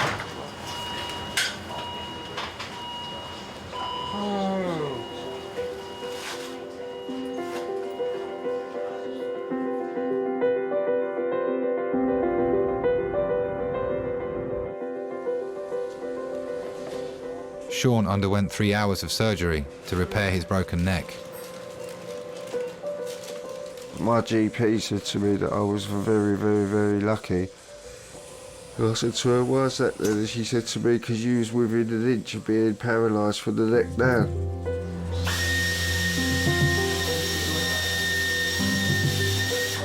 Scary, isn't it, really?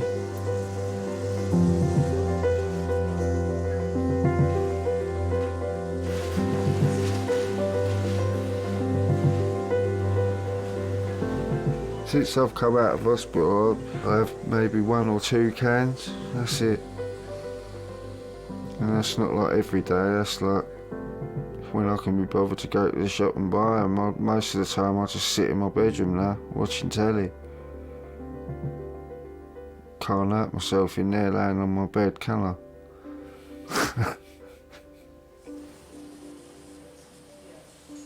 Alcohol's so readily available. You know, I've seen what it can do. I've seen the long-term damage. And I've seen where a glass of wine at dinner can end up killing somebody. I've looked after somebody that has drunk so much, he actually bled to death in front of me. And, you know, it goes from having this nice bottle of wine at dinner to losing your life because of alcohol.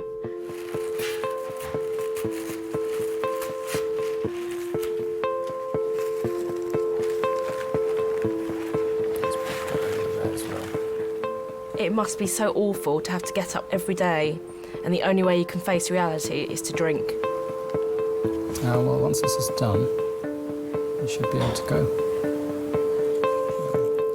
that does break my heart. It really, really does. I think it's, no one wants to drink and be like that. No one wants to smell of alcohol and shake every day. No one wants to have a life that they have to blot out, that's so serious they have to blot it out. It's not a life at all. Alcoholism is an illness. Alcohol addiction is an illness.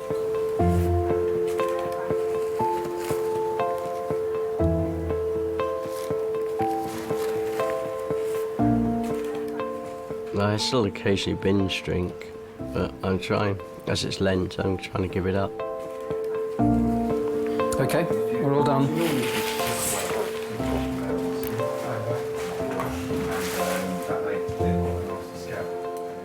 Booze has ruined my life.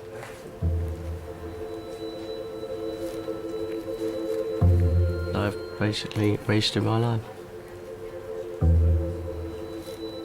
Will it kill you? Eventually it will, yes, because of the cirrhosis of the liver. Doesn't that worry you? No, I'll be joining my mother.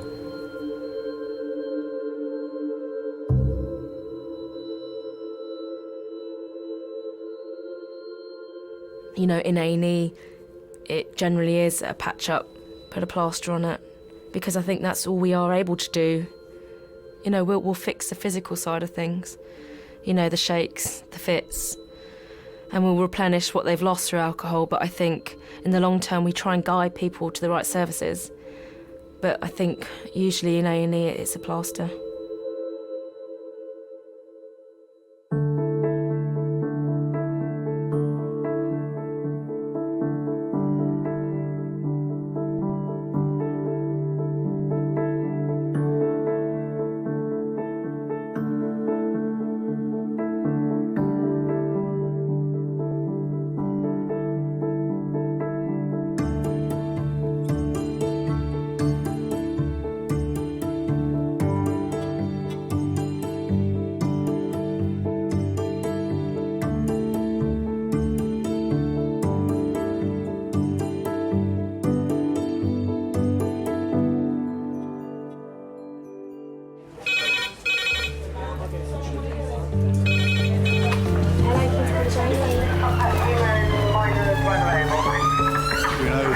Everybody can be saved. Hi guys. His right side of the brain, he's got a part missing. And I keep laughing in shock. I need to move this man back on the bed. He's really quite heavy. We give it a good go, but we can't always help everybody.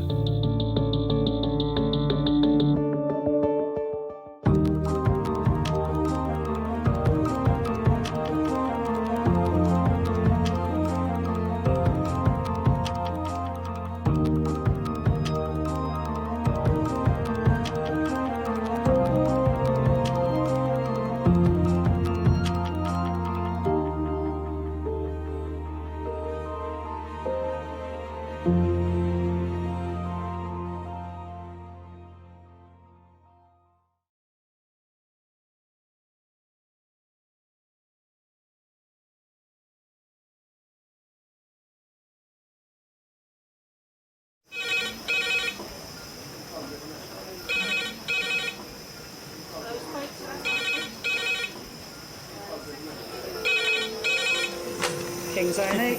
Lovely. Cheers, bye. Adult trauma call, 8 minutes. Adult trauma call, 8 minutes. I've got an unconscious gentleman. He has severe traumatic brain injury. King's College Hospital, London. I think something hurt. One of the busiest A&E departments in the country. They're a bit busy right now. Yeah, give them a bit, 20 minutes, 30 minutes. King's is extreme, isn't it? Come on. A place where love, life, and death unfold every single day. Fall from a tree. It's probably absolutely trolleyed. I'm very drunk. I just keep thinking, how am I going to cope? All the patients you're about to see were treated in one department in just one 24-hour period. Camino. Everyone should walk through an emergency room at least once in their life. because it makes you realise what your priorities are. It's not the rush, rush, rush and the money, money, money. It's the people you love. And the fact that 1 minute they might be there and 1 minute they might be gone.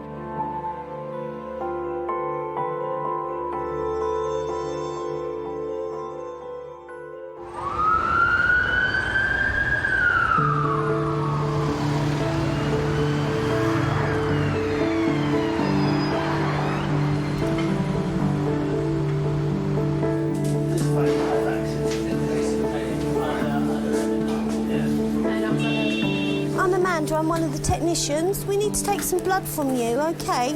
What's your name?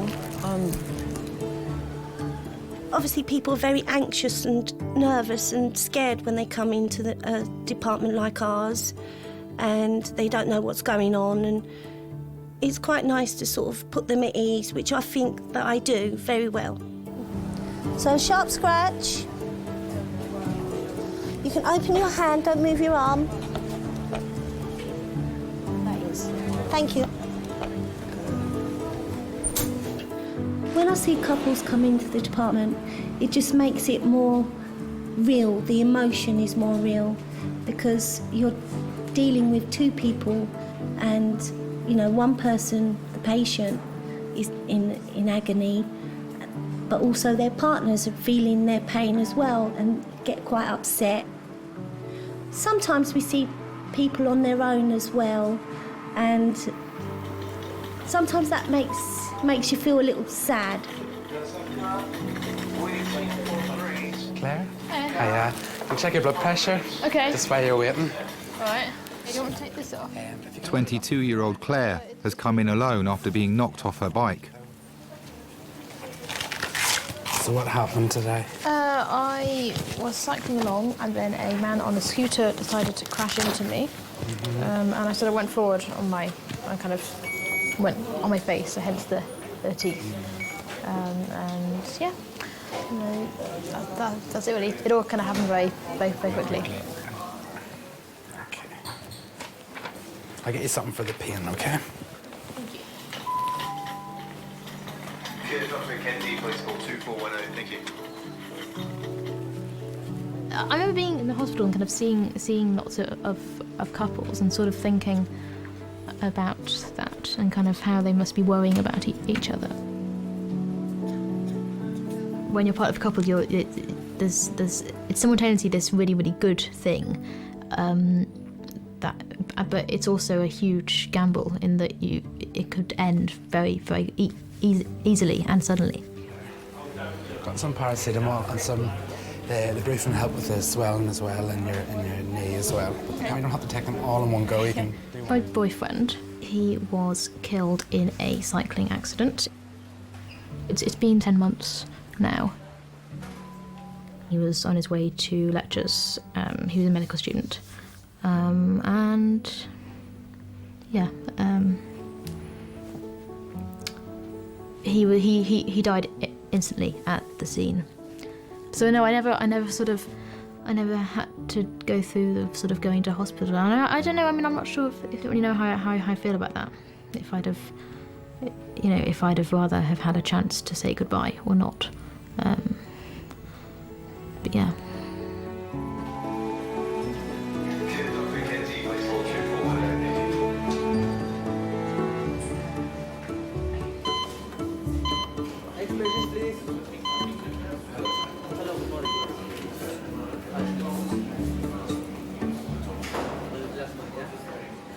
John and his wife Brenda have been together for 29 years. At Brenda's insistence, John recently had a private health screening. The results have sent him straight to King's. So just to reiterate, I just need to get the story right in my mind. Seen on Friday privately, did an ultrasound scan of your tummy. Take me back in time a bit. Why were you having the ultrasound scan? What were they looking for? Routine health screen. Oh, routine health screen. My name's Jackie Butler. I'm one of the other A&E doctors. Sorry, I'm going to just have a quick look with our ultrasound machine as well. So I'm going to lie you down a bit flatter. Is that okay? Yeah. People can actually come in and physiologically be quite unwell, But because there's still enough blood pressure to circulate to the brain and the skin and all those sorts of things, they don't necessarily appear sick. Okay, now I'm going to try not to press too hard. John's health check revealed an aortic aneurysm, a dramatic swelling of the body's main artery. Okay, so you're going to feel a big scratch in your arm. It's just going to pop a little needle in and take some blood. So, you know, someone can come in and go, oh, I've got a bit of belly pain. Their numbers can all be basically fine. And then they have this big balloon of a aorta, which at any moment could literally pop. And if it pops, then that can be the end of you. No, that health check was worth having. It was money well spent. Yeah, sure. How much did it cost you? I think it was around 140 quid. Best £140 you ever spent, I reckon. Well, you know. I had a funny feeling that there was something wrong. Didn't know what it was. Couldn't put my finger on it. I mean, I had to persuade him. You know, John's very, oh, I'm all right. But I got him down there, and I mean, they said to him, you are just a walking time bomb. Did you want to sit up a little bit? He's got a AAA. He's got an aneurysm. Yeah, he's got an abdominal aortic aneurysm. He's been picked up incidentally on Friday. They've just done a scan, just routine, and they found it. It's about 8 centimetres in diameter. So yeah, it's big. Vascular registrar Ranjit has been brought in to assess how urgently John needs an operation. So guys, if you can see, I'm just holding, this aorta normally runs down there, and I actually got my hands around it, so it's that big. And can you see my hands are just being pushed away from each other, kind of a pulse. That's his pulse. So you see, it's that big. You can see it's 10 centimetres, I think. Yours and mine, it would be about that, about 2 centimetres, basically. Okay, so it's quite large. It needs urgent intervention. We're going to get the cardiologist down, as I say. All right, so I'm going to go to the meeting where we're going to discuss you. I'll come and we'll have a talk to you, okay? I'll deal with you. Okay. Dad had some quite colossal accidents. He's competed with bikes all through our lives. But Dad being Dad, he's got up and walked away and come back and done it again.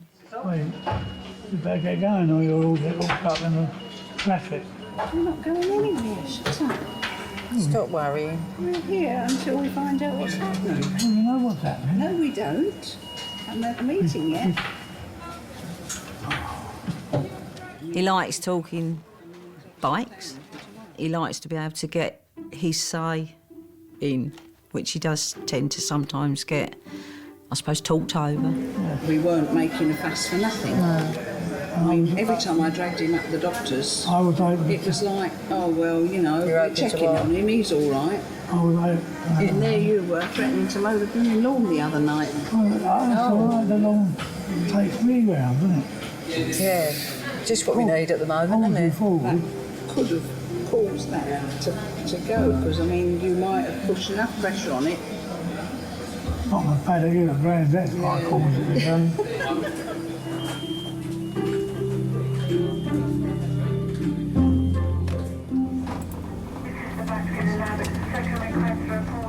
When I did see couples in the hospital, I was kind of aware that it must be this really intense period of their lives.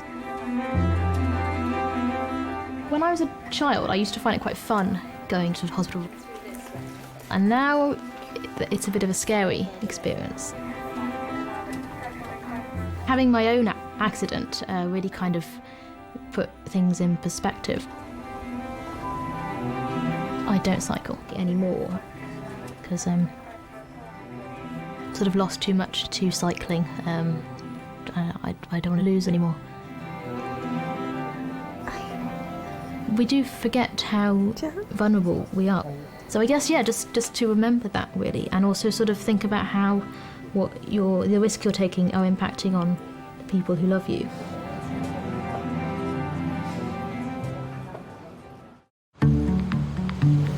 What kind of sandwich would you like? What kind of sandwich would you like? Tuna, chicken, ham, cheese? Cheese sandwich. Cheese. You must eat something for the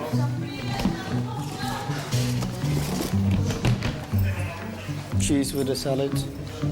And we do meal deal for $3.49 with a drink and a crisp. $3.49 with a drink and a crisp. We do meal deal. Yeah. It's a hospital kind of thing. Means everybody plays their parts to make sick people to get better. So would you like a drink and a crisp with it? Yeah, what's Okay. Something non-fizzy? Not sweet. Not sweet. Sugar-free. I wish I could be a doctor, but I'm still thanking God. I'm in a good health, with a good family, and playing the part as a doctor plays to getting people better. Thank you very much. 151.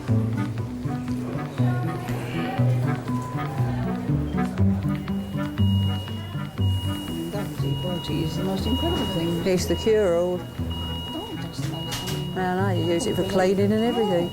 I told Rory and Leader that, they wouldn't believe me. I said, use it on your surfaces, you won't believe how shiny they'll come up. Oh, it's been notorious for that for years. Oh no, it's on, it's oily. I said, no, it's actually a disinfectant. I said, it's terrific. It's the only thing I know that gets my black surfaces shiny and not smearing. –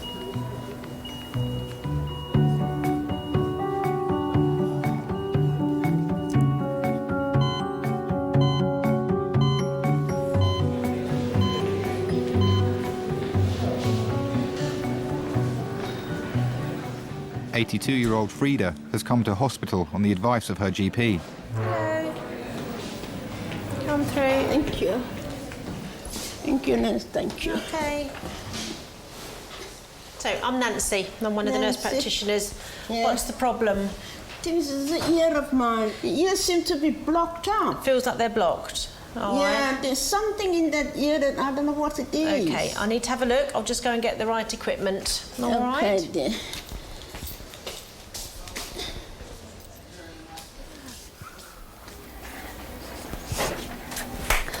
No, Nance, can you tap? Can I tap? No, I've never done tap. Emma's thinking of doing some tap dancing. There's a place on Tuesdays. Listen, I'm a bit heavy-footed. I need a man to dance with. Tap, you dance on your own a bit. Yeah, well, that's no fun. Jill's done it. Jill's done tap dancing. She did a little exhibition at her. I want to be in hold, like they do on. I love it, like their hands. How do they do their hands? I know. Well, they're all like, and their heads swaying, and they're this way. Oh, You better find some ballroom dancing classes. yeah. Alan, do you fancy some ballroom dancing?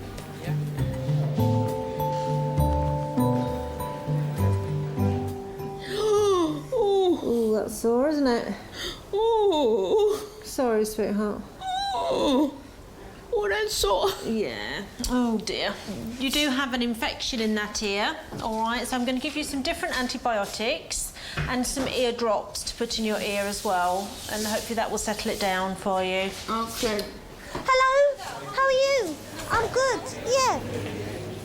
Call the blood lady me. If you need anything. I will. I'll try not to. All right. I wouldn't do my job if I didn't feel it was important. You know, I want to feel wanted and important. Andrew, I just need to put another cannula in your arm, just so we can give you some more medication, okay? My career is, I'm giving up my life, really. Well, I'm not giving up my life, but I'm dedicating my life to other people. You just keep your arm still there for me, and that gives me a reason, or a good reason, to get up and get out of bed and get to work, because I know that someone needs me. Someone will need me potentially today, tomorrow, and that's a great motivator.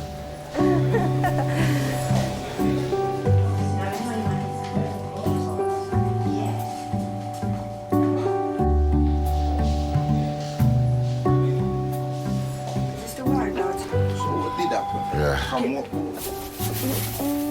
feel absolutely exhausted. I'm the doctor's already, I'm not doing nothing now.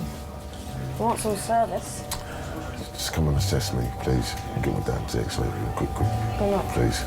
Patrick has been waiting to see a doctor in Miners for 20 minutes. You know what I mean, babe? I ain't looking to stay in there all day. People's expectations are that, you know, obviously they are the most important person. They can't think about anyone else. So, you know, they just want to be seen and sorted as quickly as possible. Excuse me? Yeah, no problem, baby. Excuse me? Can you get someone to examine him, please? All right, then, sweetheart. Yeah. All right, then, I'll ring you back, all right, darling? Yeah, all right, then, baby. All right, take care. Bye-bye.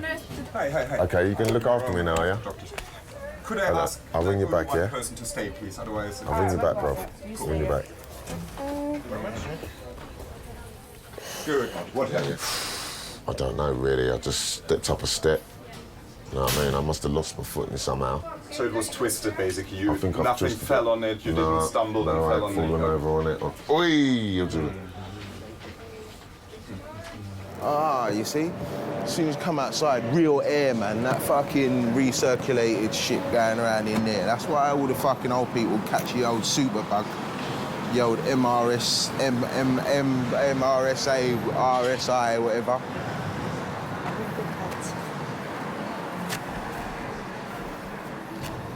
You're such a dickhead. Let me talk to one of our orthopedic surgeons, what they think, okay? Thank you. Can they come back in now? They can come back in now, innit? Yeah, I reckon so. Why not? just sit that so you can examine me. That's it. You know what I mean? Where are they? You know what I mean? I feel my thumb on.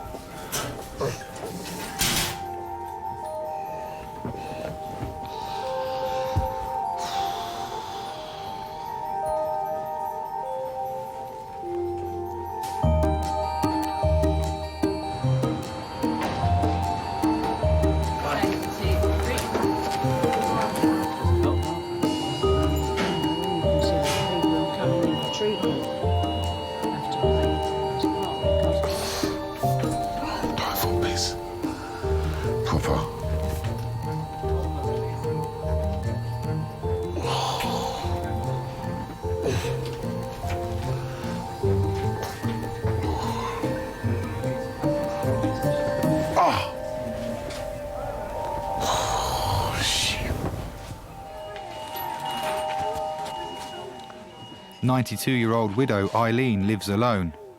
She's been brought to hospital after falling and spending the night on the floor. Now, Eileen, just as I'm talking to you, different bits and things are going to be happening to you, all right? But just for now, I want to find out what's going on and what's troubling you.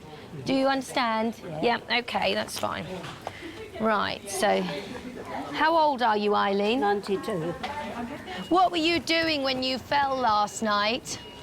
Sitting in bed. You were sitting in bed? Yeah.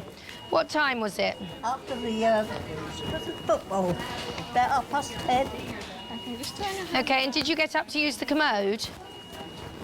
No. Why did you fall out of bed then? I Did you don't roll know. over? You don't know? No, I don't know. And how do you get out and about? Do you walk with a stick or...? No, I don't walk with a stick. OK. Who does your washing, cooking, cleaning? I take my washing down to a cleaners. They do it while I'm having my hair done. And you get your hair done once a week then? Yeah. Oh, well done. You're a shining example. Do you drink alcohol? Yeah. Lots? Well, it's a lot. How much do you drink normally? I had a brandy and Yes. milk. A brandy? And milk. And milk? Yeah, that's Once fine. an evening, or...? One in the morning and one of the evening. Seeing as you have got to the grand age of 92, I think if you want a little tipple, we will let you have one. Yeah? OK. Do you get lonely? Yeah. I never see any of my husband's family or relations. How long is he dead now? 5 years.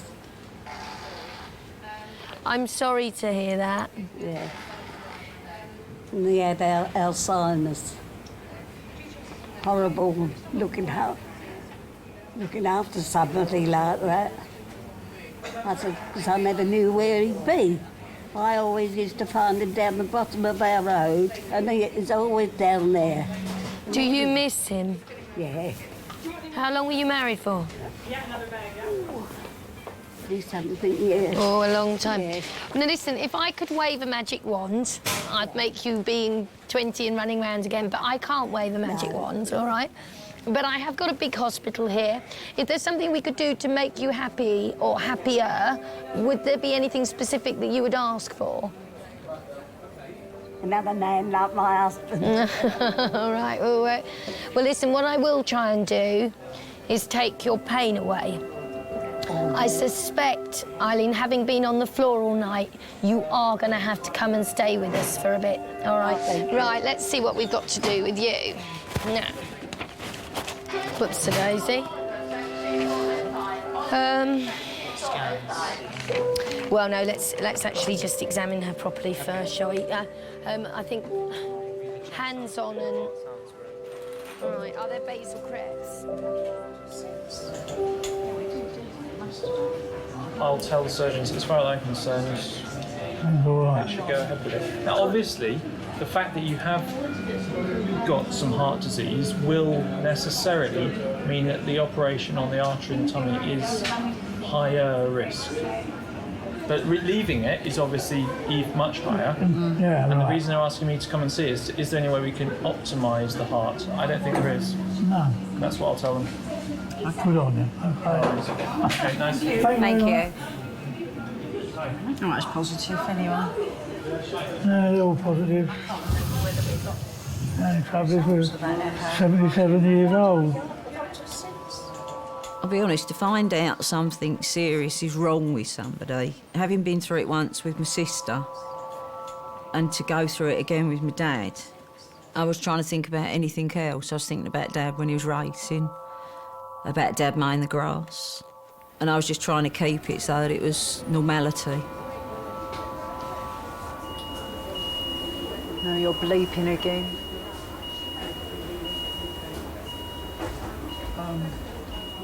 Oh yeah, according to that, you've got apnea now. What have I got? Apnea, you're dead.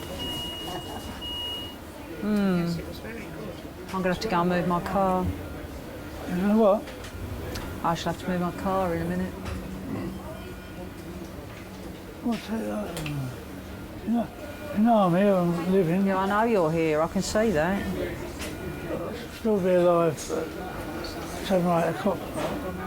He's what, Dad? By what? Probably still be alive at 7 or 8 o'clock tonight. He says these things almost to tempt fate, to worry. prove him wrong. Where are you going now?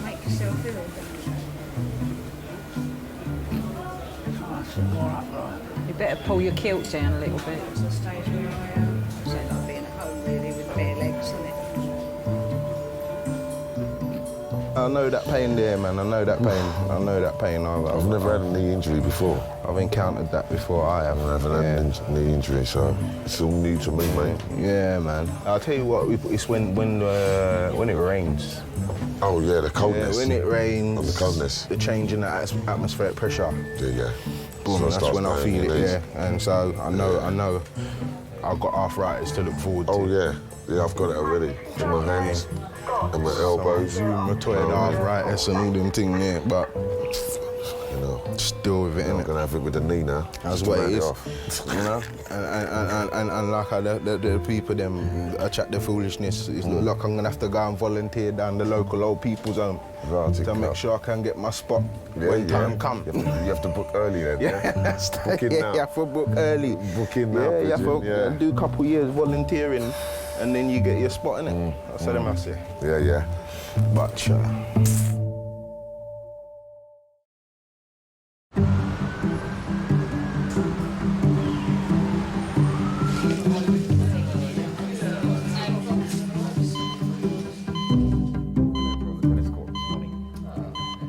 backwards for no reason at all. I hadn't woken up properly and I fell onto my and I've really damaged my wrist. Okay, let's see. I mean, I had just got on the court. We were knocking up and it was the first thing and I just fell over backwards. Okay. It's the men. It's always the men. They're all big boys that have never grown up, do all the stupid things, all the dangerous sports. Yeah.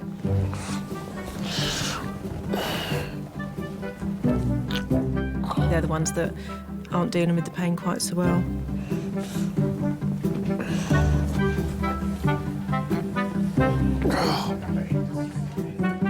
It's usually little old men and ladies that are really stoic, and they come in with a broken wrist that they've fallen over a week ago, and you say to them, you know, why didn't you come in sooner? And I thought it would get better, you know, thought I could deal with it, but they don't.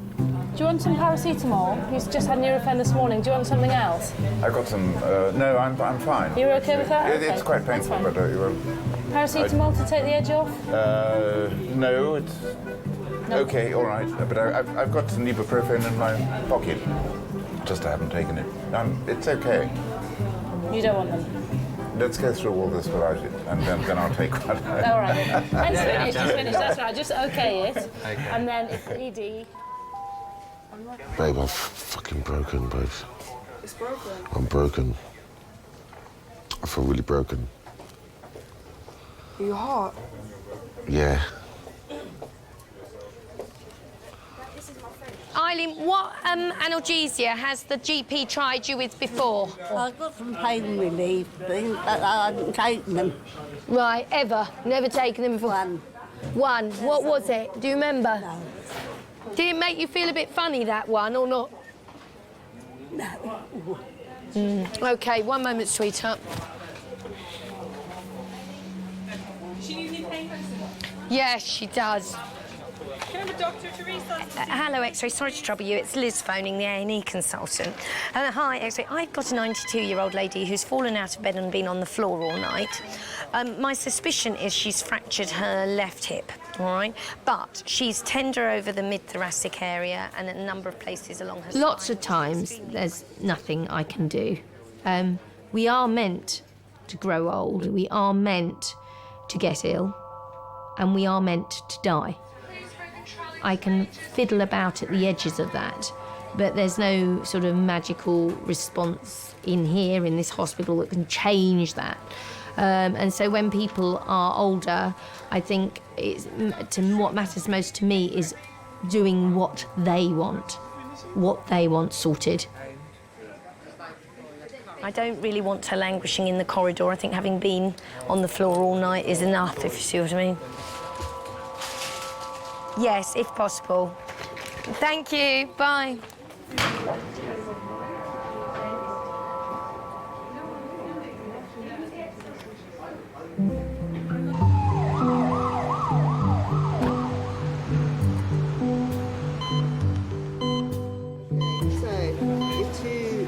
Still in there, she needs to be thrown out. 3 is now empty, she's gone to resus, 4's gone to CDU. Dudley folks survived.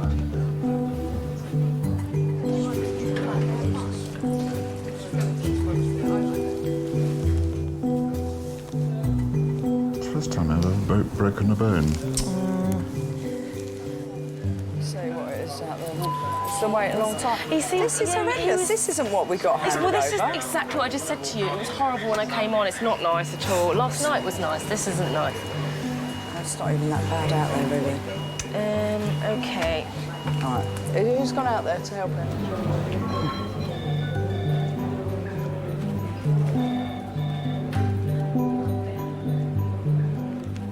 Darren and his girlfriend Alice are waiting to be seen. He's hurt his foot kicking a chair whilst playing a computer game. Sitting beside them is 82-year-old Joyce, who's suffering from a stomach complaint.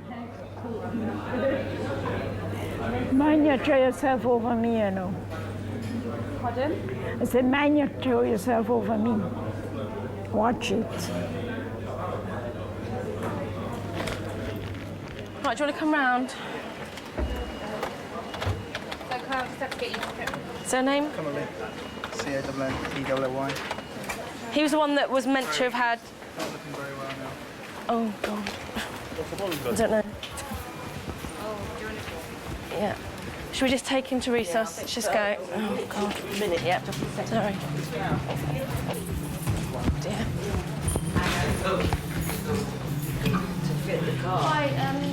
going to bring someone in that's just gone flat with ambulance, I'm going to have to bring them in. I'm going to have to bring them in. I'll get a trolley, yeah, he's just suddenly taken a turn. Oh, let me get a trolley. Is it passed out? After being brought in by paramedics, 79-year-old Eddie has suddenly lost consciousness. Okay, get this stiff. Hello? Can you get a screen, please? Takes out. Hello, sir? Hello? Right, okay. Yeah, can we move the child out? Can we use 5, please?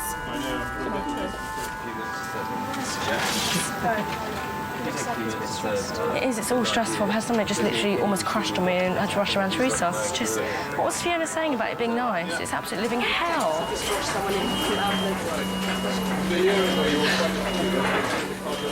That's fine. Okay. Hello? Are you all right? Good. Right, let's check his BM. It's all right, sir? I know, I can never find anything. Yeah, his son-in-law is on the waiting room, but family can speak to him today. I don't know if he had a faint, I'm not sure. But either way, he didn't look too good. He did, did he? Surname? Yeah, but he is conscious now, he knows where he is, and we're just going to check the blood gas now. Okay. It'd be nice just to make sure that what we're seeing on there that doesn't look like ESP waves, in fact is, I mean, this is perfectly regular actually. He's dropping very body to sort of 28, 30. I need to speak to his family. I'm glad you're awake. You had a funny turn on me. You've got lovely Charlotte looking after you now. It does make you afraid to get old sometimes. I do fear getting old sometimes. I fear being vulnerable and not in control. But Trolley's coming in. He is fine now. He's back, but I'll go and speak to his son-in-law. Yeah, Is his daughter here as well? I don't know. I didn't have a moment to blink. I'm sure. But a trolley will come to you first, and then I'll get my one. Okay. I'm gonna fuck you tonight. Can we go for a split? My legs are tired. No, what? A split? No. We'll have a fag, but not a split yet. You can wait. Oh, I'm not sitting here 3 hours without nothing in me, I don't care. We'll go out for a fag, but we'll have one soon, yeah? Can we have one now? Please. Darren, you're just so... We're outside the fucking hospital. Just please, for me. Just leave it, we're going to have one, and when you do have it, it's going to be nice. Yeah? Yeah, can we go up and have a cigarette? Yeah. Don't try and make me change my mind outside, because it's not happening.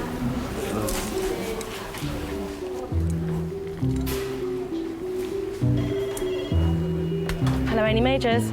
Claire, it's Mario here. Oh, Mario, hi. Yeah, just give me a rundown. How is the major now? It's hideous, it's hell. It's horrible. Right. How many hours? 9 patients waiting, 2-hour wait. Well, just let me get on, Mario, and I'll come talk to you in a minute. Okay. Bye. I'm just going to go into 6 to assess them. Yes, please, that's great, yeah. Patient in there? No, the bed is coming back and the patient is in the suture room. Right. Why have they been here 3.5 hours and haven't had an assessment? Because it's busy, Claire. Okay. That's why. That old lady's rude, man. Did you hear her? Don't push up yourself on me. That's what he said. He said, don't push up yourself on me. I was like, oh, shut up, man. Come on, gorgeous.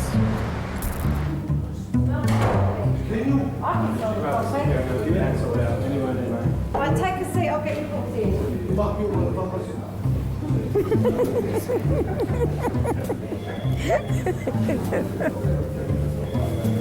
Oh, boy.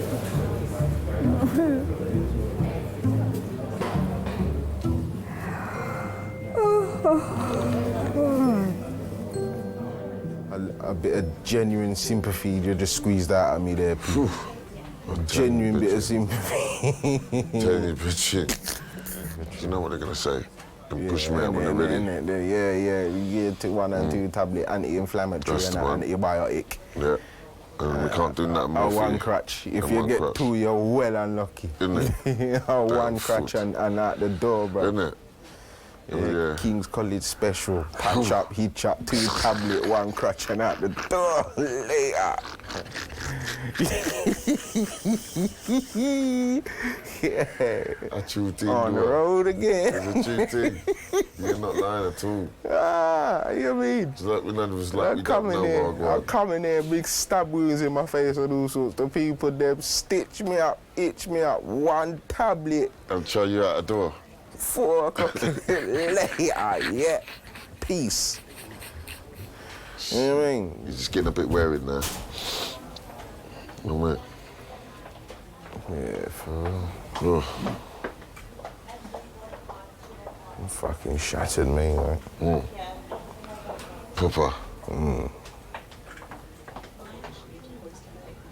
Shit, overtiredness. Yeah. Straight up and down, man. Overtiredness, Straight up and down, man. Proper. Okay, your body repairs itself better when you're sleeping anyway. Yep. Sure.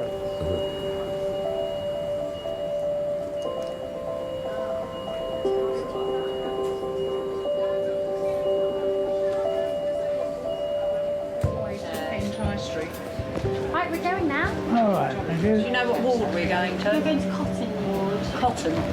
Coffin. No. What? Coffin ward. Trust you. What was it?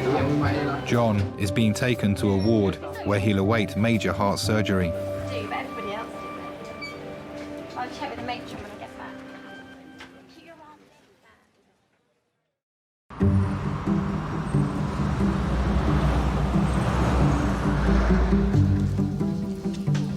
Hello, it's Claire. You've got somebody, he's a guy with a beard and he's got bandages on his hand or wounds to his hand. Can you not let him through to majors or minors? Because he's a nightmare. And he was in this morning abusing everybody, shouting. He may have walked out the department, but he may come back. He's got a beard and he's like, rah, rah, rah. He's Irish gentleman, shouts a lot, quite abusive. Cheers, darling, bye.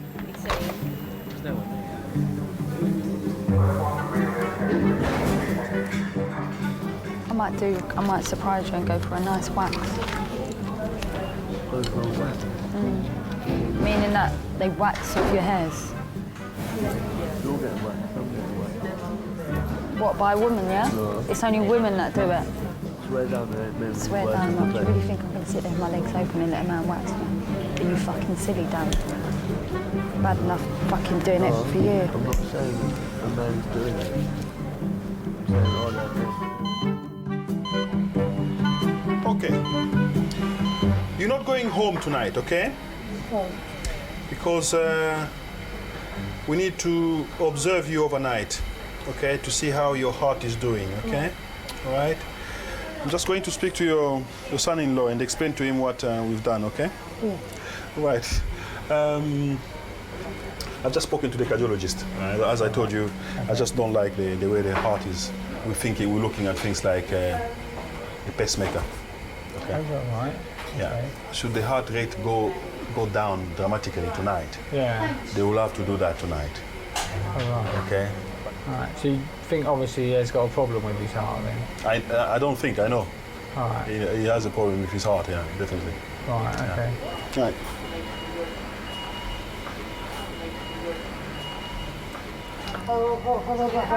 You might have to have a pacemaker fitted. But don't worry. Nothing for you to worry about. What matters is that you get well again and you've got to stop falling into the bath and things like that. How many times have you fallen into the bath then? More than once? Well, why didn't you ever tell us before? You never ever told us. Hey? You never mentioned that you can get out of the bath.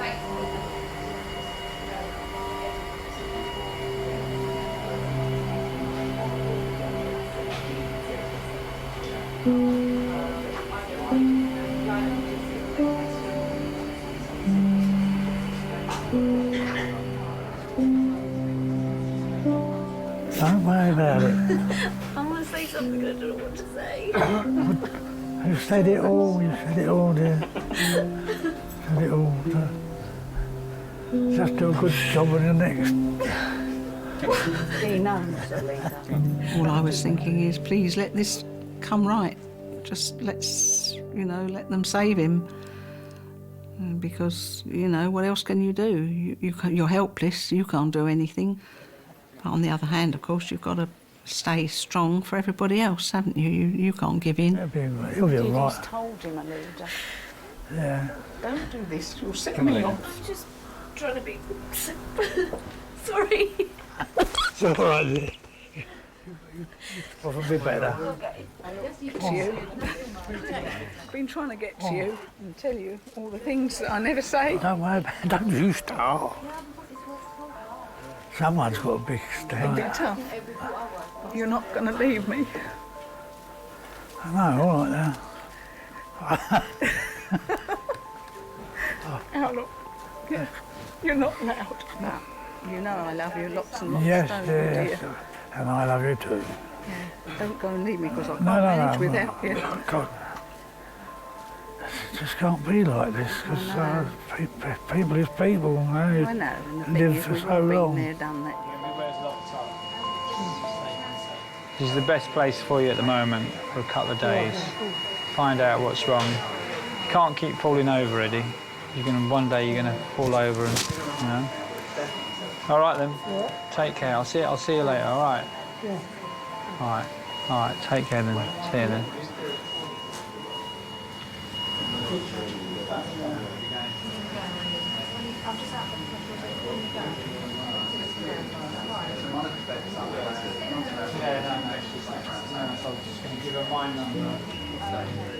Everyone should walk through an emergency room at least once in their life because it makes you realise what your priorities are. It's not the rush, rush, rush and the money, money, money and the materials and the things. It's the people you love and have around you and the fact that 1 minute they might be there and 1 minute they might be gone.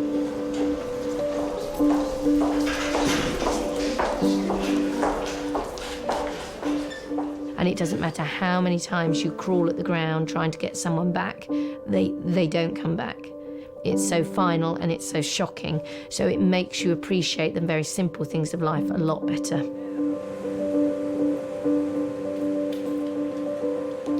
Hey, sweetheart. I've scrubbed every commode, filled up everything. Oh my God, how many sickies have you had today? Oh. All right, sweetheart. That little one, she's a little madam, she was. Now, which cubicles don't have blood pressure leads? Oh my God. I'm going to write it down because I want them to sort it out today. Yeah, number 14 looks half and half.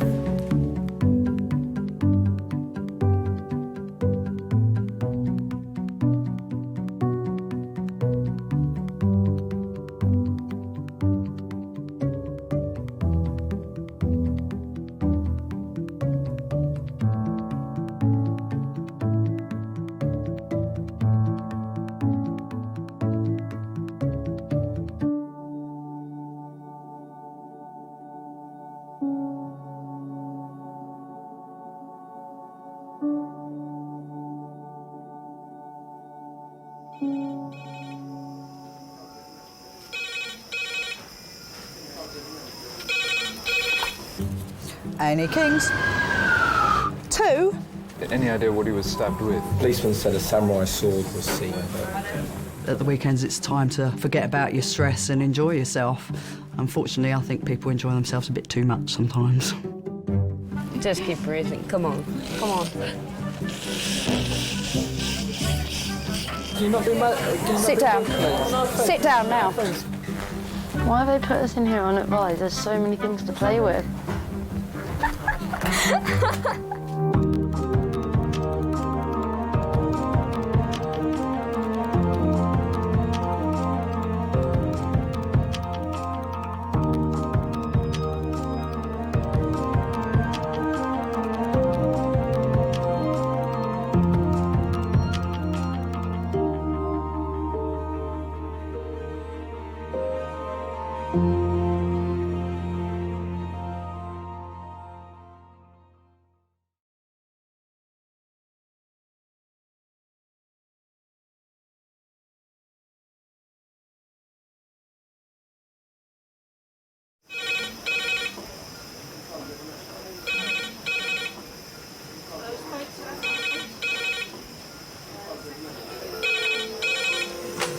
things, eh? Lovely. Cheers, bye. Adult trauma call, 8 minutes. Adult trauma call, 8 minutes. I've got an unconscious gentleman he has severe traumatic brain injury. King's College Hospital, London. I think something hurt. One of the busiest A&E departments in the country. They're a bit busy right now. Maybe 20 minutes, 30 minutes. King's is extreme, isn't it? Come on.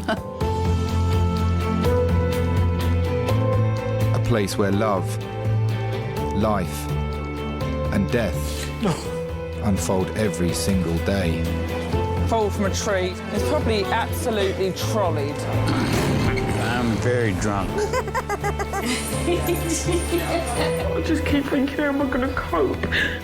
All the patients you're about to see were treated in one department in just one 24-hour period. Camino. Everyone should walk through an emergency room at least once in their life, because it makes you realise what your priorities are.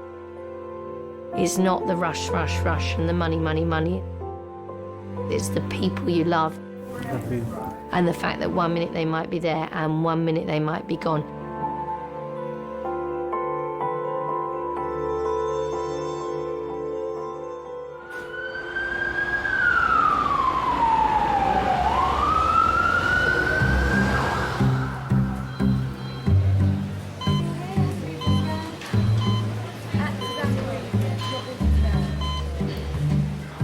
Just my luck to like get hit by a ball on my head. Oh, we're not very good for injuries in our team, are we? Every year, 3 million of us end up in A&E after accidents that happen during recreational activities, mostly at weekends. Why didn't I duck? Oh, that's me.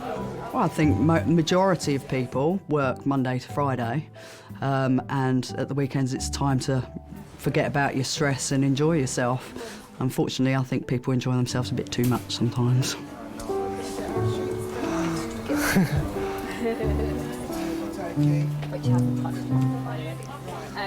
Still paying score 8 out of 10. Look at that, we're cooking with gas. This is how it should be.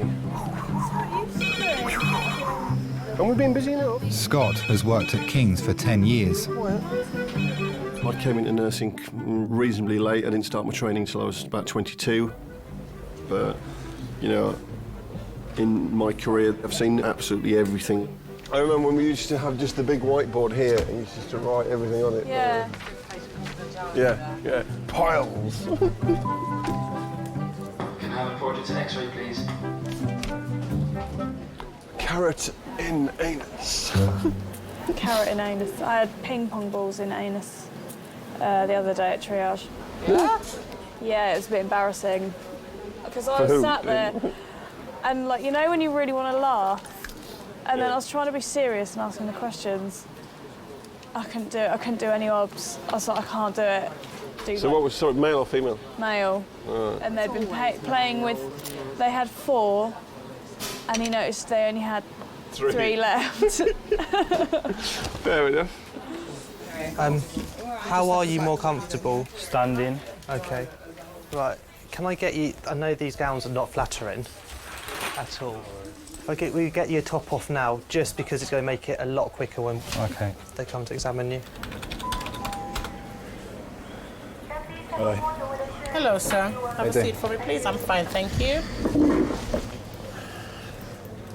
Well, how can I help you? I just got hit in the face with the ball.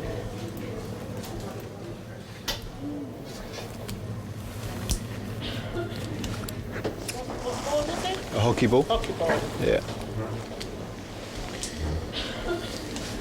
Any vomiting? No. The loss of consciousness? No. So you had it smack in the eye, yeah? Okay. Pain here? Yeah. Okay. Anything here? Yeah. Okay, we'll do an X-ray. I don't think there's anything broken. More than likely, you've probably torn that ligament a little bit.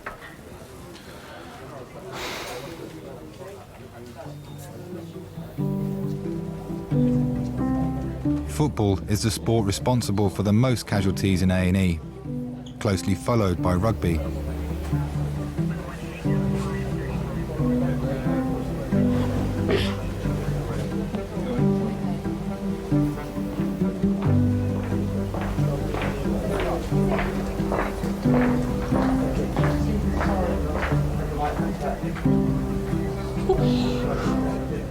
Or is It doesn't hurt.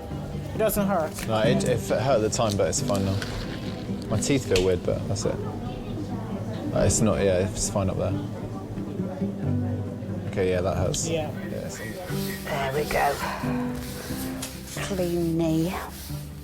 Why am I washing your knee? You're quite capable of washing your own knee. Wipe it. Thank you. What am I doing? It's clean.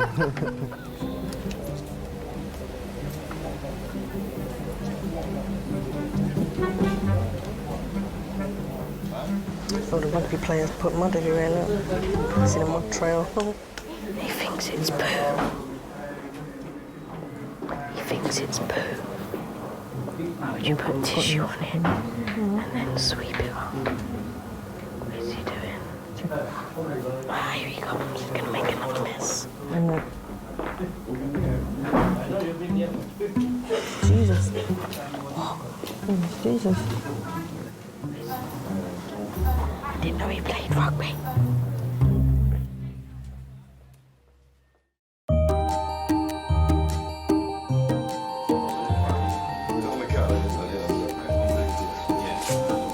Saturday.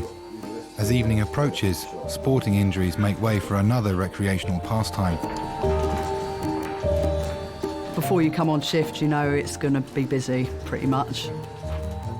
Days can be full of football injuries and nights can be full of drunken injuries. You know, unfortunately, alcohol does funny things to people. I don't need that chair. I don't need that chair.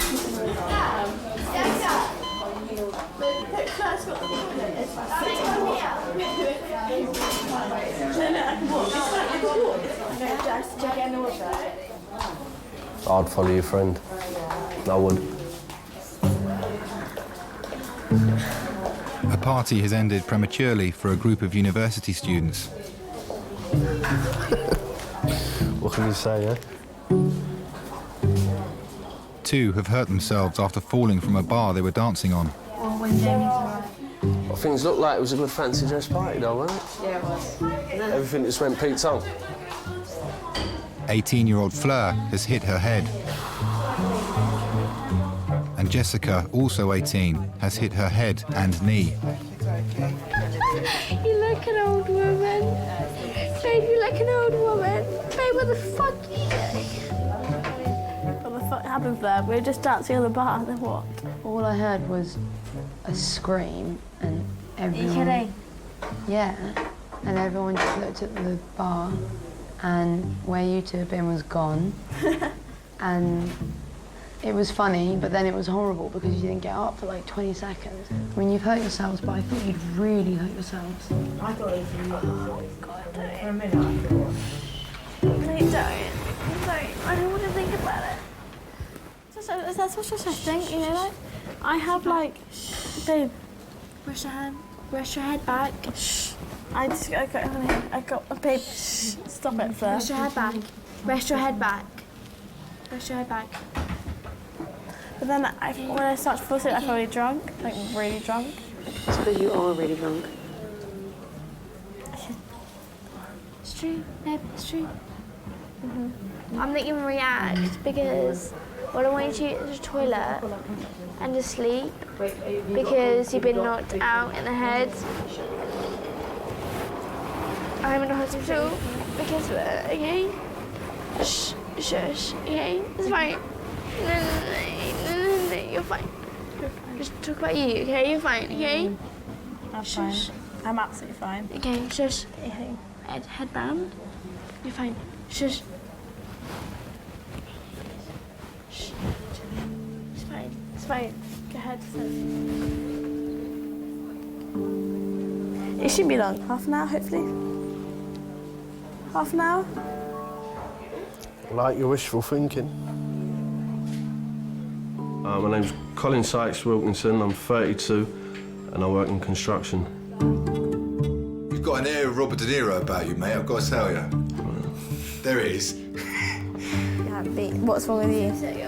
Get it. How come? What happened? Little cut on it. Didn't move out the way quick enough. I was out with mates having a drink in the area and that, and I was coming home from the petrol station. Two people have approached us. So they've asked us the time. I said, no, I don't know the time. And then they've tried to lunge for my phone that I had in my hand. So obviously I've tried to fend one of them off. The other one's tried to throw a punch. And well, next minute I knew there was a knife in the air and one of us cut us with a knife. I Spy, my little eye, something beginning with M. Alice is worried about her friend. We're playing I Spy, my little eye. Okay, what are we missing? Okay, cool, that's fine then, that's fine. Beginning with what? M.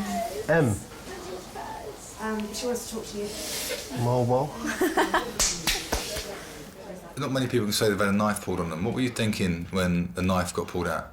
Well, to be fair, it ain't the first time I've had a knife pulled on us, but yeah, of course you get scared, you see that coming at you, you know, you don't know what's going to happen. Your turn. Mister? Who's my turn? Yeah, your turn. Oh, blimey. I've been stabbed about 3 times, and I've lost count the amount of times someone has actually pulled a knife out on me. It happens so many times where I'm from, so, you know, you tend to get used to it. Do I actually have to say hi, Spy, as well? Something beginning with, J. J. Jumper. Babe, this is so hardcore. You bonded. Colin? I'm fine, don't worry. Well done, Colin. Good luck. Woo, enjoy it.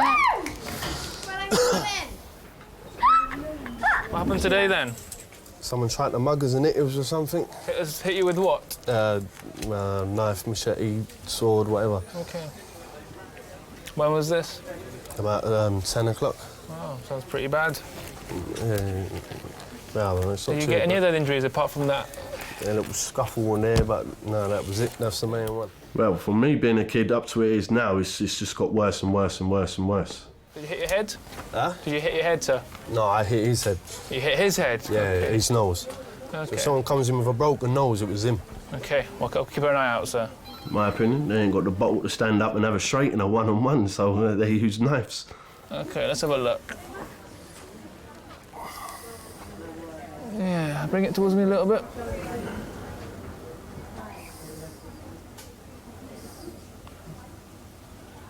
Ruined me tattoo, innit? Yeah, I've seen worse than that. I've seen people get hurt worse than that. I've seen too many things, so that wasn't nothing. Is my fingers supposed to be numb? Let's just have a look at your fingers. Okay. Give my hand a squeeze as hard as you can. Okay, is it? You can't squeeze as hard because of the pain, is it? Yeah. Okay. It's just tight. So relax for me again. Can you feel that? It's numb. It's tingling. Okay. Yeah, it's proper numb. So this is numb here, is it? Yeah. What about down here? No, that's all right. Okay. Yeah. These two here. It's like pins and needles. Yeah. Okay, just bear with me for a sec. Let's get one of my other doctors to have a look at that. Femin, do you mind having a look at the wound for me? Okay, no, seriously, it really hurts, but like.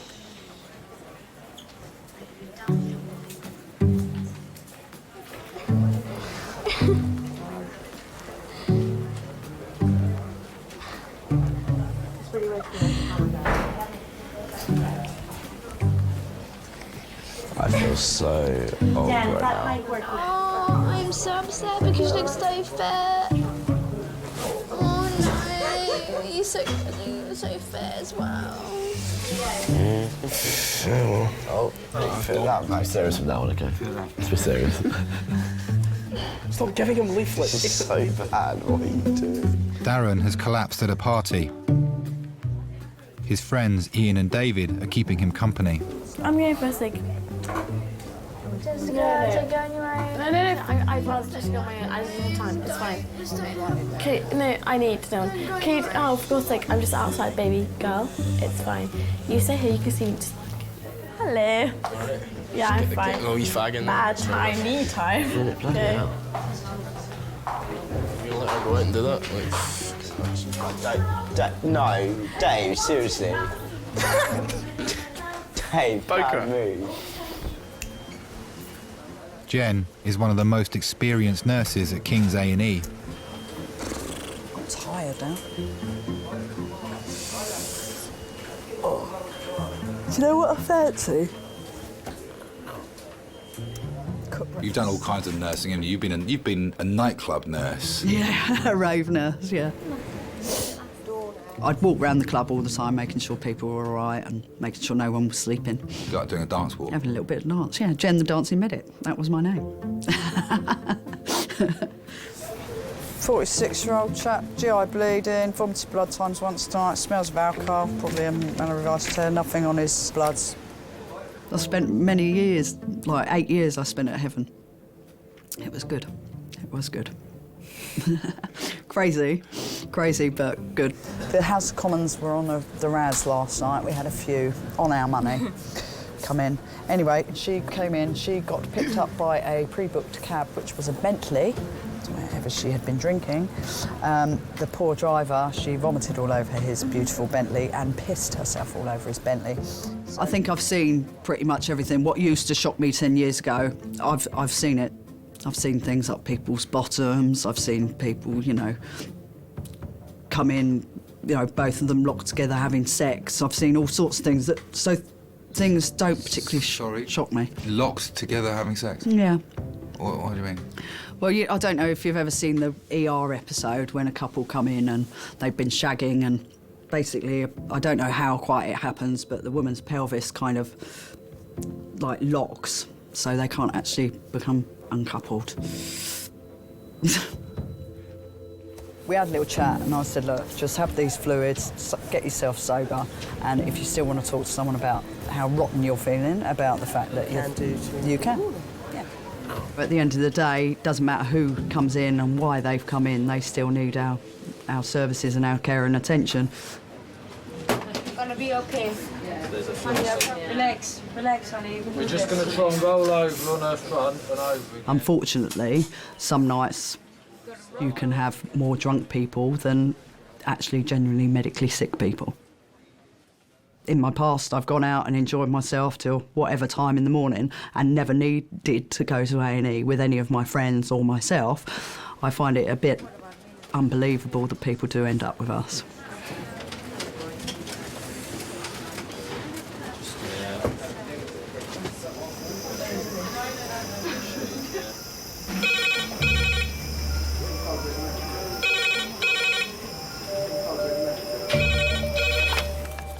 A&E Kings.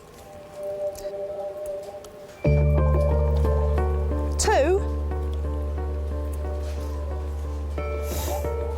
With 2. Right, yep. A birthday party has gone horribly wrong. Right. The ambulance service are en route with 2 patients from the same event. Yep, go on then. I think it's going to get a bit busy in here in a wee while. It's going to get busy. Yeah, just to lots warn of you. people coming. Yeah. Okay, thanks.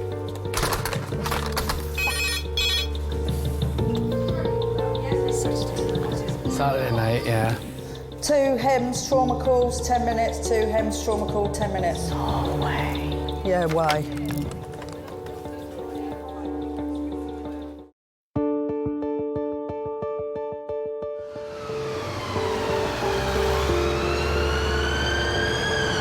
There's been a violent assault at a birthday party.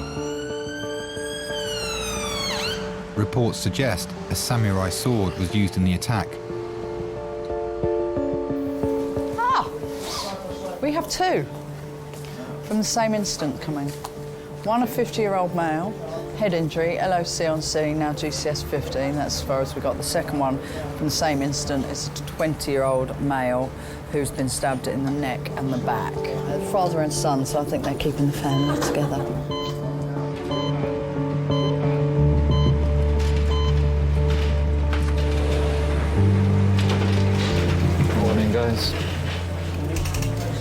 stab and the next one's a head injury. Okay.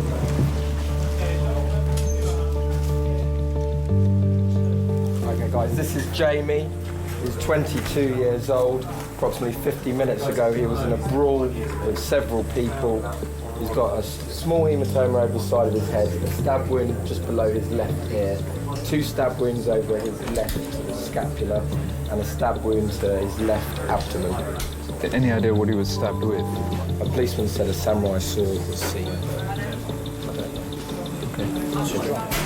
Saturday night, South London, you do see some interesting things, you know, standard party, but instead of the fight with the girlfriend, you end up with loads of people coming and stabbed. Okay, ready, steady, lift. Okay guys, this is Mo, he's 51 years of age. Found about 50 yards away from his son had been stabbed. Witness loss of consciousness for probably 10 minutes, moving all 4 limbs. Injuries, he's got blood from his mouth, some swelling on the right side of his face, no other injuries identified so far.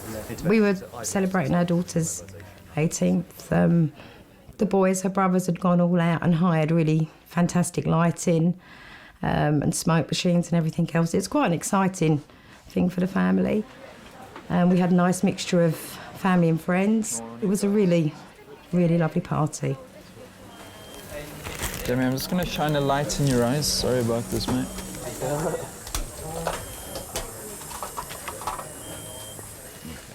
There were some boys that said they wanted to come to the party, and I said that the party had ended, that they hadn't been invited, and one of them, who was very tall, came down in my face and was very menacing and said, "Don't push me," in quite a scary way. One of them punched my son in his face, and with that, all hell broke loose. So what other kind of stabs? I don't know. The doctors know that. I'll ask him in a couple of minutes, all right? There's something there in my stomach. You have a wound there, yeah, just underneath your stomach area. Stabbed 4 times. Stabbed in my stomach, back twice, and my neck.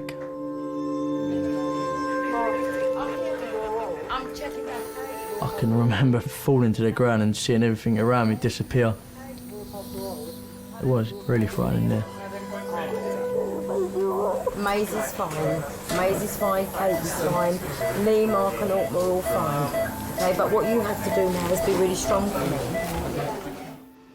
I thought he would die. That is what I thought.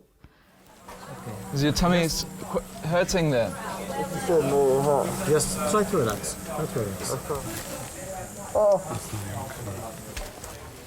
Jamie, are you in a lot of pain or not really? Just when we're poking that thing over there. Okay. Superficial? Okay. No. It's disappearing off into the depths there, so... Okay, so... I'm just going to have a look at the other one as well, just see what's what for you. Can I... Thanks. Jamie's dad, Morris, is also of concern to staff. He was hit across the head repeatedly in the same attack and is lying in the next bay. Do you remember what exactly happened? Do you remember anything? What's the last thing you can remember? Where were you? Were you in the street? Were you at home? Were you elsewhere? The fact that you prepared to turn getting turned away from a party into a reason for a knife fight, it's terrifying. Chest X-ray for him, chest and CT scan for him. For us, it's your Saturday night on call, and you know you've got a few stories to tell afterwards. But the effects on families is profound. How do you remember that? How does that go down in family history? It's not really talked about. How that small snapshot is affecting people for the rest of their lives.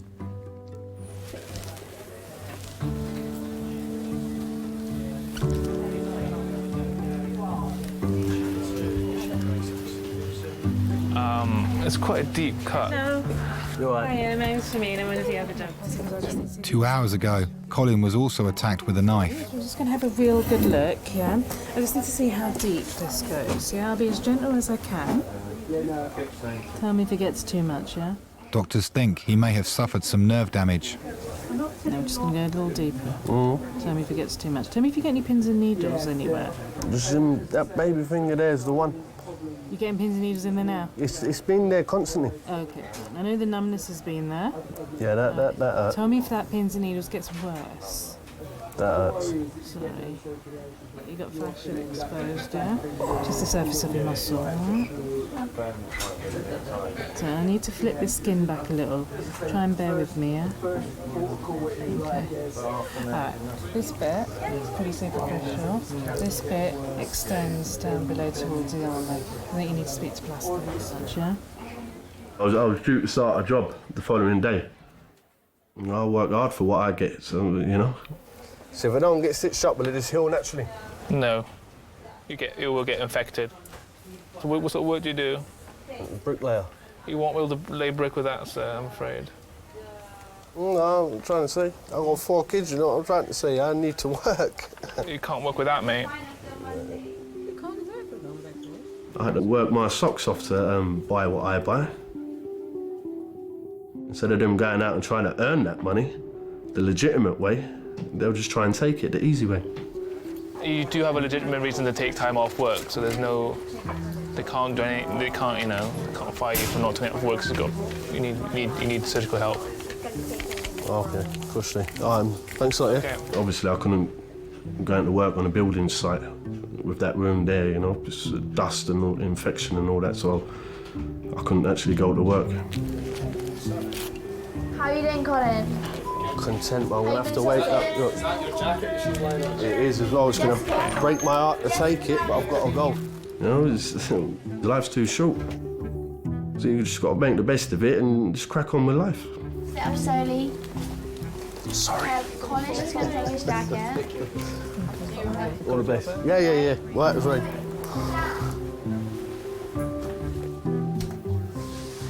Why am I the only one in a gown?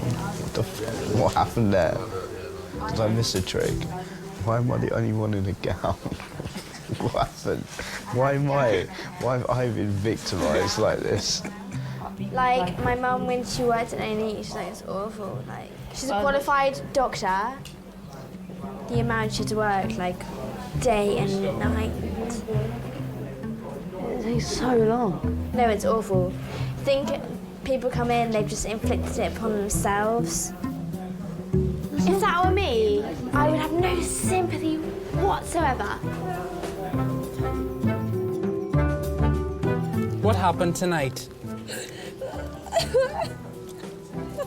Catherine, try and answer me. You have to answer the guy's questions. Yeah, spit it out. Spit it out if you have to. Catherine is 21 today. She was out with friends when she began to feel unwell and then started to lose consciousness. Okay. Catherine. Catalina. Kiki. Catherine. Kiki. Catherine. Catherine. Catalina, your doctor. Come on up. Charlotte, Nikki, can you give me a hand here, please? So just get out of the way, please. Yeah. Catherine. Kiki. Stop breathing there for a minute.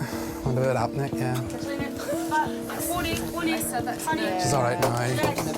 Relax, I got you. I don't know. Their friends are all right. Like it's just they're querying maybe ecstasy or something, but I don't know because everyone else is all right. Wake up for me.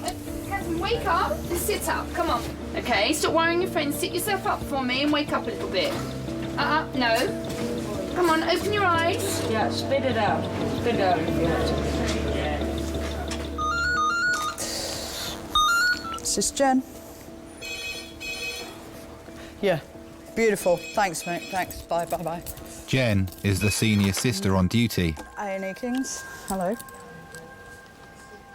She's responsible for coordinating all medical care in the department. You know, all my staff are out in CT and I'm the only one in Risa.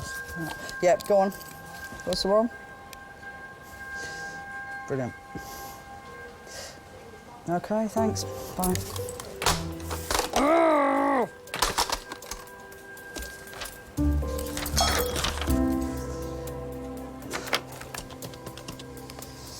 can I have an adult trauma call, A&E resus, please?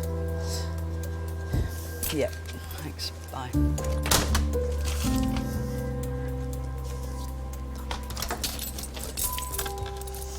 Hems, trauma, 5 minutes. Hems, trauma, red phone, 5 minutes.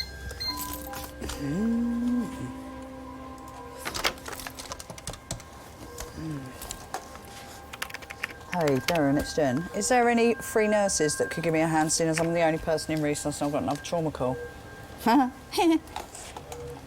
No.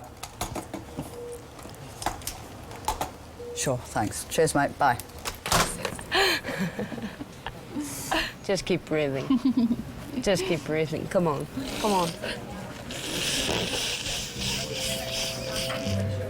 Yeah. Yeah. Good girl. Did she took drugs tonight? I don't know, it's a possibility. Yeah. Yeah. Possibility. Yeah, no, got all over you. This way. Relax. Sorry, she's been asleep quite a long time. It's all right. 3 hours after falling off a bar, Jessica's knee and head are about to be assessed. Okay. Okay. Take a seat on there. She's fine. It seems like she's really disorientated, but she's just tired.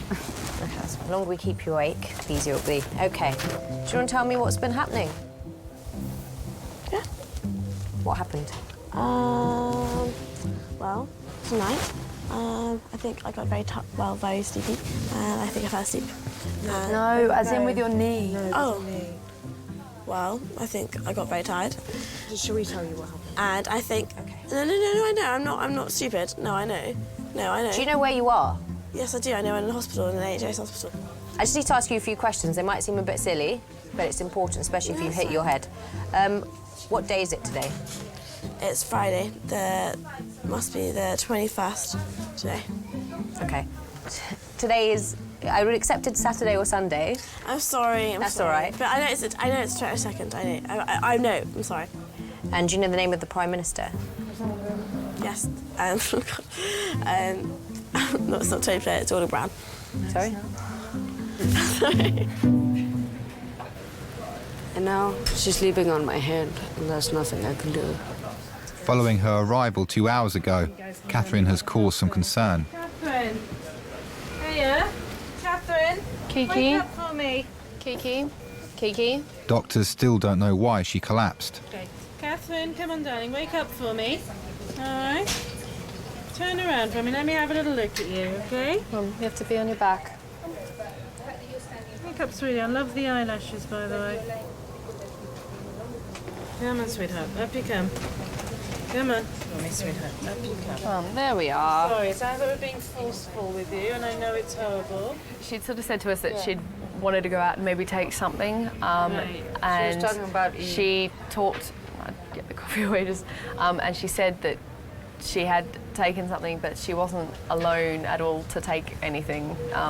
There was she didn't have any drugs on her at the house. Right. There's no one in the house that takes We don't know if drugs, that someone's has actually drugs. given it. So we don't know if she has taken it. First of all, we don't know. I where don't she's think got so. it. To be honest, she can be given to exaggerate sometimes, and I think that, and I've just dismissed it as her exaggerating that she'd taken something. So, Kiki, if you have taken anything tonight, you need to tell the doctor. Okay. If not, we do need to do some blood tests. Okay. Okay. To be honest, knowing Kiki, that's probably actually your best bet. I think you should do a blood test. We see the extremes. We see the people that have too much of a good time. You know, there's still probably 2 million others that don't actually go to A&E at all, and that's what you've got to remember, you know. The minority of people that go out end up with us. Kiki, if you did take something tonight, you desperately need to tell us. Don't be heading me away like that.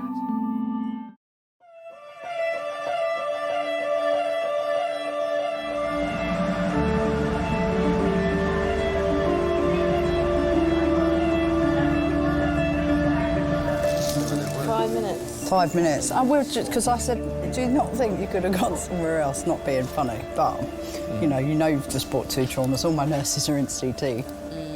We're just round the corner. There we go.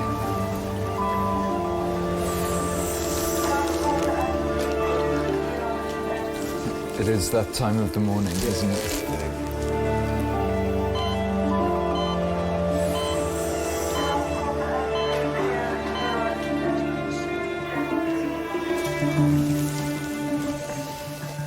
So, guys, this is an unknown adult male, approximately 1 hour ago, was found collapsed in the street, unconscious with a head injury. He was GCS 7 with us. He's had an RSI for his decreased GCS, pank time at 3:52. He's had a total of 3 milligrams of morphine. An hour and a half after being stabbed at his sister's birthday party.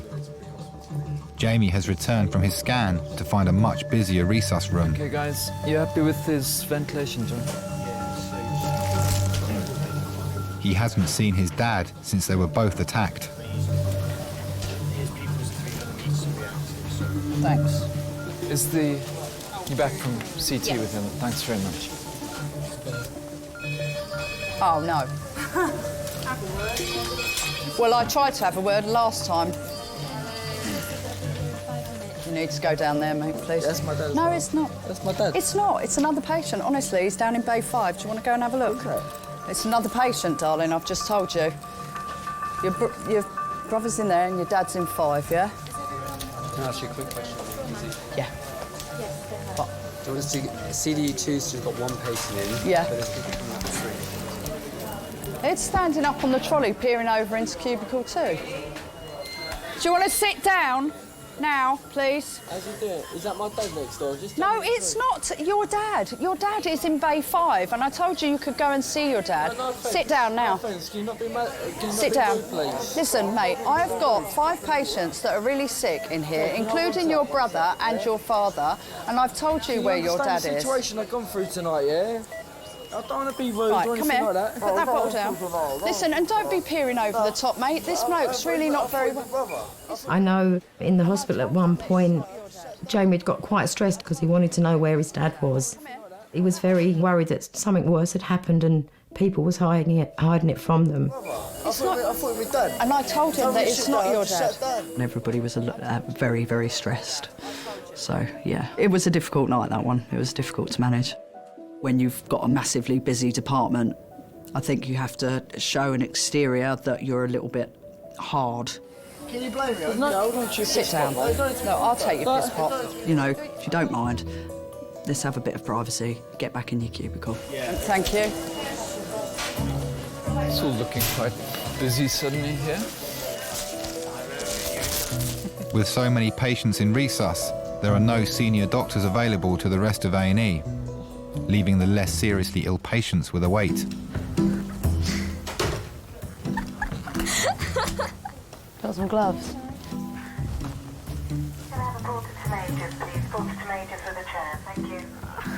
Why are you taking them? I'm going to put them on. It goes all right. Are we allowed to do this? What are we going to do? Take them back? Why have they put us in here unadvised? There's so many things to play with.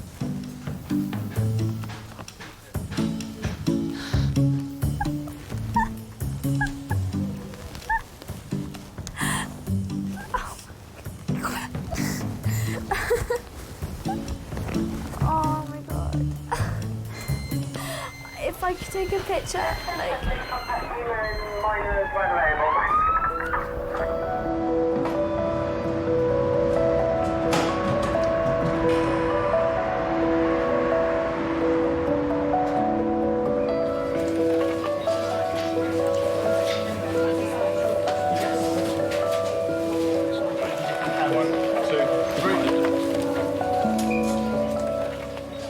Oh my god, it actually fucking hurts. It says, how are we doing? You're doing shit. They're not doing shit, they're trying their hardest.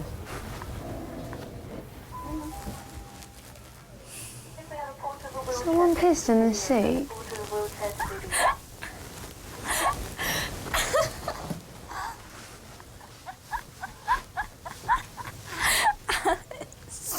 Oh my god. I don't. Oh, it's so bad. Fucking hell. Okay, hang on. I'll get back to you. Okay. You've got 2 patients in minors that want to know what's going on. apparently. I've already told everyone down in minors that no one's... No worries, no. I mean, we're down on staff and I've got 5 patients now, going to be 6 in here, so I'm not going to spare a member of staff out of majors to go in there. This is ridiculous. There's no point, like, let's just go. The girls from the fancy dress party are still waiting to be seen. They've been joined by a university friend. Is there any doctor free after seeing anyone else? A doctor who can literally just look at the car and be like, it's not made up, she can go home. I'll see you tomorrow morning. It's as simple as that, because she's been seen already by the specific doctor. Seen already. She hasn't been seen. No, but she hasn't been seen. She's been, what? She hasn't been seen by anyone. It's fine. Literally, no one's seen me. Let's leave. No one has seen her. Yeah, the doctor already started writing you. What, saying what? She hasn't written anything. She's going to see you. Sorry. In what, like, said she'd go to see me in half an hour and I've been sitting there for like... Ridiculous. Well, it's up to you. If you cannot wait, I'll just let you sign a, you know... Well, at the end of the day, fine. it could be your fault. It's not about signing a release form or anything like that. What we're concerned is the head injury. That's the thing. So it needs to be seen by But she's the quite doctor. evidently not concussed at the But moment, still, so the I don't doctor understand has why to she's not see being her. seen. The doctor has to decide. Is there any other doctors free or not at the moment? At all? Any doctors at all? What, you have what? Every doctor is Have in? you seen any doctor here? No, we haven't there. seen. That's Over what I'm there. saying. Well, that's Max Fox. It's not A&E doctor. So he can't literally look at a cut and be like, that's... She just needs a tiny bit of glue.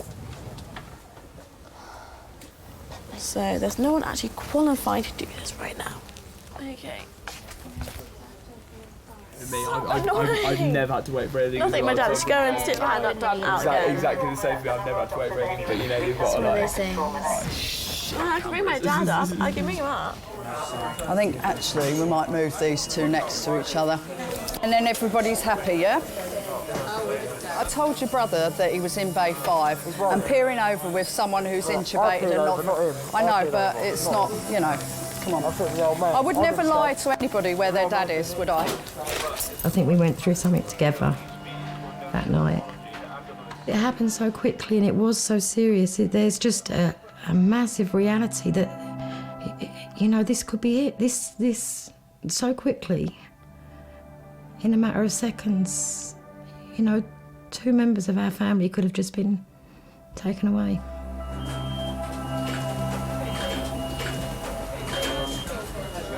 It's difficult because you've been drinking as well to know what the amnesia is due to, if it was due to the alcohol or to the head injury. But I'll come clean that up and we'll just glue that. There's 4 traumas in the stroke, like all in the last, I don't know, they all came in while I was there. It was crazy. Really? Crazy. Everyone's everywhere.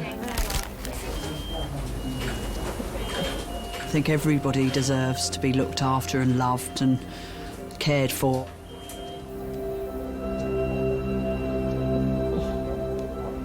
Some of the things that we see, some of the things that we do, that can make you a little bit, you know, what's the world coming to? Why does it have to be like this?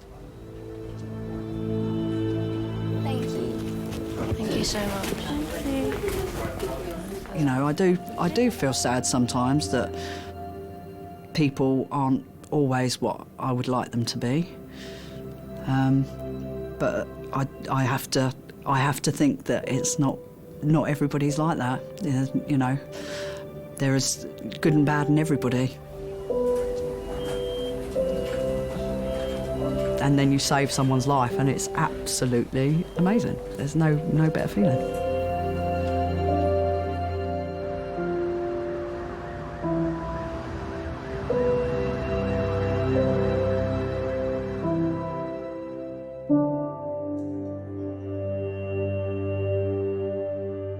Catherine, the 21-year-old birthday girl, has had a dramatic change in condition. After 3 hours in A&E, she's woken up and got dressed. Yeah, she's just sitting down in there. She went to the toilet by herself. She wants to go home. She doesn't want to stay here any longer because they need to talk to you just quickly, and they can't talk to you out here. Can I put some on my face? I've got moisturiser here. I don't know what's wrong with my face. It burns a lot. Get it off, get it off. No, it burns bad. It burns bad. I'm just gonna get some toilet paper, just 2 seconds, okay?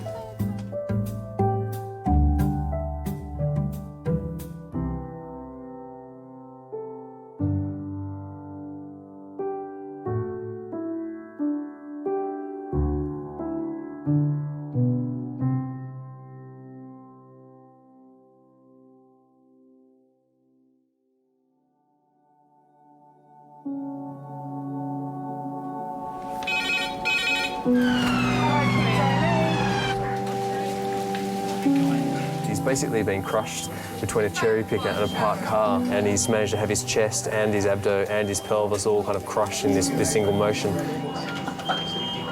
You'll still find people that think, well, I'm only just nipping up the ladder, so yeah, I'll hold a cup of tea, a drill and something round my neck with one sock on and a flip-flop. You were cleaning the window? Yeah, cracked a glass and went through. Oh dear. What happened here? If you're a carpenter and you've got all your fingers, you're not a good one. They slip on the flip-flop, they spill the tea that scalds them, the drill goes through the head and they break a leg when they fall. They really think, oh, I shouldn't have really done that, should I?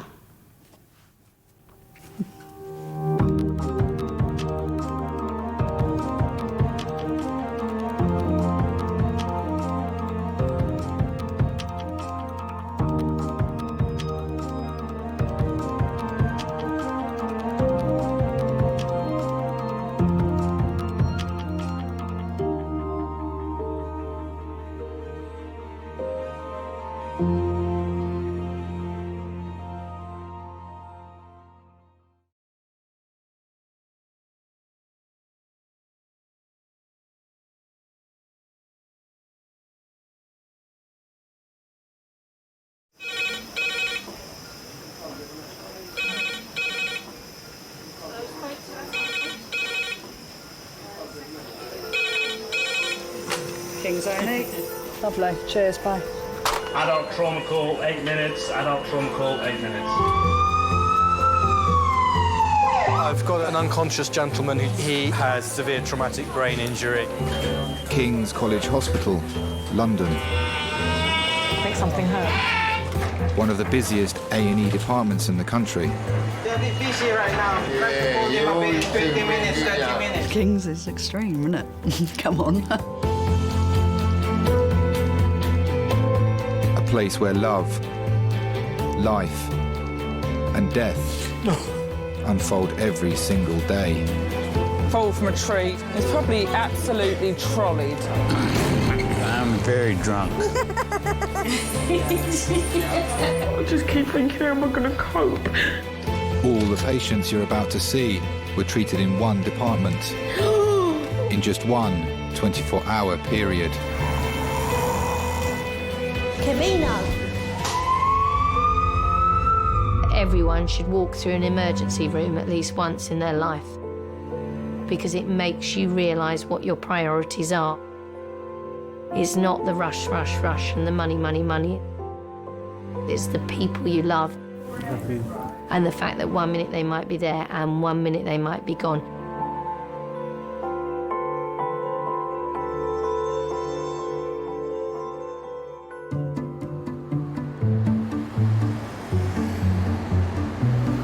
How's he doing? Is that Facebook? Yeah. Oh, I'm going to check in at King's Hospital. Nearly 3 million people come to A&E each year after accidents in the home. All right, now what we need to do is just take both arms above your head. The most common body part to be injured is the finger or thumb. Singe, I will be able to use my finger, won't I? I'm sure. Do you know, I did tell you what happened to Odette, didn't I? What? She blended her finger away. Did I not tell you No, that? I think you did, and I think I had that same Baby reaction. brain. So she was cleaning around the inside. Baby brain? Yeah, because she just had 2 children, baby Oh, brain. right, It's okay. like a real phenomenon. Yeah, you haven't got enough brain cells just fuck off and deplete once you have birth, Really? once you give birth. There was a bit of food left on the inside of the blender, so she just cleaned away her finger and it was still on and she switched it on. So if she can get over that, Yeah.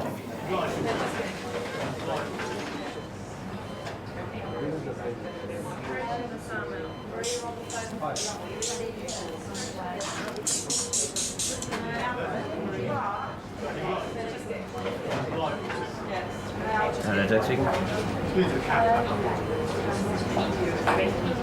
Yeah, not bad. They say I've basically damaged my spleen, so I'm in hospital at the moment. Hello, King's College A&E.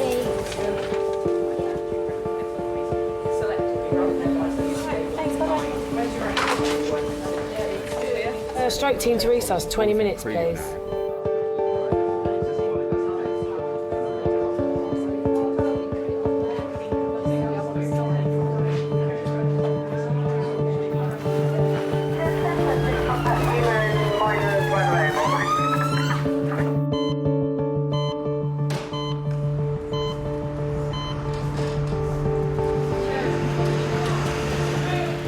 "89-year-old Peggy is unconscious after a suspected stroke.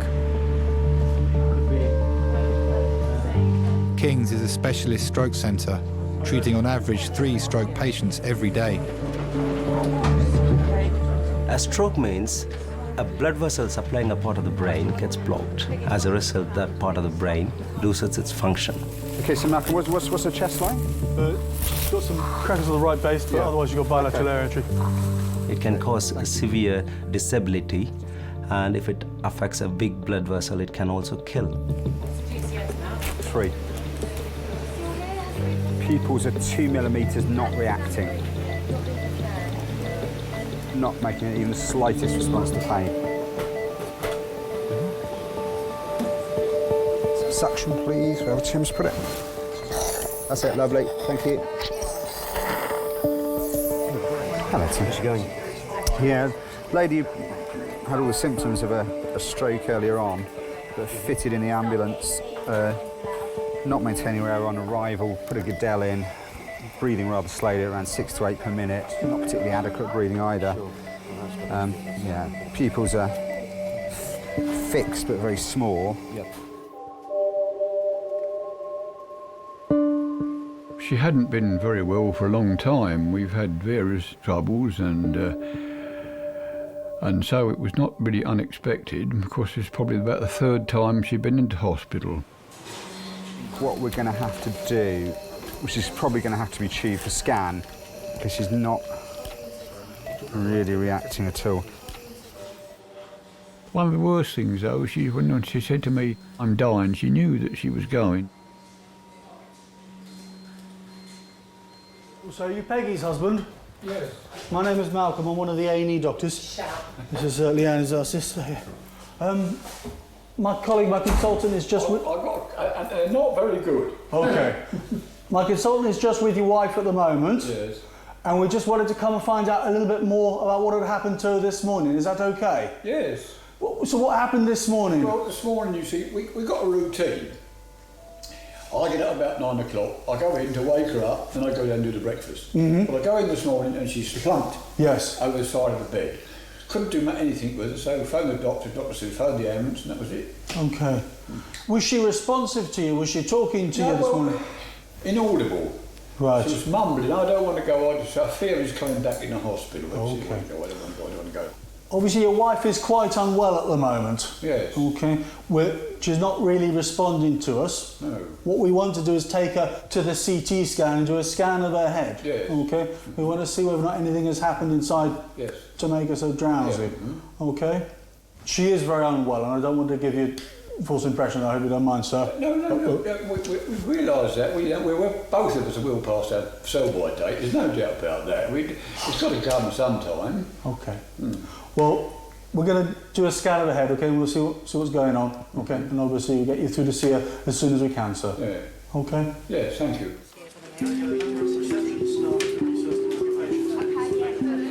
Working in an emergency department changes your views on life and death. You can realise how fragile things are.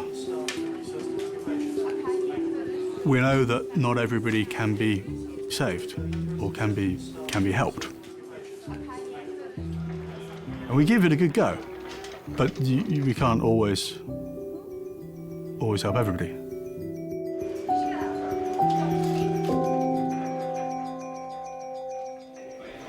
Jonathan Goodall. Ooh. No, we just hop along. Doing a good kangaroo impression there. Everyone else is being seen before us. Well, in a way, that's probably a good thing in that it proves that yours probably isn't that serious. Sally has sliced her finger opening a jar. Her husband is away for work, so she's called on ex-boyfriend Ben for support. See you again. No, you're not. What? You're not even thinking about it. Why did? Oh my. Did I not tell you? I said, have you had sex? You sound in a good mood. And you said no. You dirty little bugger. It was quite good. What makes her good? She's just a bit dirty, really. Quite fun and bed. But she's quite annoying, so I think... She's quite annoying? Yeah. The propensity for men to put up with annoyingness for good sex is what most marriages are based on. Charlie Brown? I say, how the fucking laugh, and ain't Charlie Brown? That's not a real name. 60-year-old cabbie Charlie Brown has been brought into King's by his daughter-in-law Zena and his sister Pat. Can I have a receptionist Teresa to book in a new patient, please? Thank you. This is his second visit to A&E after crashing his cab earlier in the week. He's been feeling confused ever since. So could you tell me what happened again, sir? I was involved in a car accident on Tuesday. Okay. I'm a black cab driver. Right. So what happened exactly?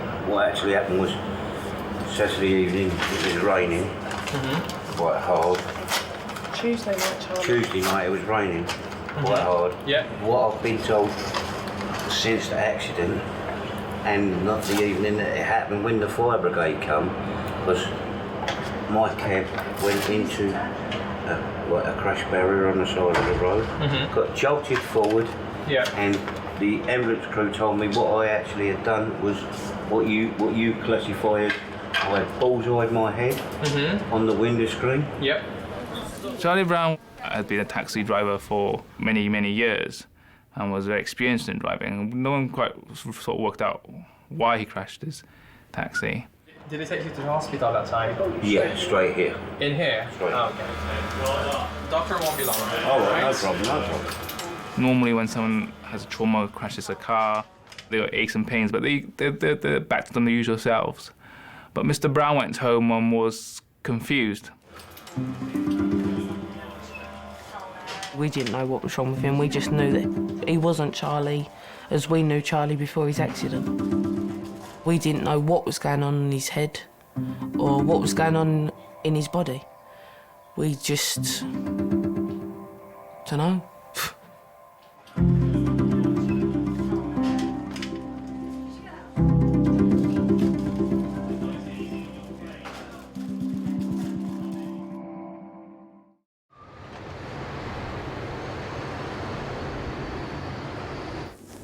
Sally is still waiting with her ex-boyfriend, Ben. Oh, I've got a mint. These are from Thailand. I need a wee. Okay, I can't help you with that. No, but you might have to. Oh, God. Do I really need to? Can you do? No, I just want you to see my front bottom fall last time. I've seen you having a wee before. I used to go out with Ben when we were at college together. He was a shy teenager. Back then, he was really grateful to meet someone friendly and outgoing, and very over-generously, he credits me with his awakening. Oh, I really need to go to the toilet. Do you generally need some help? Oh, I really am not going to ask you to help me go to the toilet. I'll just have to do it all one-handed. And can you... It's just because I've got tights on, it's just a bit of a faff. Yeah.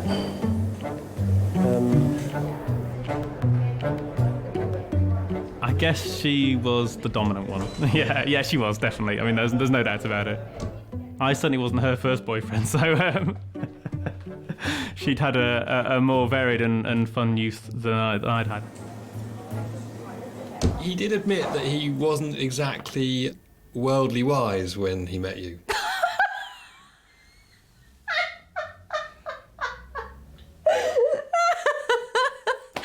Oh my goodness me. No, Ben was very naive when I met him. Yeah, I think he was very pleased to meet me.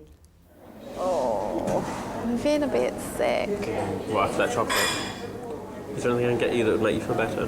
Like food-wise or drink-wise? Or... A little hug? I just feel a bit nervous in my tummy. Yeah. Like butterflies. Like the sort of butterflies that make you want to do a poo. Really?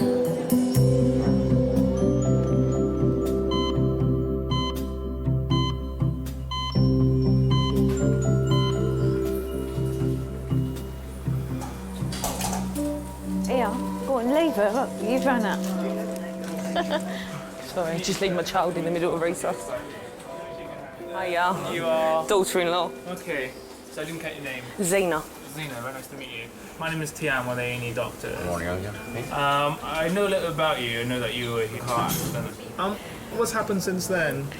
My coordination seems to be going funny. He's got no coordination whatsoever. Like he does smoke, so trying to get a cigarette out of the packet, he couldn't. I was having problems. He can't get himself dressed. He can, but the clothes are around the wrong way. Yeah, well, he tries to read the paper upside down. Charlie doesn't really talk a lot, but now we can't show him up. But the things that he talks about aren't right. They are right in what I think. They're right in what he thinks, but the things that he's going on about, like, he thought my dog was a horse. Oh, no, that's a joke, though, that is, isn't it? Even today, I took him for a walk around our little block, me, him and the baby, and... I tried to go in the wrong street door. Yeah. Instead of my own, I was trying to go in the next door. Do you guys live together? No, I live opposite. Opposite. So you kept a close eye on him? Yeah. How's your vision been since you've been at home? Tell the truth. Have you been able to read things clearly, watch TV clearly, see things clearly? Well, not as it's... Not 100%, I wouldn't say, no. Okay. I'm now going to get you to take your finger Yeah? and point to your nose. Yep. Then point to my finger. Touch it. And then to your nose. Back again. And again. I'm just going to take the back so. All right, mate. Keep on doing that. To my finger, sir. Okay, keep on doing that. Okay. Look at me, sir. Yes, sir. Tell me which finger I'm moving, okay? Right.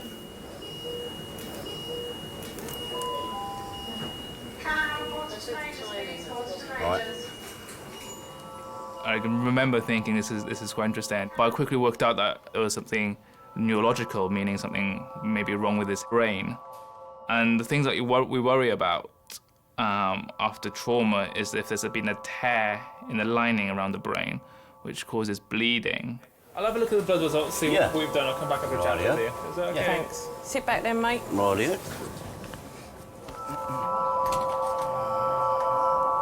All right, mate? Just Yeah. going to make sure the baby's all right. Yeah, of course.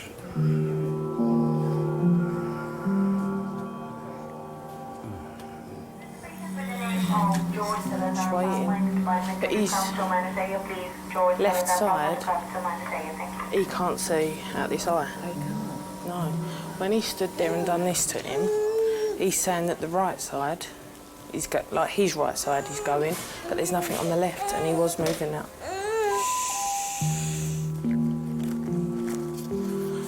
I've got a feeling he's got brain damage in his left side.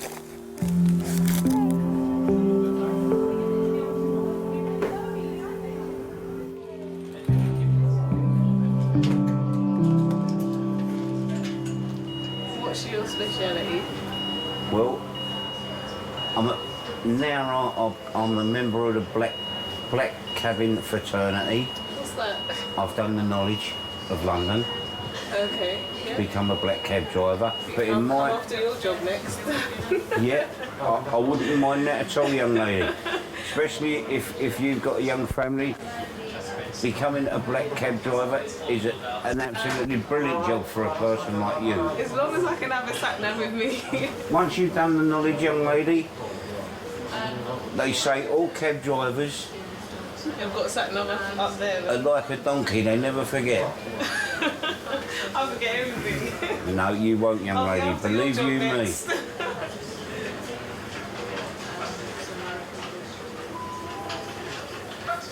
But I must admit, although I'm saying that to you now, young lady, our job recently has been made a lot harder i.e. in the fact of trying to make a living, because there is more and more private firms and they are taking our work away from us, and they don't. And the only way that they know how to get from A to B is by using a sat-nav. They haven't got the knowledge what a London driver's got.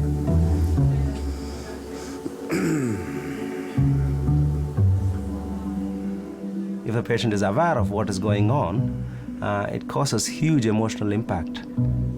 Yes, it is terrifying. It is like heart attack. It's a brain attack.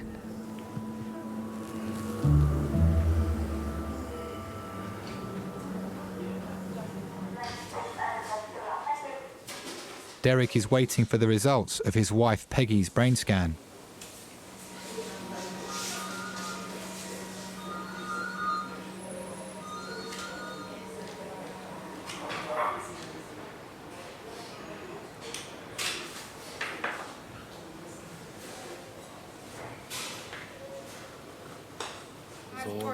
Despite Peggy's symptoms, her scan is inconclusive.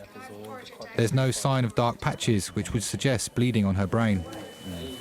So we took her off for a CT of her head. There's no obvious blood or anything on the CT, which I was suspecting in the first instance. I can't see any areas of obvious infarct on there. But the fact is she's still within a sort of 3-hour period at the moment. Have you guys felt anything should be done? No. No. If it is clear-cut 3 seizures and CT doesn't show anything major. Tim? Yeah. Just had a chat with stroke guys. They don't want to do anything, so I think we should wake her up and see how we go. I'm going to have a quick chat with her husband as well and explain to him what's going on here. Yeah, go for it.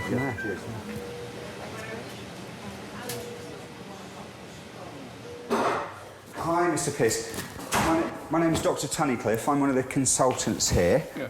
As you know, we popped a tube in her just to keep her sedated and sort her breathing out while we did a scan. Yeah. And the results of the scan are quite pleasing. Mm-hmm. Okay. There's no obvious major bleeding there, which we were concerned about. And there's no obvious treatable stroke there that we can see. Sometimes we can treat strokes by giving a medication. But there's nothing there that obviously needs treating at the moment. Now, that doesn't mean to say she's not had a stroke. She may still have had a stroke. Yes. Okay. But what we're now going to do, we're now going to wake her up, okay, get her nice and awake again, and then we can reassess her again with her nice and awake and see what we need to do. You've got any chest pain at the moment? Peggy? You know to let us know if it comes Peggy? back. You all right? Open your eyes for us.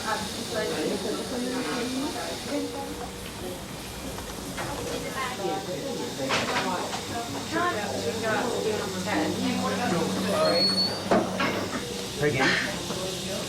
Peggy? Peggy, can you squeeze my fingers for me? Squeeze them tightly. What we're going to do is take this tube out of your mouth. We're going to replace it with an oxygen mask. Your husband's outside. Sorry, there you go. She's woken up. Oh, wow. She's going to pop an oxygen mask on your face, Peggy. Grippy. Is she? Good. It's not, I mean, it's not strong, but she's certainly grippy.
need to move this man back on the bed. He's really quite heavy. Right, just lay down for us for 2 seconds. Right.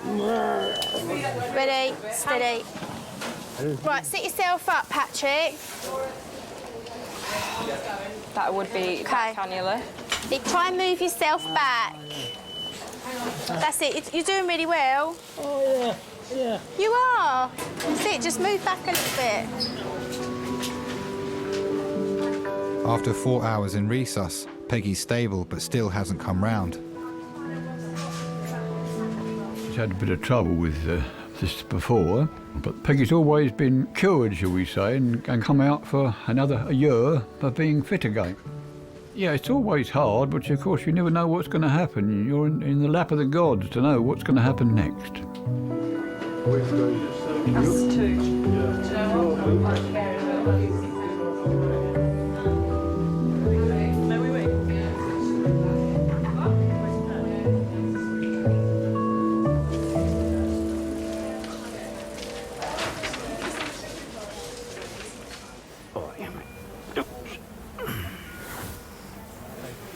Quick. Yeah. I thought you was longer than that, Dan.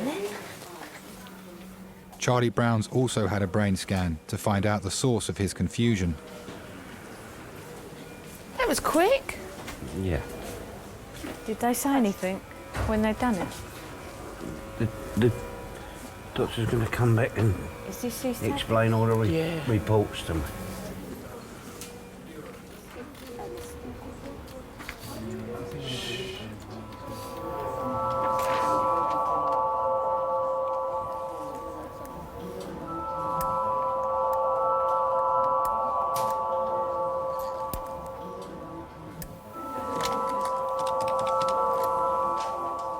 Hello there, my name is Tian, A&E SHO in Kings. Can I discuss the patient with you, please? It's Charlie Brown, a 60-year-old gentleman who's a cab driver travelling 20-30 miles an hour. Hits a railing, bullseye to the windscreen. On head CT, he's got a bleed on his right. Looks like subdural. Do you want the hospital number to have a look at the CT? You got a key, sir? Yeah, thank you very much for seeing him. Okay, thank you. Blimey, that's massive, huh? Huh? He's walking around like that? Yeah, he doesn't know yet. Pretty impressive, huh? I mean, that he hasn't shown stronger symptoms than... He has got very strong symptoms. Yeah, but he's walking, isn't he?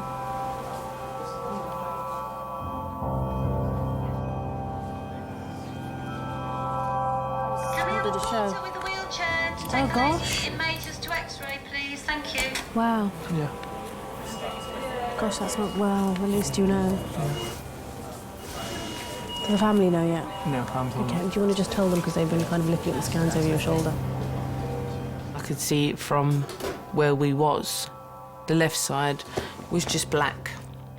And that's when you just know that there's a problem. It should all be grey, not black and grey.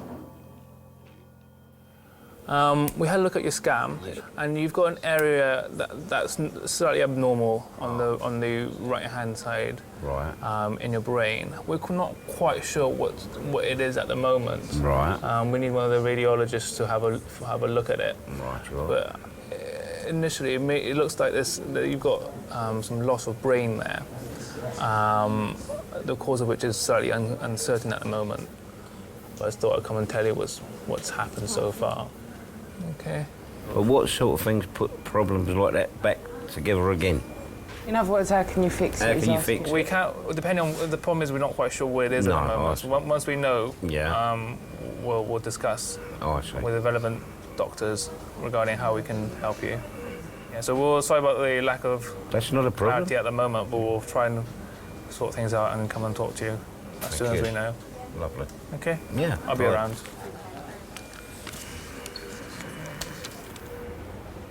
You all right, Charlie? Yeah, I'm fine.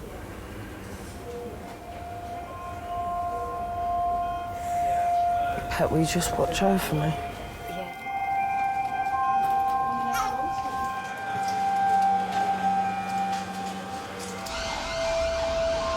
Hello? Zena phones Charlie's wife Patsy to update her. Right, his brain scan's back. On his right side of his brain, there's something severely abnormal. They don't know. The way that the doctors just described it to us is that there's a part of it missing. Yeah. This was the first time Charlie had ever been ill. Nothing had ever happened to Charlie other than an ulcer.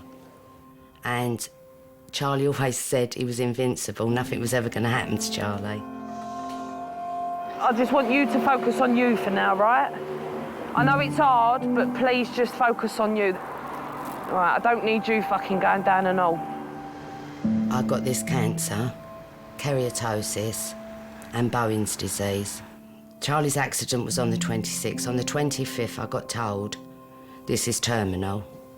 You just stay there, and I'll ring you as soon as I know anything. Zena was with me on that Monday when I got that news. And it was a lot for that kid to take on.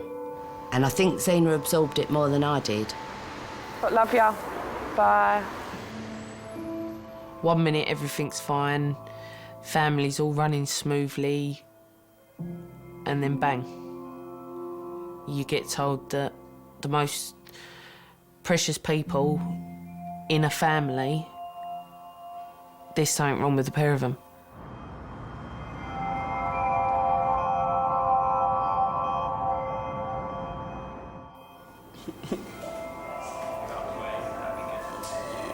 My leg. It's hurting, brother, man. Hope everything's alright. Yeah. Why do you support Liverpool, cuz? Nah, do you know what, yeah? Because I'm a guy, I don't know shit about football. I fucking hate football. I hate the amount of money they're making. I hate football, cuz. But obviously, yeah, you know, like when everyone's back in the days going, yeah, I support Man U, rare tear. And when I went to school, bare people wanted to support Arsenal because they were sponsored by Nike. I was just like, fuck that. I'm gonna be versatile. I'm gonna just do whatever, do the opposite of what everyone's doing. If everyone's supporting, then you pick the rubbishest team. Fam, I was with Liverpool from day, fam. I'm with Manchester United from day.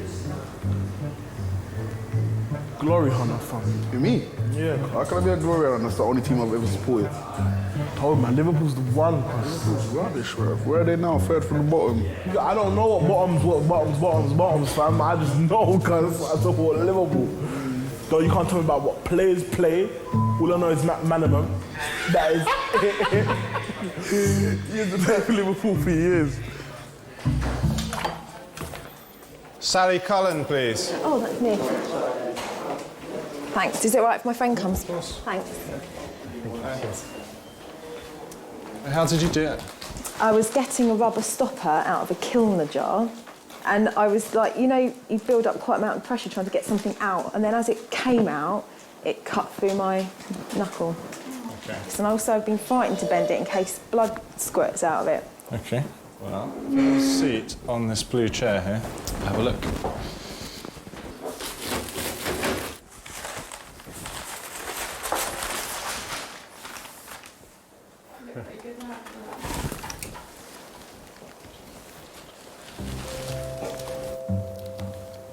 Okay.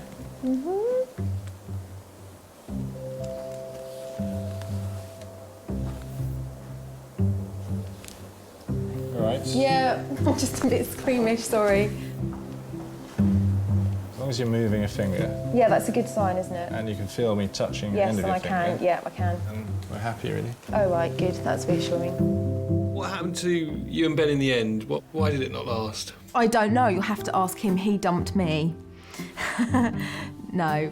He did dump me, but rightly so, because we were very young and he wanted to just go off and experience a bit of the world. Other women.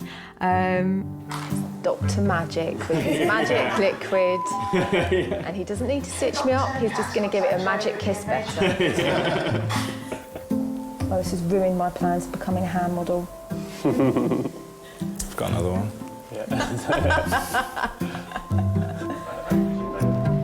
Thank you so much. Pleasure. gorgeous. Oh my God, he was amazingly sexy.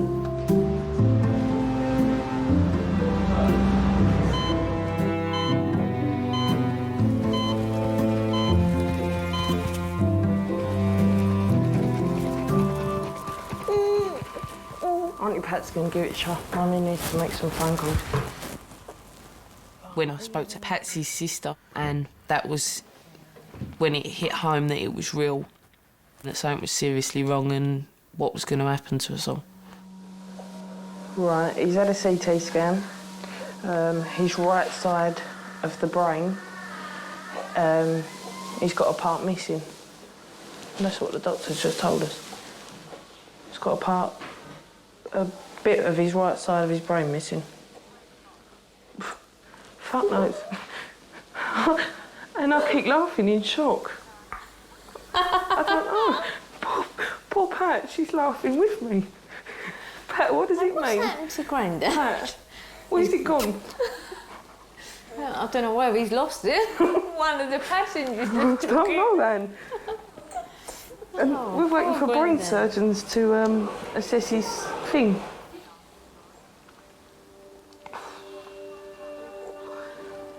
I don't.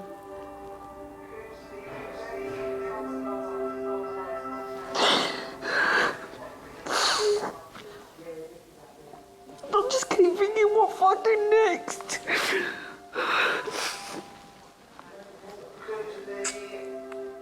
If resource.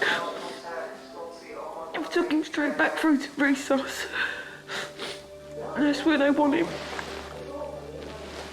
Fucking machines keep going off, it's horrible. Just to see him laying there. And the way he keeps talking. Guess what? I hurt. As you'll know, Doctor, they call it when a patient bullseyes, and he's talking so posh, and then 1 minute he's talking like that, the next minute he turns around to me and he goes, "You all right, cock?"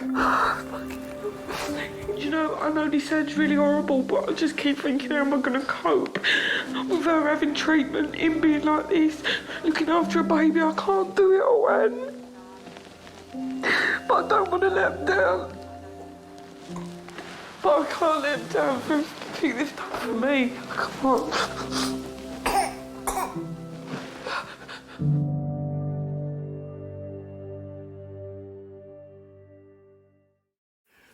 Oh, my leg.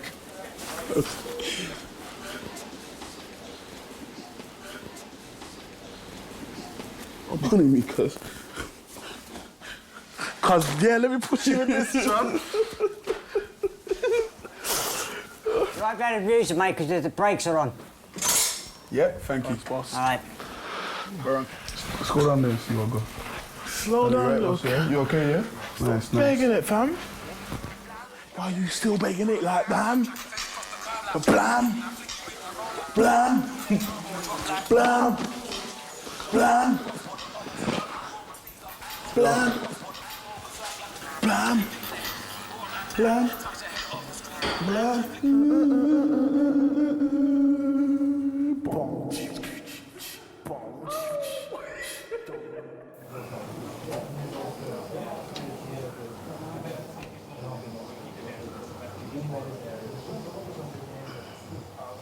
I had a check with you, see? Hey, mate. Doctor said. Hey, no, not yet. Not yet, mate. 2.5 hours after arriving in Resus, Charlie and his family are waiting for a diagnosis. You try to think that they're just going to come in and tell you that everything's all right and that they've made a mistake. You don't think that they're going to come in and tell you bad news.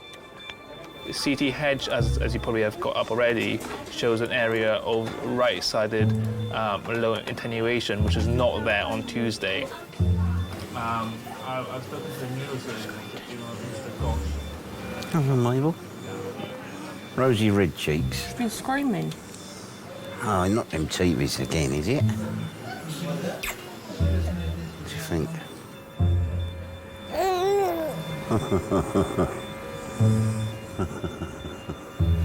This little piggy go market. This little piggy stay at home. This little piggy run all the way home. Wee. Huh? Okay, thank you very much. Bye. You want to come have a word with me? Mr. Brown, so I've discussed your results with various specialists. Right. And we think you've had a stroke on the right-hand side. A what? A stroke. Yeah. Do you know what a stroke is? His wife's had 15. Yeah, 15 of them. And what fixes it? Actually, the damage has already occurred, so we wouldn't do anything acutely. So he's going to have to stay in. You're in the best place. All right. It's a pretty bit of a shock to you. So do you have any questions at this moment? Is that going to stop me considering my career?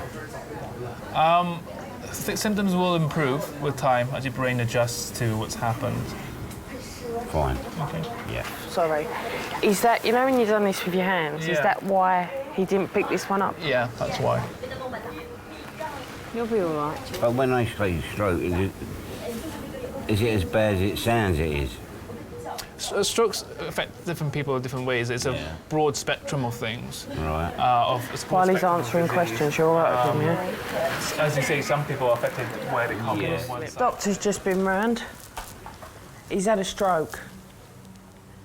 Yeah. Thanks very much, and thanks for all what you've done. Okay, thank you, sir. I wish you the best. Oh, nice to meet you. And you, sir.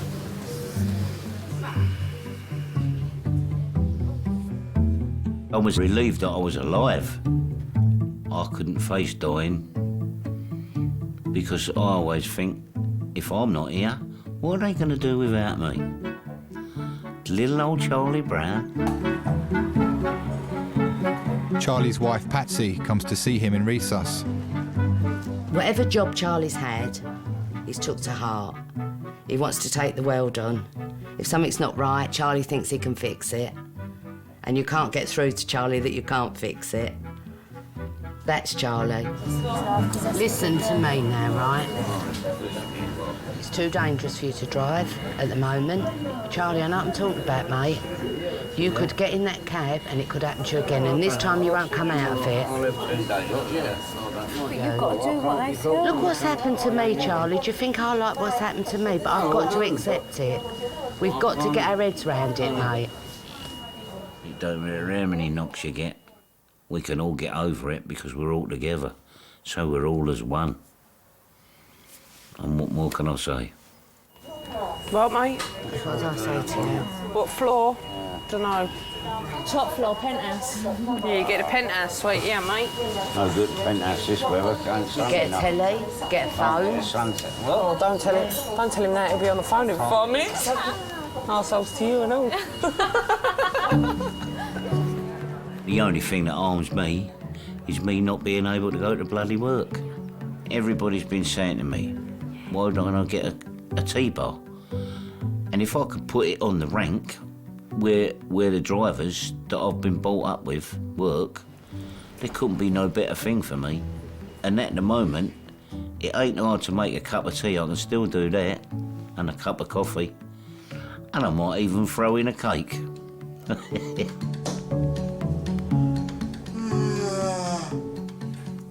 wanna be the big boobs. So. Yeah, it looks like you've actually got a little crack on the bone in your leg. Is it? Yeah. Very small. It hasn't caused any of the fragments to move. Yeah. So it will heal very well with no deformity. Yeah. So don't walk on it for now because Yeah. you need to put cast on and then you need to use crutches. Yeah. Put any weight Right, on it. thank you. Cuz man's got a crack in my leg. How about that? Oh, these bitches. Sonny, did you hear what my man said? Did you hear what my man said? Something about a crack. I got a crack in my leg up here, cuz. Madness, I'm upset for that. I'm upset for that. It's my right leg, you know. This is what I play football in that. Cuz I got a crack in my leg. Like, my leg feels a little bit pain, but it don't feel too... This one's hurting more than this one, bruv.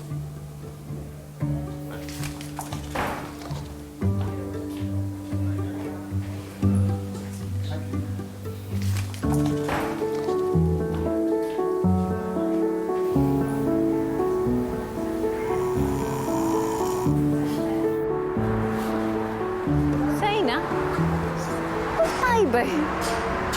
At the side of the pram, at the side of the bed.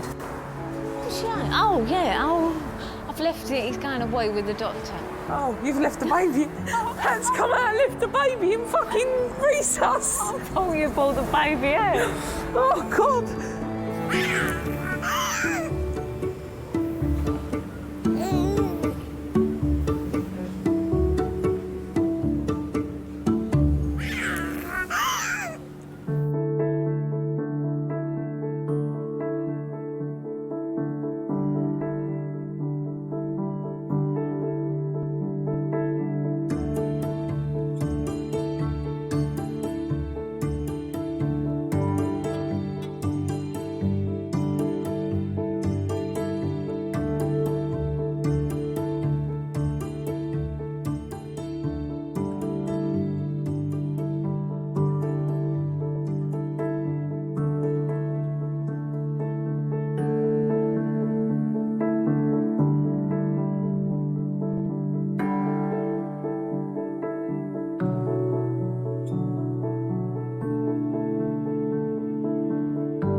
She was a wonderful lady.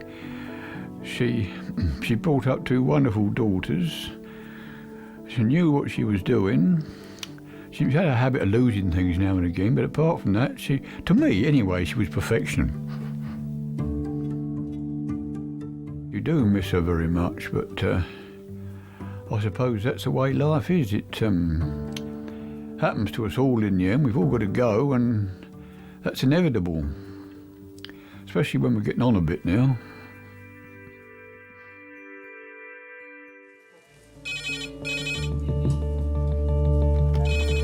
Trauma red phone 6 minutes. Trauma red phone 6 minutes. Used to be Saturday night's all right for fighting. It's obviously Thursday night's all right for stabbing. Colin is in hospital and someone broke into the house and stabbed him. He's saying to me, basically, if I carry on cleaning my ears, I can kill myself because I'm pushing the infection into my brain, yeah? So if I can just get you to pop your T-shirt off underneath there. Was he here when you took it off? Yeah. When you took your T-shirt off? Yeah. I'm going to end up hitting him.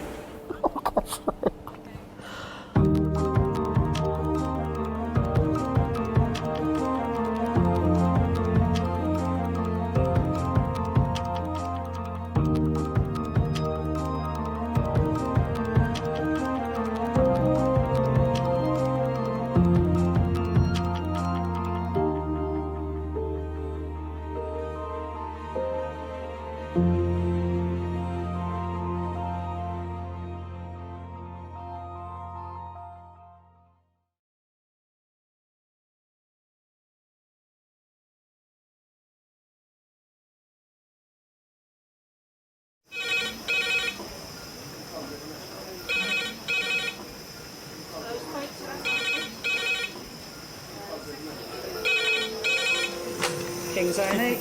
Lovely. Cheers, bye. Adult trauma call, 8 minutes. Adult trauma call, 8 minutes. I've got an unconscious gentleman. He has severe traumatic brain injury. King's College Hospital, London. I think something hurt. One of the busiest A&E departments in the country. They're a bit busy right now. Yeah, maybe 20 minutes, 30 minutes. King's is extreme, isn't it? Come on. A place where love, life, and death unfold every single day. Fall from a tree. It's probably absolutely trolleyed. I'm very drunk. I just keep thinking, how am I going to cope? All the patients you're about to see were treated in one department, in just one 24-hour period.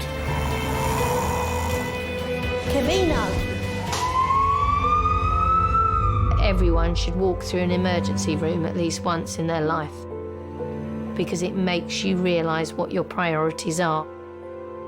It's not the rush, rush, rush and the money, money, money.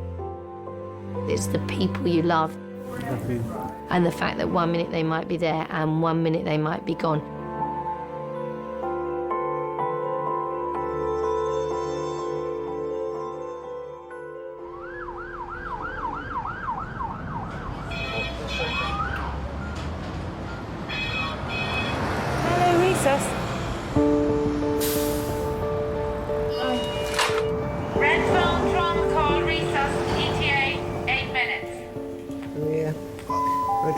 recess 8 minutes. What's that mean? There's a resuscitation coming in. Red alert. What's that mean? Something very severe. Shot, stabbed. Don't know, it could be anything, couldn't it? Could be heart attack. Pediatric trauma hall, 8 minutes. Pediatric trauma hall, 8 minutes. I've one going to FSU, one going to CDU. I just need all hands on deck. I guess the things that I find difficult to deal with, and I hope it's not a young child. And I think most of us find dealing with critically ill and injured young children a challenge. Has that neurosurgery read? Resus, hello. Yes, hi, it's Chris Ace, the trauma consultant.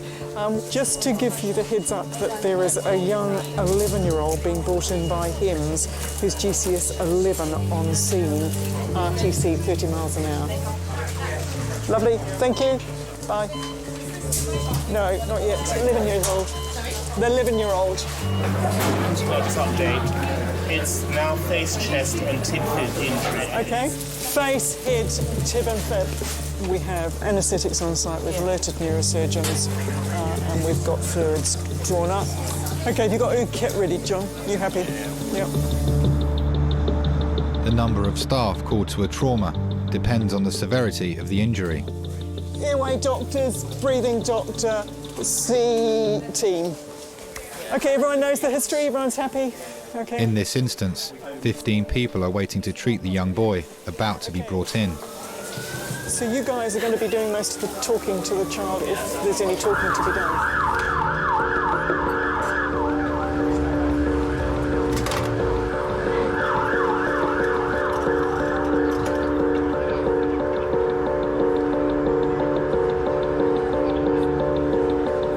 Sounds like they're coming. An hour ago, 3 friends were racing home. One of them ran out between 2 cars and into the path of an oncoming van. Okay, day 3, please. Good evening. Okay. Do you have a name for the child? Kofi. Kofi, okay. Are you leaving? I am, thank you. Hi, I'm Chris. 3, 1, 2, 3. Okay, listen up. Okay, guys, this is Kofi. He's 11 years old. Approximately 1 hour ago, he was a pedestrian versus car, seen to be thrown approximately 20 feet against a wall with LOC. Injuries top to toe. He's got an obvious head injury, laceration over his forehead with underlying skull fracture, obvious facial injury with a lip laceration and avulsed teeth, a closed left tib-fib fracture. He's got a tender right chest wall. His tummy is soft, his pelvis is symmetrical, long bones intact, stable en route. I guess he needs his airway secured and a CT of his head and body. Yep, lovely, thank you very much. He's got a good femoral pulse. I can't feel a rate. Can we get Max? Fine, okay, I'll talk to them in a minute. Thank you very much. Maria, can you call Max Fax, please? Thank you. So, from primary survey, priorities, airway? John? There are sort of loose pieces of teeth and bone in the upper airway with a cleaved upper lip. So basically, I'm not sure. It looked like there might be some teeth in the back of the throat.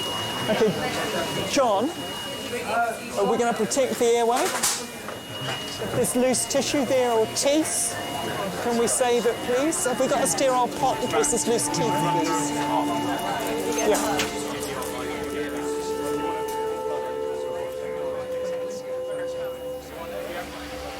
Hello? Hiya. Got some bad news for you, man. Got some bad news for you. Yeah, Kofi got knocked over today. It's not in a good way. But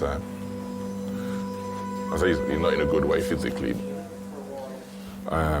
So, yeah, he's got broken leg, broken arm, head wound. They're going to check it now to make sure that he hasn't fractured his skull.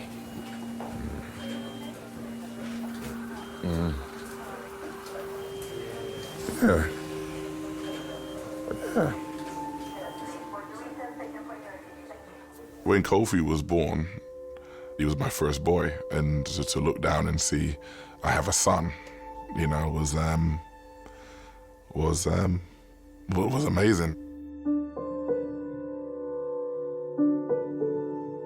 And I always remember the first thing that I did with him. I took him and I held him up in the air and just said, I counted his toes, I counted his fingers, and, you know, looked over him, and then I just held him up in the air, and I said, "Thank you, God."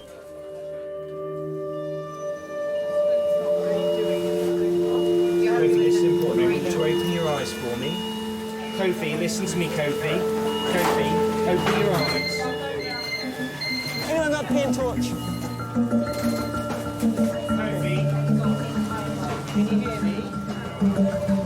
Can you hear me? Kofi, this is really important. Come on, good lad. Squeeze my fingers. Can you squeeze my fingers here? Kofi, squeeze my fingers. Actively doing so? Squeeze my fingers. In your left hand, can you squeeze my fingers? Kofi.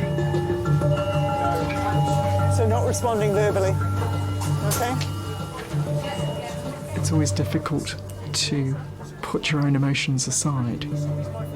If it was my daughter lying there, I would know how I feel. And being a parent, being a human being, you can't help but empathise. Okay, so what do we think? Okay. Yeah, okay. So he's responding to pain. So he's localising to it. I'd like to say it gets easier with age, but I don't think it does. You're trying to comfort the child who may be distressed and in pain, but most of all you're trying to make sure that the team you've got there is doing the right thing at the right time, in the right sequence. I've got an 11-year-old boy who I spoke to your colleague about. He's about to be tubed, and we would like a CT head to toe, including C-spine, chest, pelvis. I'm sorry, it's so noisy here. Are you ready to go now? How far from going to CT are you? Okay, we're on hold waiting for radiology to phone back. Sometimes you know the chances are slim. But I think with a child you never give up. Okay, they're all ready to go.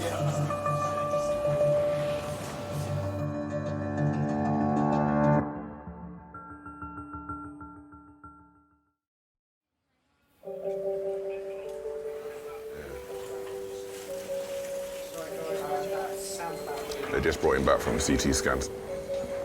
11-year-old Kofi has been severely injured in a road accident. Because basically the car hit him and knocked him into a railing. So the damage has really come from the railing more than the car.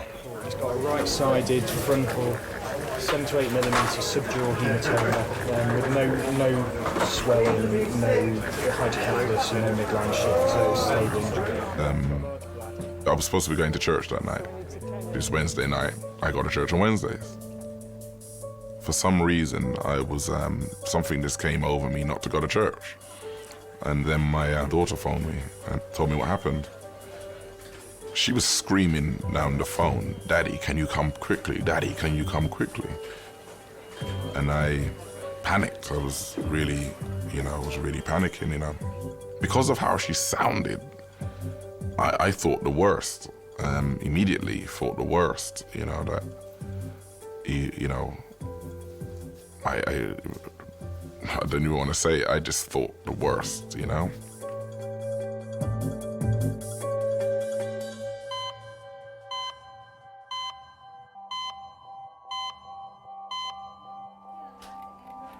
Just so we can have a quick look at his organs. Yeah, He's got ear, but it's nasty. That's not a nice place to have a fracture. It's gone right through here.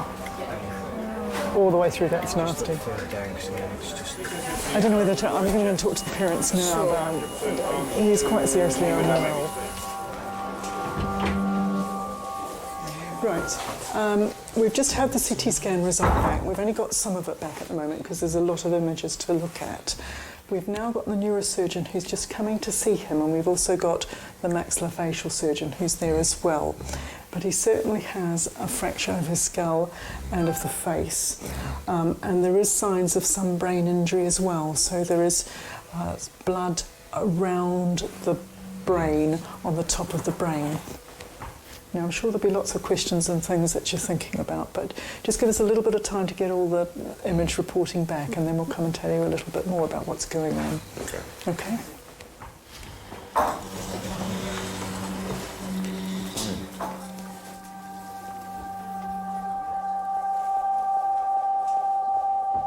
I've spoken to the relatives, so the father is aware. I haven't been graphic in how nasty the injury, but it is.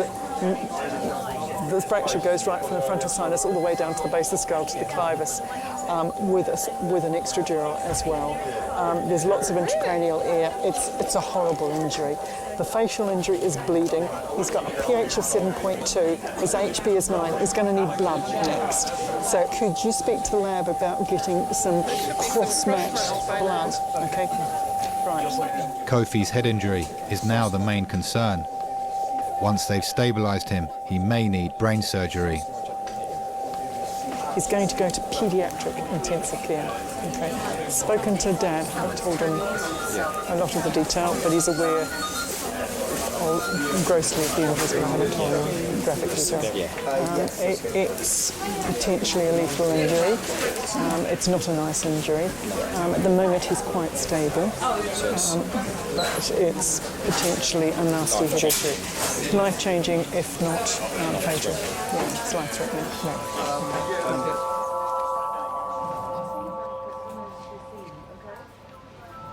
What I felt was it should have happened to me, not him. I was thinking, did this happen to him because of something I did? In my life or to someone, you know. It did, you know, I went through probably every emotion that you could go through.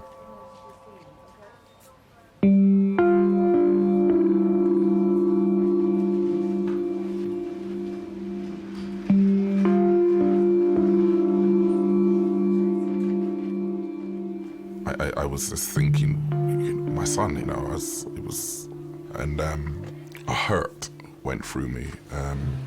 I felt hurt in places I didn't know hurt.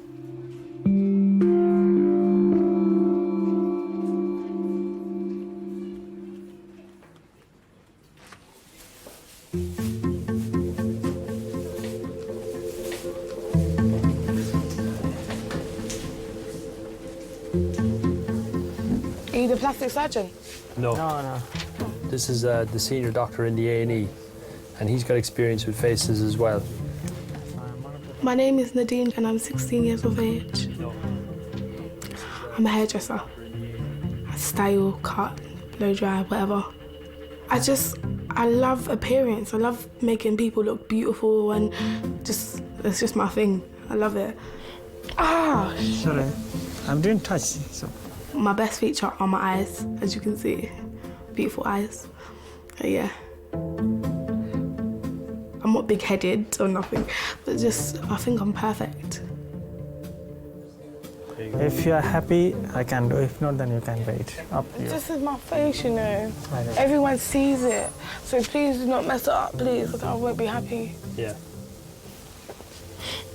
Nadine has been glassed in the face whilst on a night out with friends.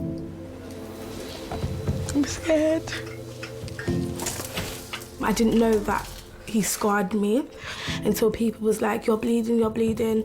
And then I looked in the mirror and then I saw my face and I was just thinking, oh no, like look at my face.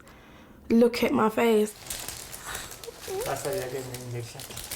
Oh, I hate injections, I hate needles. Okay. Try not to move. Sorry.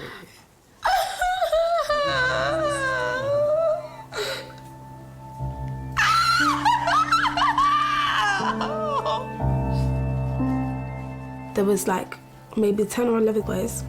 We was all dancing, they was getting a bit too drunk and they would try like fill up the girls' thighs and the girls' bums and they wanted to start with my friend. And then I butted in, which I shouldn't have done, and I said, leave her alone. And he must have come to me now. And I said, are you going to do something? Then he took the bottle and he smashed it in my face. Please don't hurt me. Please don't cut my skin. Please, I'm begging you. I swear to God, please. Please. You're going to have to work with us a little bit, okay? It's going to hurt. It is going to hurt, okay? But you've got to have it done. So you're going to have to work with us. That way you can get out of here quickly and we'll get the job done right. He thinks that we can't defend ourselves. But me, I'm not going to back down. I'm not that sort of person. So I punched him and he fell to the ground. It's coming together very nicely. Well done. Well done. You might have some scar, but very mild, yeah? Yeah. Less than that, it's going to be less than that. Good. Thank you. All right. The man that did it, he thought he could ruin my face, but clearly he never. I don't want people to feel sorry for me, to pity me, because I'm a strong girl and life just goes on. Karma is a B-I-T-C-H. Yeah, it's gonna come around and it's gonna bite him on the butt.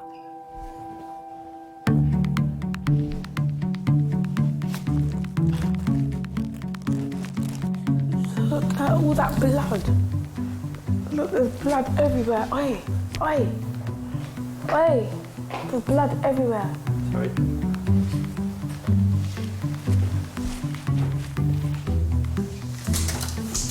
What can I use that will take off the blood quick? Just water. Don't normally need any.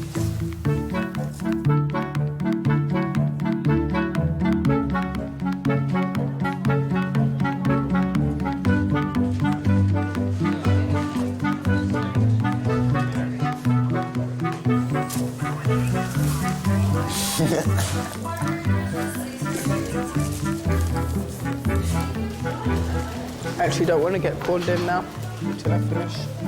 Siobhan Claire. Siobhan Claire. Hold on 1 minute. Hello, what can we do for you today? My back. Triage is basically a quick assessment so that we can prioritise when patients need to be seen. Any allergies at all? Not what I know of. We can give her. I can give you some codeine and paracetamol. You can be high. Codeine is strong, boy. You're gonna be high. You're filtering out basically who is very unwell and needs to be seen straight away, who can wait for a bit, who can wait for a long time. I've had some pains in my chest which have started about 4 weeks ago, but they got quite chronic today. So chronic I cancelled an after-dinner speaking in Birmingham tonight. It can be quite monotonous because you're probably seeing a patient every 2 to 5 minutes. And you're asking the same questions over and over and over again a lot of the time. You allergic to anything? Inland Revenue. And then you'll get someone come in that's really sick.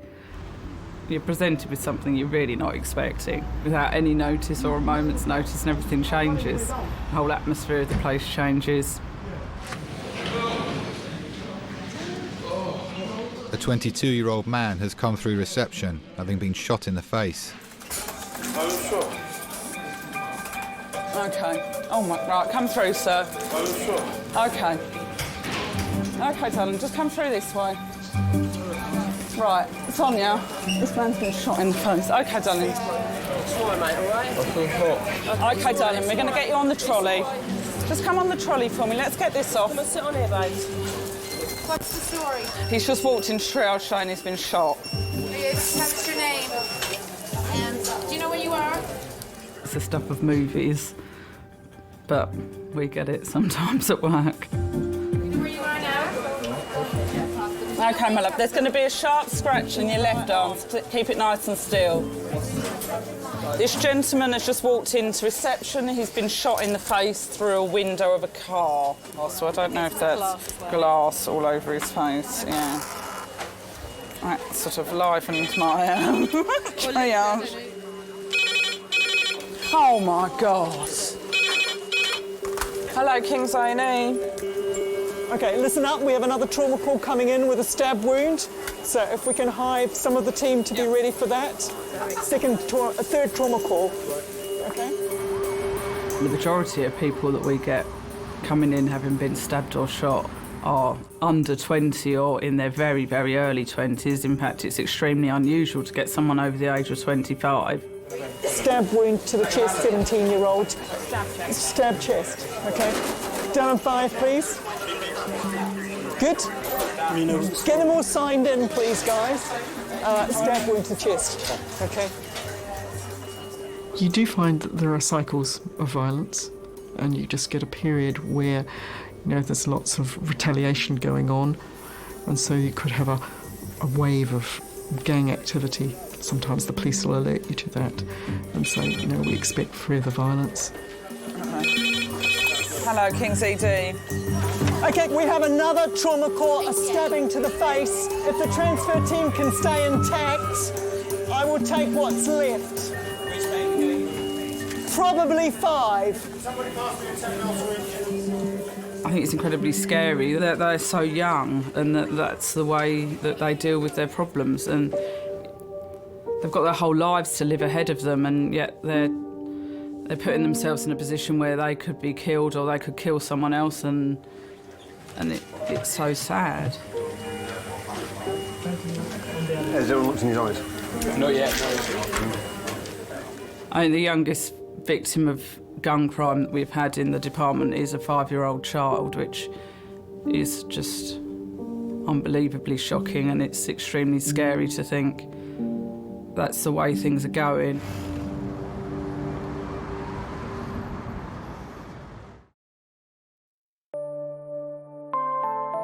Hi, Chris Lacey, one of the consultants. Your registrar is in there now. Yeah.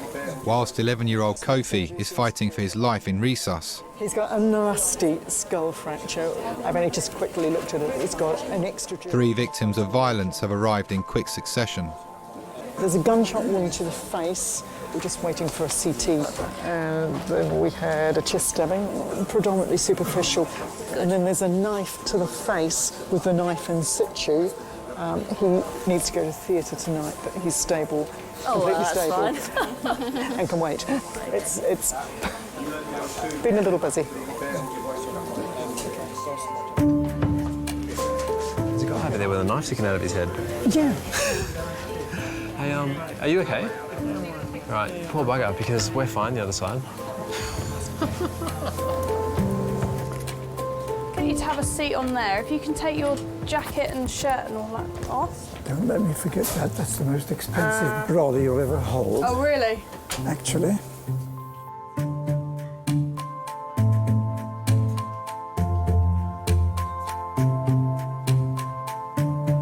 Wiggle it from side to side. Brilliant, OK.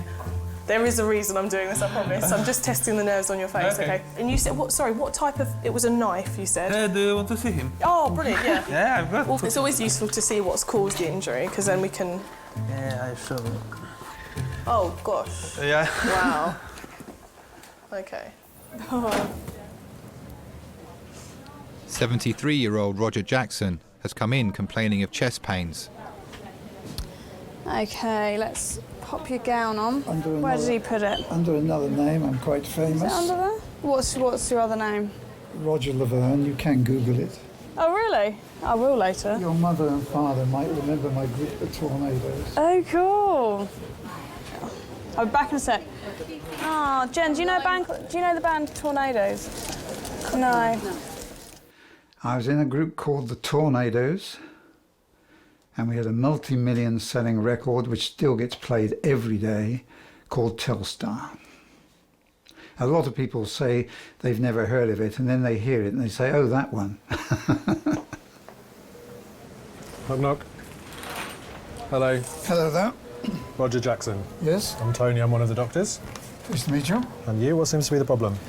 Well, I seem to have a lump in my chest. I mean, I can't feel a lump, but it feels like especially when I turn sideways as well to the left. Mm-hmm. And when I take a deep breath, I get twinges. And I'm 73, and so many of my friends are dropping dead around me, and it's just worried me a bit. Okay. We were first British group to get #1 in the States and went to #1 in every country of the world where there's a chart. #1 in this country, I can't explain the pleasurable feeling it gives you to be top of the mountain, you know? Tornadoes. First British hit in British history to get to #1 in America. Oh, really? Telstar. Me. And you were the pianist? I was the organist, the main sound, Telstar. I was Billy Furier's pianist. I was Olivia Newton-John's, that was me. I shared a hamburger with Presley. That was on the set of Girls, Girls, Girls in the States. And it was in a lunch break. We had our arms around each other munching hamburgers. Oh, fantastic. This came out in October. There we are. There's Roger. You'll see my name, Roger Laverne, there. Roger Laverne is my stage name. Okay. The Tornadoes is my group. The advent of rock and roll and everything in the 50s was wonderful, you know. All the coffee bars came up, the lovely espresso coffee bars in London.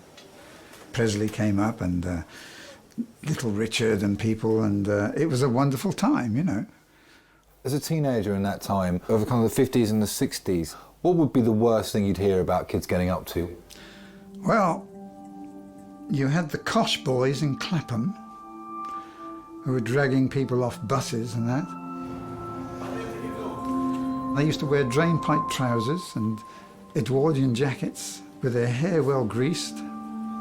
Teddy boys, that's what they were called in those days. I used to avoid them like the plague. If I saw a group of those coming towards me, I used to cross over the road, you know. But it wasn't in any way like today's problems. I don't recognise this world at all. Okay. Is this the guy who's got shot in the face? Yeah. This is him here. Yeah, because I just got off the phone with radiology just before I came in here, and he's got 2 pieces of glass in his orbit. But we already knew that. Yeah. So the thing is, he walked in, so any shooting-related incident, we phone the police straight away. Right, okay. You don't even have to report stabbings. Right. But firearms, you have a duty to report it to police. Right. And they come down with no response unit. I see. And obviously, you know, the last thing you want is you don't want to come in the department finishing the job off. Yeah. It has been known to happen. Yeah. Happens like Manchester. Does it? Yeah. So, yeah, it's Wild West tonight. Midweek madness, we call it.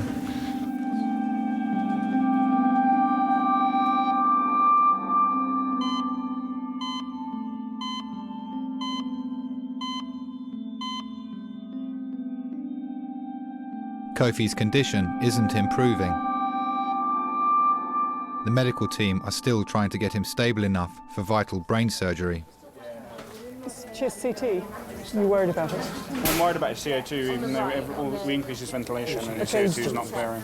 Okay. And the tooth that might be missing, That's the question, isn't it? are we worried about that or the chest? Ask, is his C-spine clear? The rest of his... No, his C-spine's not cleared, and they do need to. There's an alveolar fragment with a tooth, and there may well be a tooth missing as well, which is what we're just worrying about with respect to ventilation. He needs probably a unit of blood, but I think as soon as we get into PICU, the better. It is sometimes quite difficult to deal with situations where you've got multiple patients in resus with conflicting needs or different needs. Which, sorry? The guy who was stabbed in his chest. Where is he? He's only in his boxes. You're dealing with a family and then you have to go and deal with a stroppy teenager who's having a bit of a tizzy fit. That gentleman needs to come back. No, we'd like him back, please.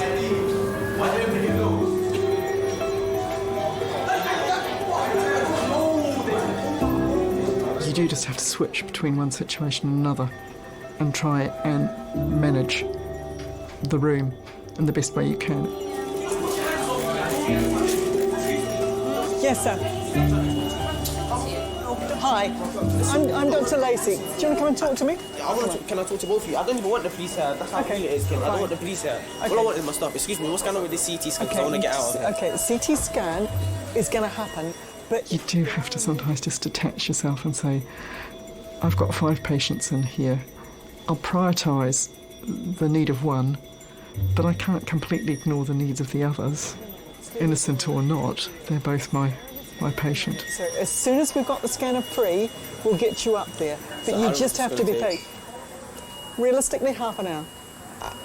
Half an hour is not long. Can my cousin come in here, please? Just because you're injured, if it's not life-threatening or immediately limb-threatening or anything like that, we've got a right to carry out our work in a way where we're not being abused by people. And if you're going to abuse me or any of my colleagues and you're going to act in a manner that's extremely unpleasant, you can go.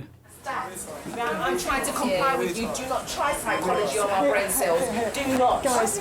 Do not. Guys, can I ask for calm, please? Do not. Could I ask for calm? There's a very seriously ill I do apologise. young child. I do apologise. She's trying to strategy. Listen, there's a very seriously young lad. I'm sorry. It's I'm 11 years sorry. old. I really would like to keep it calm. Thank you. She didn't calm down, she's out. I'm not having it in here either, okay? Yeah. We'll take him to CT now. Fantastic, and then we can get the relatives. Can we not put them with the young lad's relatives? Okay.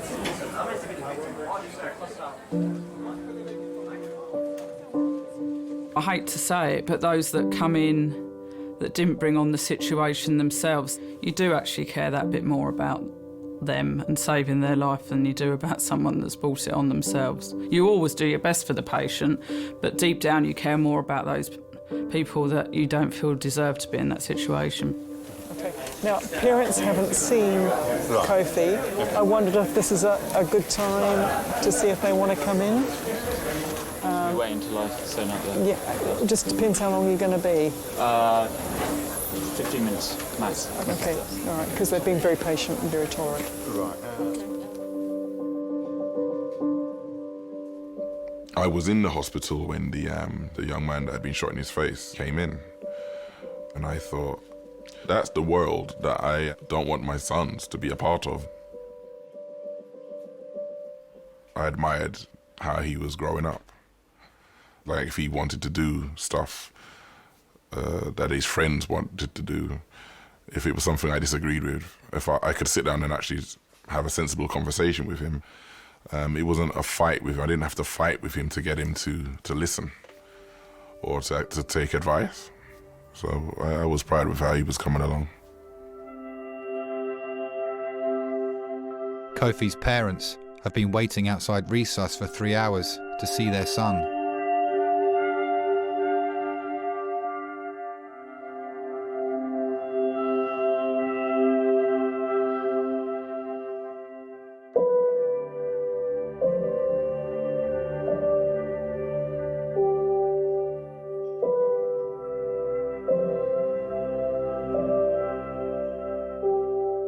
When I saw Kofi for the first time, it devastated me. If I could have swapped places with him, I would have. I thought, I'm 40 years old, his life is just starting.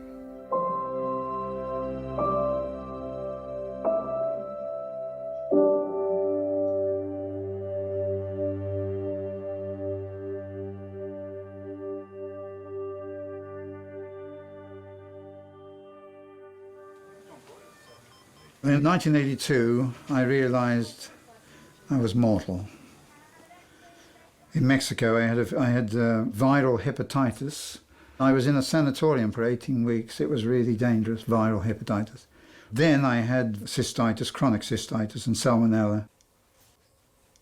The thing which knocked me sideways when I was playing in one of the most plush, lovely restaurant bars in Mexico City, and on May the 15th, 1986, my hands, which were all straight, that one's bent now, you can see, they went like that in 15 days.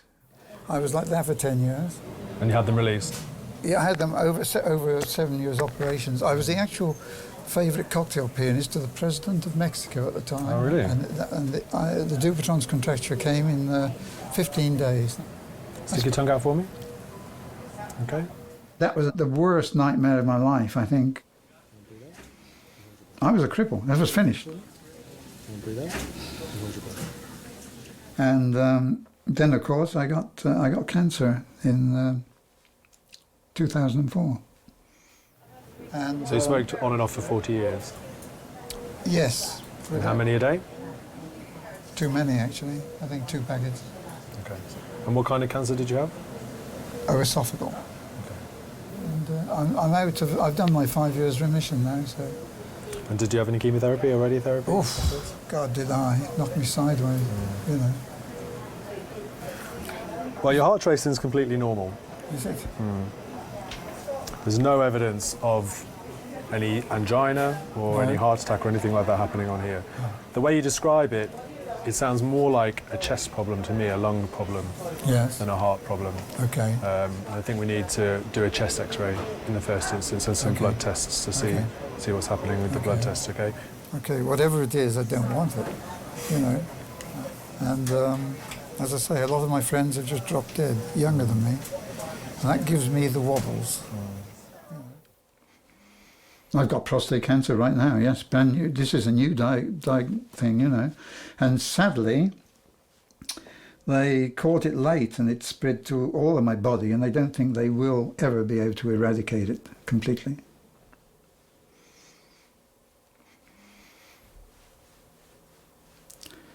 I've told it to sod off. I want to hang on to that. I haven't finished, I'm still ambitious. I had my first Rolls Royce when I was 23. That's because I'm impatient. You can't keep me down.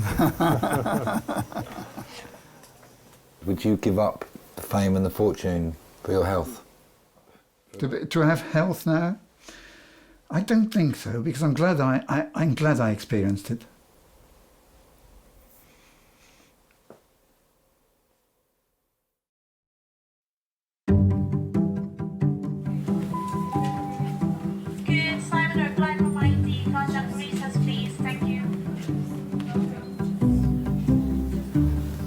Trying to get your hair away so there's no hair in. It's a nice big gash you got there. There's one thing I take pride in, it's my gashes. Do you remember when I told Dad I was moving to Peckham? Yeah. And him and Rob went mental. They were like, "You're gonna get killed, bro, you're gonna get shot. Look, I printed off a map of all the crime and it all happens in Peckham." It's not that bad. Just finished his notes. He's off the system now. I don't know where they're going to put him. It's going to take me hours to write up all of these. Absolutely hours.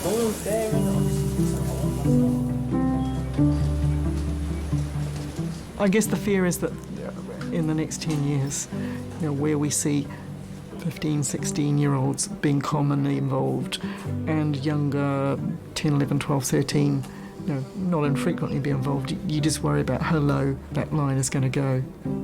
Are we going to see 8, 9-year-olds commonly involved in 10 years? I hope not, but I guess it's a very real possibility. So I've got the most taken Okay.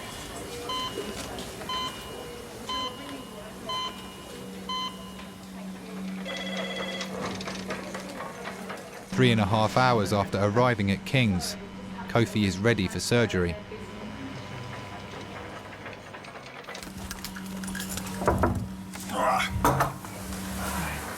Just to let you know that Kofi's just gone up to theatre now, and as soon as we've got any information back, we'll get one of the team to come and talk to you.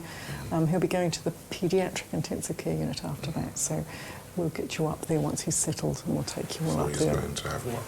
He's going up to theatre now to have that blood clot that's on his brain drained with Mr. Selway, the neurosurgical consultant. And at the same time, they'll have a look at the face and make sure there's nothing else they need to do there. Okay, thank you. No problem.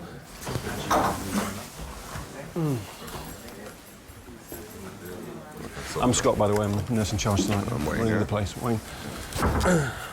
Now, obviously, I'm not a neurosurgeon. I don't know where the clot is or what they need to do. Sometimes they need to take a portion of skull away, lift it off, then they can get at what they need to do. Sometimes they can just drill a hole. They'll keep him asleep in a coma for a few days, I would imagine. Once the swelling's down, they'll start to wake him up. And only then will they be able to assess how well he's recovered.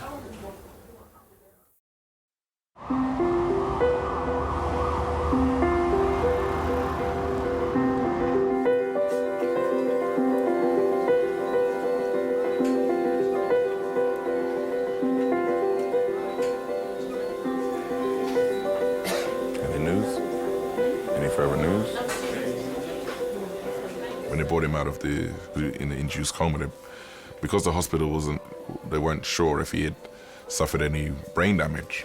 I set about proving that he wasn't brain damaged. Little boy, it's your daddy. It's your daddy. A little soldier. I said to him, your mum's holding your right hand. So if you know your mum's holding your right hand, squeeze her hand. And he squeezed his mum's hand. I made him a promise that I wasn't going to leave him until he came out of hospital. And I stayed with him. He was in hospital for 13 days, and I was with him for those 13 days.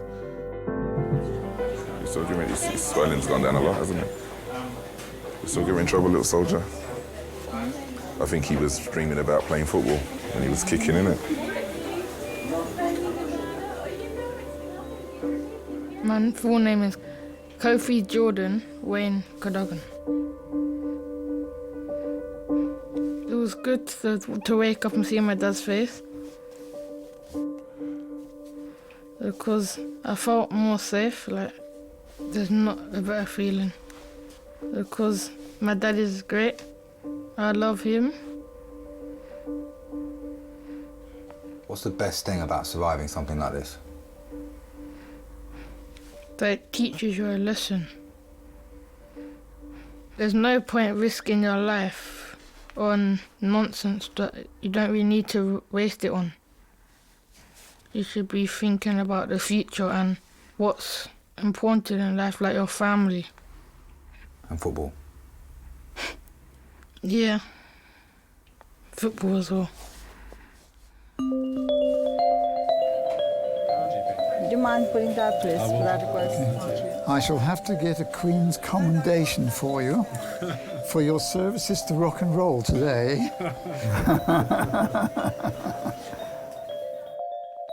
I don't like thinking of death and morbid things at all. I still feel that I wanted to go on and on and on and on. And that's what I intend to do. I look in the mirror and I think, yeah, you know, go for it. I still feel like that, you know. And who's at home with you? Sorry? Who's at home with you? My 8th wife. 8th wife? And that's another story. My autobiography is coming out. Okay. Mary Poppins, it ain't. I'm a bit craggy and crinkled now, but I was pretty dangerous in those days. Quietly dangerous.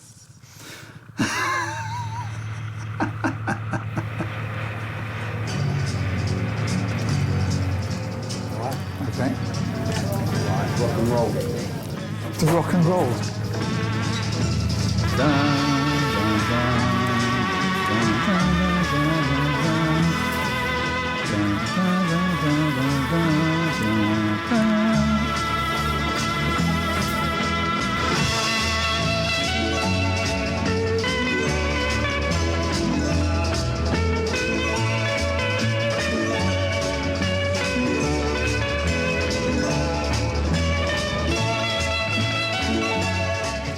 Can you get all the smiles in, because I know I look really cute.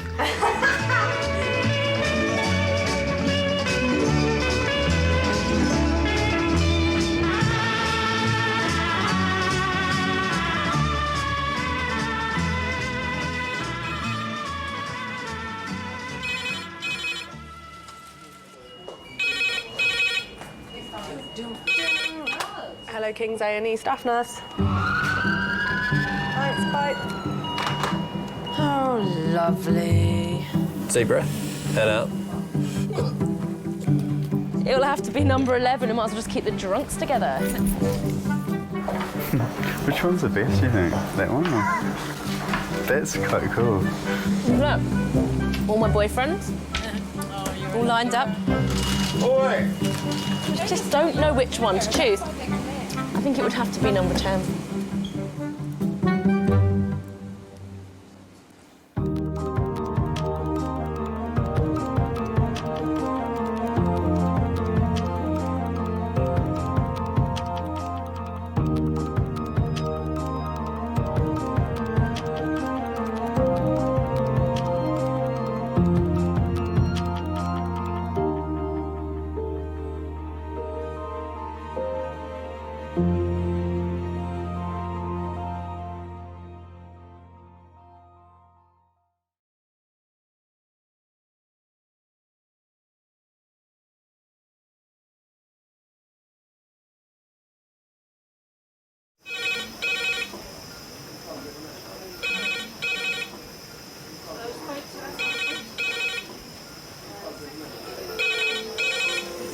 Kings A&E. Lovely. Cheers, bye. Adult trauma call, 8 minutes. Adult trauma call, 8 minutes. I've got an unconscious gentleman he has severe traumatic brain injury. King's College Hospital, London. I think something hurt. One of the busiest A&E departments in the country. They're a bit busy right now. Yeah, a bit 50 minutes, 30 minutes. King's is extreme, isn't it? Come on. A place where love, life, and death unfold every single day. Fall from a tree. It's probably absolutely trolleyed. I'm very drunk. I just keep thinking, how am I going to cope? All the patients you're about to see were treated in one department in just one 24-hour period. Cavino. Everyone should walk through an emergency room at least once in their life because it makes you realise what your priorities are. It's not the rush, rush, rush and the money, money, money. It's the people you love and the fact that 1 minute they might be there and 1 minute they might be gone.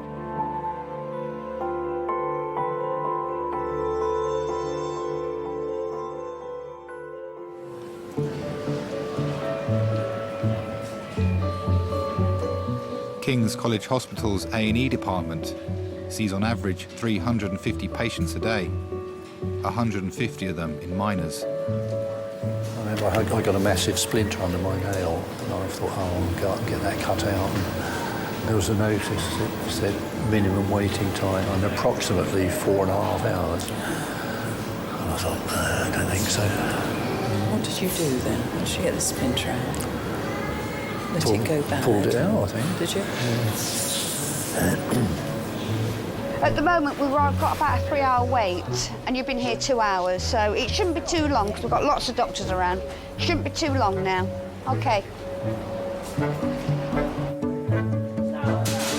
Okay, stay sitting up. Stay sitting up.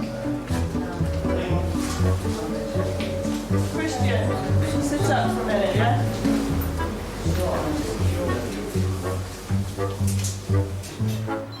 You know that old adage, it takes all sorts to make a world? Well, it takes all sorts in an A&E department as well. Right, so what happened to you? Well, I was drilling a door. Yeah. And because I pushed the whole thing, my drill went into here. I just pushed out the blood and then pushed them together and tried to... Put the electrical tape on? Yeah, because this was... Yeah, no problem. the closest thing. You'll still find people that think, well, I'm only just nipping up the ladder, so, yeah, I'll hold a cup of tea, a drill and something round my neck with one sock on and a flip-flop. Oh, it's stuck back. Wow. I think you ought to have my job. I did a really nice job. What do you do for a living? I'm a carpenter. That is brilliant. I was lucky because I don't hit my bone. Yeah, yeah. They slip on the flip-flop, they spill the tea that scalds them, the drill goes through the head and they break a leg when they fall. They really think, oh, I shouldn't have really done that, should I? And you can feel all my fingers, you can feel my fingers. Yeah, what happened here? Benzo. Oh. Maybe you ought to come in and do my job. You're not doing very good on machinery, are you? Oh, well, in Hungary, if you're a carpenter and you've got all your fingers, you're not a good one. Oh, my God. People are stupid, aren't they? OK. There was a kid a few months ago and he'd been shot in the leg. It's absolutely perfect in a minute.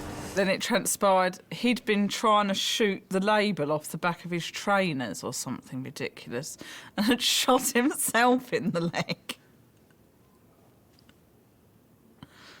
What an idiot. OK. All right, thank you very much. Take care of yourself. Bye. Bye. Is there anything you can't handle? When people trap a finger and you get a blood clot, we have to put a hole through the nail to release the blood.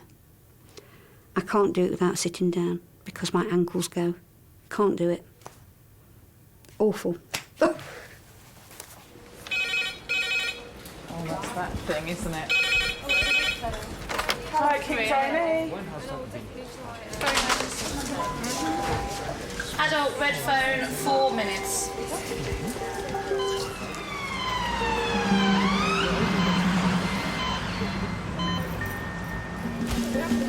In the morning, recess is really calm, the red phone goes, and you think, oh, I hope it's something interesting, which is an awful thing to say, an awful thing for the poor patient.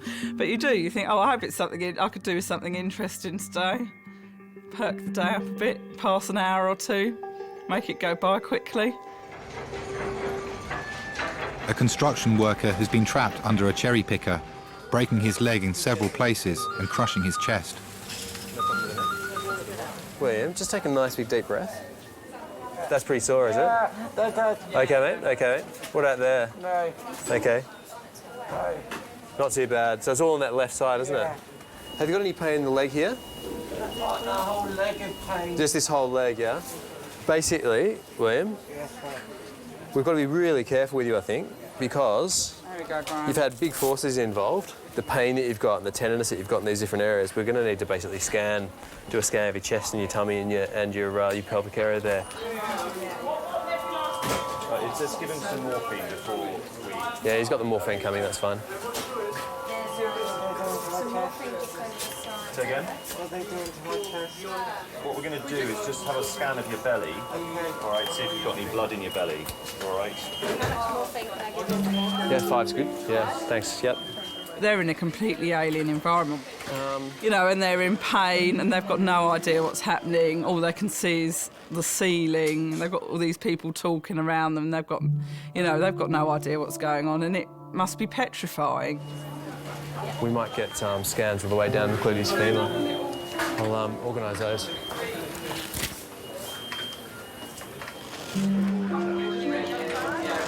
Is that the trauma radiologist? Hey, it's Graham Fleming here, one of the consultants in trauma and ED. There's a fella down here called William Slegg, who he must be in his 30s. He's basically been crushed this morning between a cherry picker and a parked car. And during the mechanism, he somehow kind of fell, and he's managed to have his chest and his abdo and his pelvis all kind of crushed in this single motion.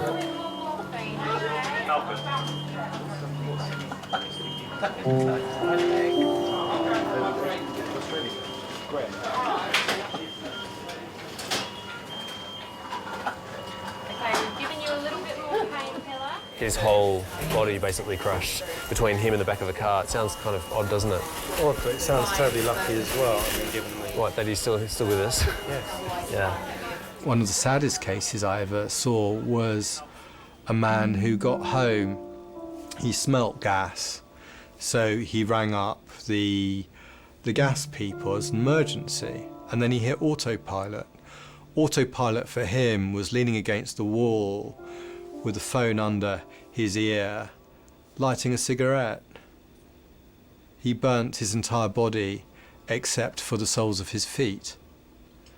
And I recall even to this day the debate we had, because it was a non-survivable injury, but he was completely lucid. And his wife and daughter came to visit, and the question was, should we look him in the eye and tell him that he was going to die in the next 48 hours or so, and that there could be no treatment for him.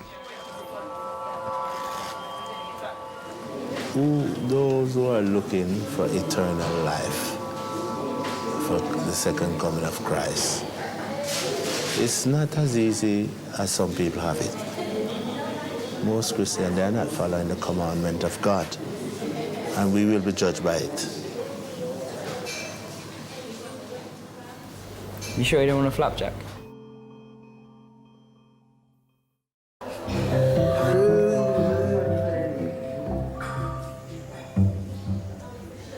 I'll sit up a bit, yeah? Sit up a bit. Can you put your hand there or not? Can you hold it on your nose?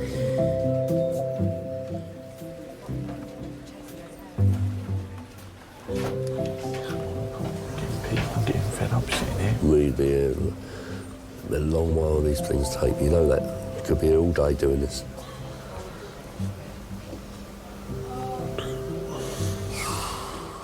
Do you know how long it will be for him? Let me check. check what was the surname again? Stoked. Okay. Thank you.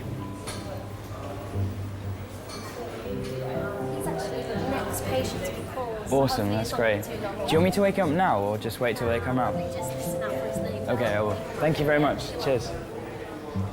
We went out quite late and someone tried to steal his wallet and his phone and punched him in the face. So we're like, he's got a cut across his nose, which he needs to stitch him. So. He's a good guy as well. I wish, like, it's bad that bad things happen to good people, but it happened. Yeah, I'd do anything for this guy. He's my best friend since we were little. So, yeah, he's a good guy.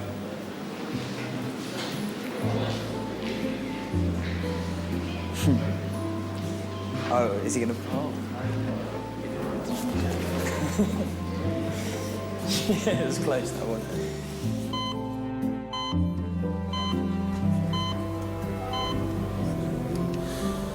He said to me, like, you're lucky and unlucky. Lucky what? That he didn't... You're lucky that you didn't cut my main artery. Yeah, and unlucky in what? But you still cut it. Still cut it, yeah.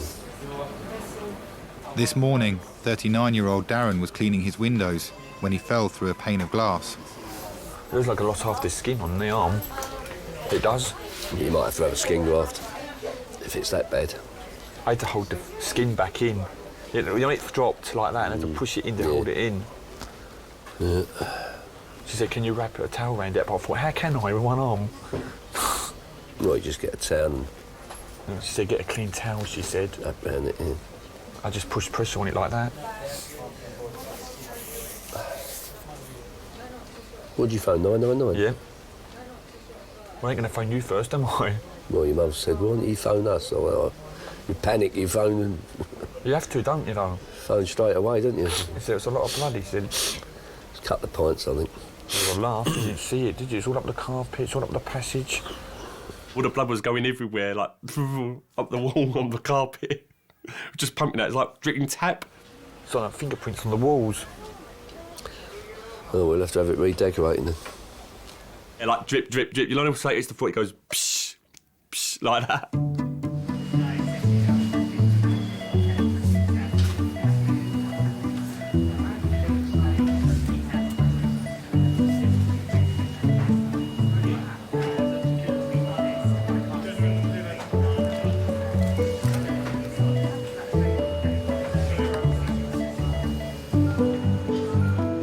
William's X-ray results have not yet returned.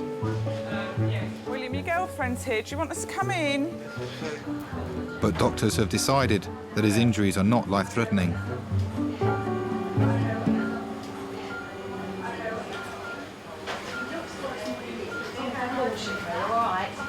We need to keep him strapped down like this. No, he's fine. This is all just precautionary, all right? You sit as you are. Let's get you a chair. Want to come round this side? Maybe come round this side. I lower the bed. All right.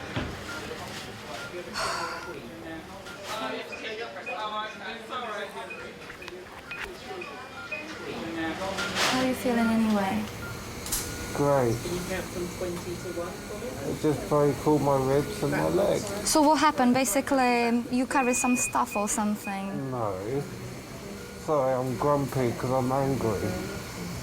We have the cherry picker, the big blue machine. You know, the big blue one that can go up to the roof and down. Yeah. And the wheels are the same size as tractor wheels. So I had to try and stop the traffic. Okay. But at the bottom of the road there was a car there. Where are you at? Well, I can hear. Don't worry. I thought I was dead. I went underneath and it went all over me. With the car, I don't get it. Stop being stupid and listen. Yeah, listen. Imagine a tractor is here. Okay. A car is here. And I'm standing behind the car in front of the cherry picker so that I can then stop the traffic. Okay. The big tractor. Imagine how much weight. Yeah, I can imagine. First my leg cracked 3 times. From my ankle to my knee, and I'm shouting, stop! Shoo, shoo, shoo. And then my ribs and my body went underneath. No, you're cool. You're cool. See? You have someone up there who looks after you. You're Superman. But I heard everything crack as well. 3 cracks in my leg and ankle. There are some very strange things that happen to people that are not their fault. We had a poor man in where a tyre that he was fixing exploded and unfortunately severely damaged his cervical spine. If you're stuck between 2 huge lumps of metal and those 2 lumps move together and you get away with it, well, that's something to hold on to, isn't it?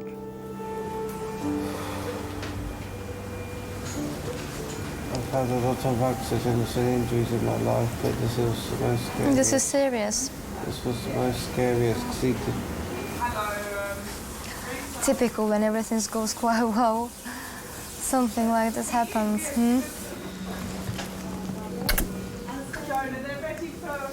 Love you. Love you more. Love you. See you in a bit. I've got to go, Mum. Okay. I'll call you in a second. Okay. Love you too. Bye. Alex, it's time to wake up. Come on, man. Let's get up. Alex has been mugged and punched in the face. His old school friend Patrick is on hand to help. Doctor's room. Alex, no swearing, man. There's people around. Don't swear. Come on. Oh, shit. I think it must have been about 12 or 13 when we first met. Yeah, he's a chatty bloke and just wanted to be my friend from the beginning, so... We've been waiting. We've been here fucking ages. Alex, don't get angry at me. This way, not that way. Come on, this way. Thought he was a bit of a loser when I first met him, but... Take my hand. It's good. Sorry. Wait, shut up. Get. I'm not on you. Can I come with him? Is that all right? Awesome. He's one of these guys who's always quite sentimental, if you know what I mean. He likes to... Well, I was going to say show his affection, but that sounds gay as well. But no, he's a top lad. Yeah, he's a nice guy. Do you want me to push it? He's absolutely massive. Right. I'll push it. It's good. Oh no, honestly, here you go. He's an absolute tank. I didn't want to go to the hospital straight away, but Pat was like, you need to get it sorted out, because otherwise you're going to be left with a scar. You know, Pat was busy, I'd say, really. He didn't have to go and take me. They could have been a thing, but... what do you mean he was busy? Well, he was with some girl that he just met at the club, and he didn't tell you about this, did he? He didn't want me to say anything about it. Al, you gotta get up, man. What? Alex, no swearing, man. We're in hospital. Would you tell me to shut up? Yeah. You never say that shit to me. We're best mates. You'd be stupid. You swear at me. It's awful. Oh, can I put this somewhere? Yeah, I'll get you that. Oh, thanks, man. That's awesome. I'm tired, man. This shit's fine. Mate, you just gotta stay awake for like 15 minutes, just talk to her, yeah? It'll be alright. I've got a feeling this might hurt you a little bit, so...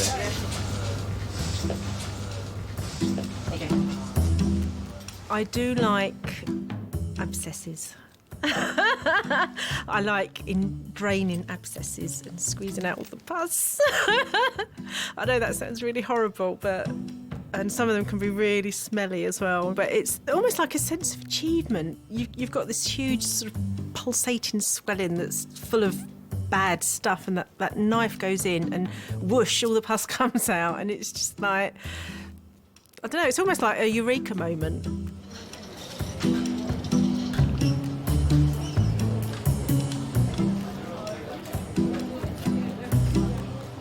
When you touch it around here, man. All right, okay. You see when I touch it like that? Is that painful, yeah? Yes, man, yeah. Okay, It's like someone's whacked me with a hammer. Okay. It's really hurting me, man. Okay. I think he's got Achilles rupture, actually. I feel like I thought I felt like a gap. I don't even know who you're talking about, so... Sorry. Yes. Yes, thank you. I might have to be on crutches. They said I can't walk on it, man. It's making it worse, So I may have to style it with the crutches, man. All right, just meet me, man. Hurry up, my man. Go on. I want to go home, man.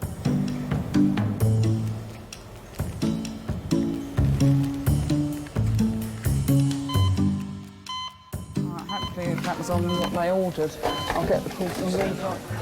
Hello, entree. Yep. Lovely. I'll get that. I'll get. Oh, Carol! Oh no! Hey, Gingery, seated. Oh, I've got to go off now. No. Oh, Carol, sorry. I hit her on the head with the door. Today, when we go home. No, you're not gonna go home today. You're gonna stay for a few days, I'm afraid. No. Seriously, you have to stay a few days, darling. Seriously? Why? Stop being silly. Can't they just plaster it? No, you'll fall in love. How are you doing? Fine. You still got some pain, haven't you? Yeah. So we're going to give you some more intravenous. And if the X-ray confirms the clinical suspicion that you've got a broken leg, the issue will be what needs to be done and when it needs to be done. They'll be staying here today. Oh yes. I would say to you, even if you hadn't broken your leg, you need to be with us for pain relief. You've already had 25 milligrams of morphine, which is a good dose. You wouldn't really want to go home with a paracetamol and aspirin, would you? No way. Am I allowed to drink any water? I give you again. We have to wait until we get the films and we see how your leg goes. So we'll get an answer for you hopefully in the next hour or two. Thank you very much.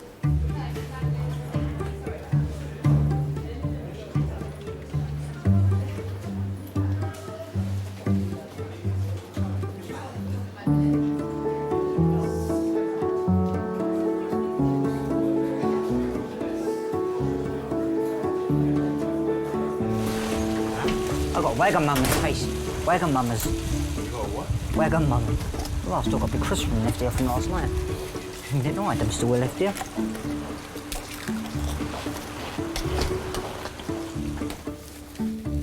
So what's this all about then? You've been a hero. Yeah, genuine. A genuine hero. Don't see many of those. What happened? It's standard for me, though. Oh, you're one of those, are you? Modest. One of the great heroes of our time. Alex, I love the story. Come on, tell it. Come on. How did you save a woman's life? You were on the train station. You were on the platform. What happened? Fell onto the tracks, smashed back. Fell onto the tracks. Oh my God, that's really scary. Freaking out. Oh my God. So you didn't jump on the tracks, did you? Someone had to. Oh my God. Some people saying she's being electrocuted. I was Come this way a bit, sweetheart. All right, this is going to sting a little bit. I'm just saying. I imagine he saw someone in danger, thought, whatever, I'm going to sort this out, and just got in the way and did it. It's impressive. I know a lot of people aren't like that, so it was cool. So you jumped onto the tracks? Yeah, and I stopped the train. You stopped the train? How did you stop the train? With my bare hands. Oh no, come on, right, okay, I don't believe that one. Like Superman or Hancock. So, yeah, sorry. Go on, keep talking, because I want to distract you from the pain. Yeah. The hero story. Well, yeah, I spent a while after that happened telling that story quite a lot, to be honest. You know, to impress the ladies and stuff like that.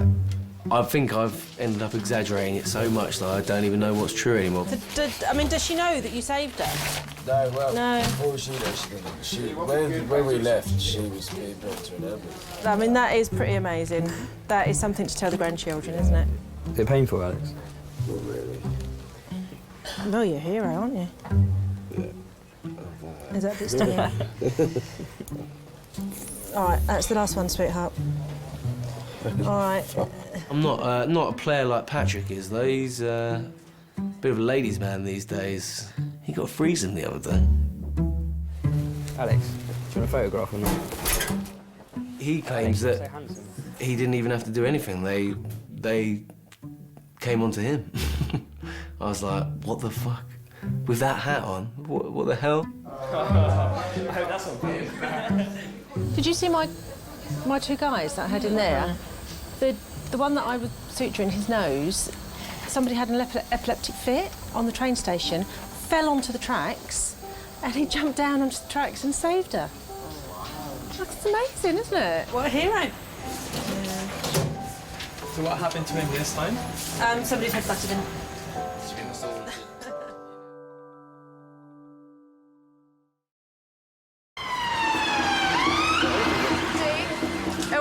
my team here for you? Yes. Yes. Thank you. Thank you. Can I see space, please? An unidentified man has suffered a life-threatening head injury. Paramedics have given him the name Chris. OK, if you could have quiet for handover, please. OK, this is Chris. We think he's 50 years old. He had an unwitnessed fall from an unknown height from a ladder onto concrete. His injuries, he had a large occipital pocket hematoma with active arterial hemorrhage. He's got a traumatic brain injury and a query C-spine injury. He had clinical evidence of right posterior rib fractures. Do we know how high the ladder was, although we don't I said an unknown height. It's an unknown height. No, I understand that, but what I'm getting at is that we don't know where he fell from the ladder, but... No idea at all. I mean, the ladder was a large ladder to reach the top of the tree, maybe sort of 10 metres. OK, but I mean, that just says the maximum height could have been 10 metres. OK, that's Possibly, all. Yeah, Fine. yeah. OK. Someone comes in with severe brain injuries and you know there is not going to be a good outcome, and you listen to the tragedy that led to it, and it's not good, but just get on with it. And the priorities are keeping the patient alive, keeping them safe. So the plan is primary survey. If we're happy with him from a cardiorespiratory standpoint, we're going to try and get him in and out of the scanner. Really trying to unlock this phone. Seriously, I want to ring radiology. This is... Naomi, how do you unlock these things? Look. Where's It's your mobile. Do you know how to unlock a Nokia phone? This is my phone to get him into the CT scanner, and... Shouldn't be the top and the corner. I'll get you these notes. Do you unlock? Why don't you just use my phone? Well, no, because I don't know the number. Oh. Carol. Does it come up? Right, let's find someone who can do.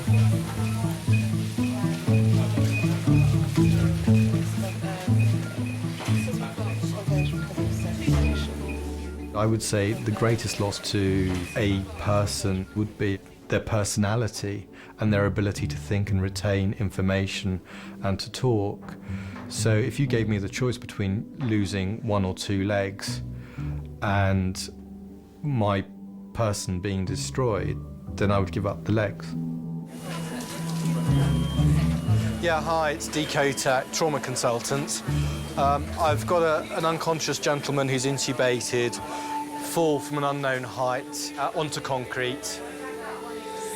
He clinically has severe traumatic brain injury. We need to scan him from head to pelvis, please. I don't think... Do we have a name yet? Chris. We're just waiting for a number and a name. He's an unknown male, approximately 50 years old.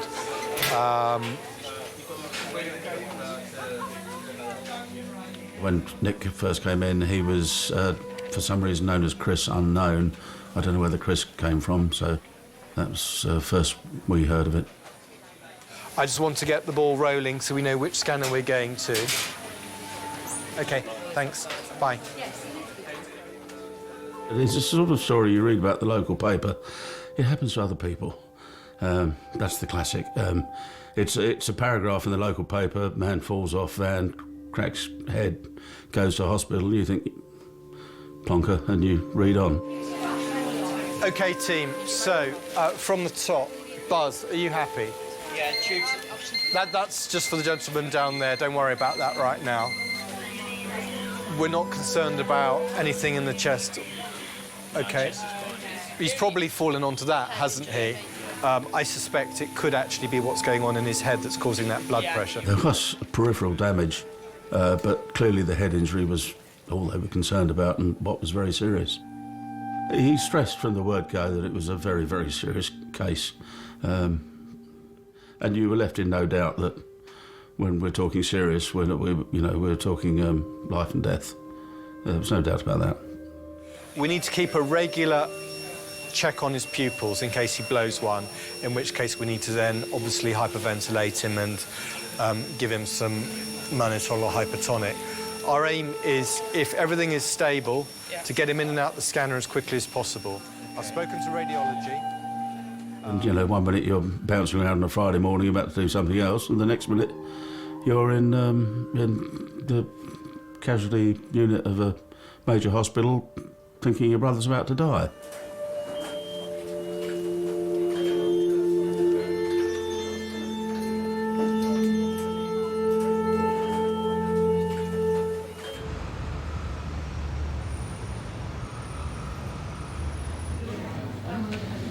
So what did you do about your... It's kind of funny. I got to work this morning, sat down on my desk. Yeah, I just pushed my chair back to get up. And I just landed on the floor. You know what I kind of... It wasn't a hard landing. It was, it was just like funny, and everyone was like laughing, you know. And It's Taylor. God, I felt this sharp pain. I'm like, my God, hope I haven't slipped a disc or something. Okay, so you've been in, 2 hours. Yeah. You still need your paper? I do. I haven't read it yet, but go on, you need it more than I do. No. If you haven't done it. No, Are you going on the trains today? It's all right, I'll go and get another one. Oh, thanks. Right, my name's Kim. Right. I'm one of the emergency nurse practitioners, and I'll be dealing with you today. So what's happened to your finger? I was preparing a casserole to entertain some people tomorrow, and I was cutting vegetables last night and using what they call, I think, a mandolin cutter. You know those things? You probably have. Yeah. And unfortunately, I took a little piece out of my little finger. Okay. It's not desperate, but it Okay, this is produced last a lot night. of blood. Oh, it will. And this was after 10 o'clock last night, and I thought of coming down, and I thought, no, I'll manage. So in the end, I managed to stop it and bind it so it didn't, and put an oven glove on in bed, really. Those mandolins are very, very sharp. Very good, but very sharp. Yes, they're very quick, but I think it was a bit late at night, really, after 10 o'clock, and I was just beginning to think I ought to stop doing this, really. And then you did. And I did. Okay, let me go and get a dressing pack, and we'll soak that and try and get that bit off and see what it's like underneath. Okay. All right? Yep, that's Give me great. 2 seconds. Well, more than 2 seconds. I thought, what a stupid thing to do, really, immediately, you know.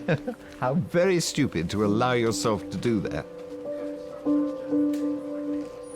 It's a very difficult position when you're living by yourself, you know. You've got no one to call upon. I've got used to it over the last 6 years or so, I suppose, but, you know, normally my wife or I would turn to one another and say, can you help me do this, or whatever. Did you put cotton wool on it last night? I thought so. Yeah. But regrettably, she died in 2004. I'm sorry about all that cotton wool. That's all right. It's coming off. Yeah. I had to care for her for about 6 years. There's a gradual descent into a worse and worse condition until you get to the situation where she could no longer live at home. She had to live in a home, of course, for the last year or so of her life. Oh, yes, you're adept at it. So I can't go and All paper shower material. with this. No, put a glove on and tape it up. I suppose that's the only answer, isn't it? Yeah, another marigold. Another one. Thank you very much indeed. Take care. Bye. Okay, bye. Caring is quite tough going, especially towards the latter part of it. And you stand by waiting for the next step where things will get worse. I actually want to go with this gentleman to the scanner because I need to see the images of his head immediately. Because that will... What will happen is... He is, and I strongly suspect that it's going to be not a happy story. Both my mother and father, I ended up looking after to one degree or another. But this was different again. This was another story. I think my biggest concern was the cabbage option. And there's no doubt there's that scenario where you are better off gone and finished than just in a total mess. I think that's a worse nightmare than being dead. Would be for me, I know that for a fact.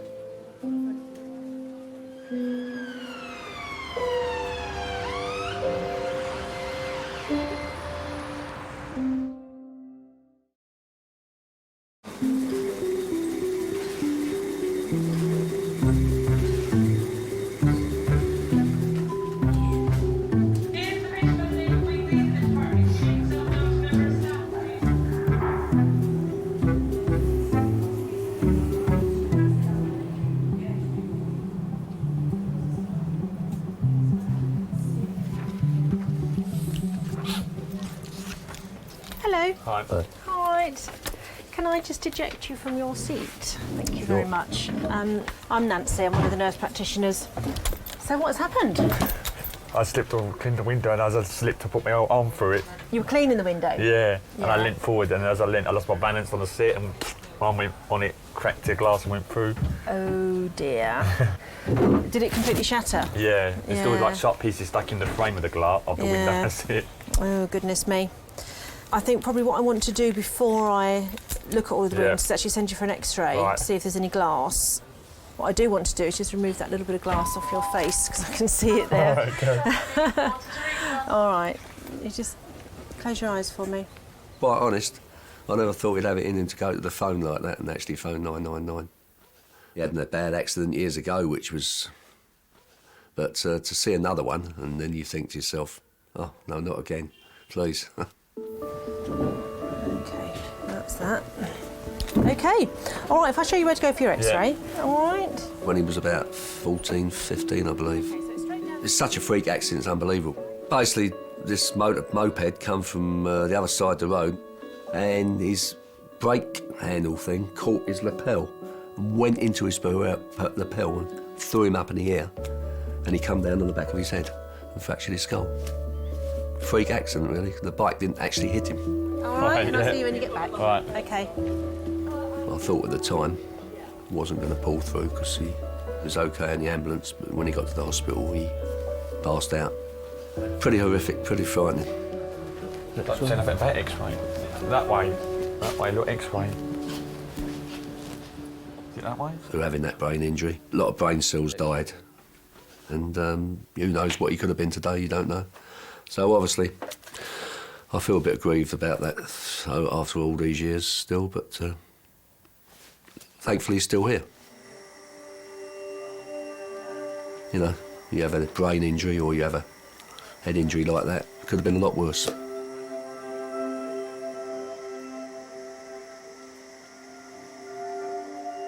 After an operation on his brain, Nicholas was brought out of his induced coma. The full extent of his injuries is not yet known.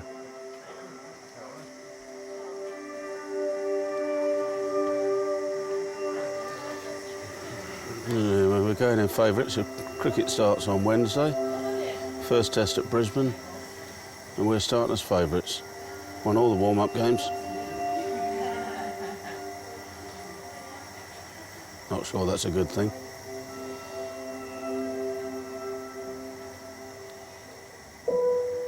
Whereas we didn't know whether or not he's hearing anything, you could look at those eyes and know absolutely 100% they weren't seeing anything. Or if they were seeing anything, that they didn't understand anything they were seeing.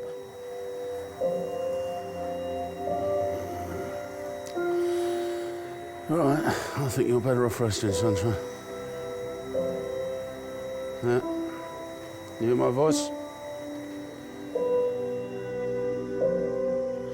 And again, it invoked the worries of what are we going to end up with here? I mean, we've got a massive problem in the modern world with people living beyond their not just enjoyable life, but their useful life, their meaningful life. I don't know how to... we are keeping alive people that just really are better off not here. OK, mate. I'll see you in a couple of days. A bit more progress. Yep.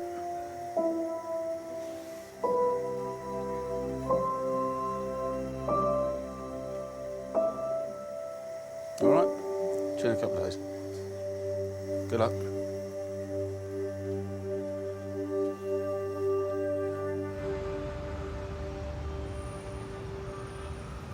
Having looked at the X-ray, it looks like it's quite a big wound.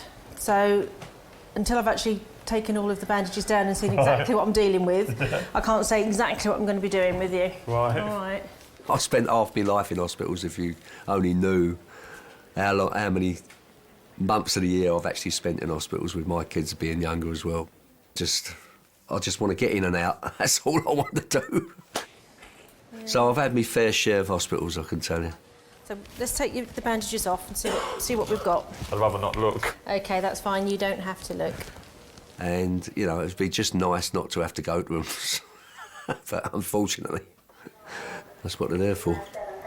Yeah, I mean, there's lots of glass on the surface. Oh, right, sorry, sweetheart. Oh, OK, so that is more your hand, isn't it? Painful there. That's lovely. All right, I will need to put some local anaesthetic into the skin there because I really need to have a look deep inside, and I can't do that obviously because it's going to be a little bit too painful for you. That's going to be the worst bit. That's going to be the bit that stings. Right. And then after that, you're not going to feel anything. All right. All right. When you say stings, what, bad? It's not bad. It's, you know, it's bearable. Yeah. Yeah. OK, so this is the local anaesthetic. Oh, not the other way. All right, the hand will probably be the worst, so if we get that one out of the way first. All right. Sorry, sweetheart. All right, take some nice deep breaths for me. Well done. You're doing really well. It wasn't that bad as I thought it was. There you go, you see. Yeah. Often it is the expectation that's the worst thing, isn't it? The thought of it is worse. Yeah. And what I need to do, I just need to have a good look underneath this flap, all right, and see what's occurring. So there's no tendons visible. Right. All right, that's the important thing. Yeah. So I'm going to give it a good clean. Yeah. And stitch it back up. Okay. But there's no major damage done there. Ooh. Can you still feel that? Yeah. Is that really painful? A bit, yeah. Do you want some more anaesthetic in there? Bit, maybe, yeah. Yeah? Yeah, you do worry over these things, you know, you just...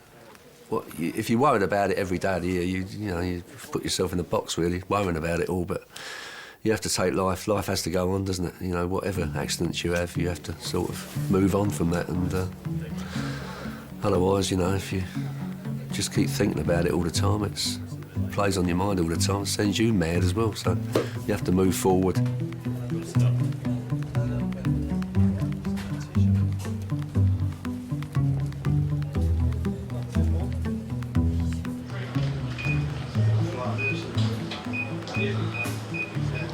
Hello.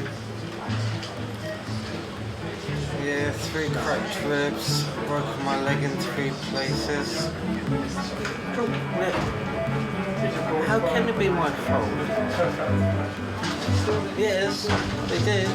Yeah, they did. Oh, your colour's off. Yay. Yeah, colour's off.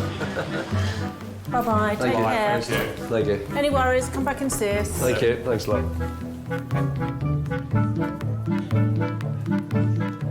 I just think it's not very wise to stand on a chair with socks on because you can slip.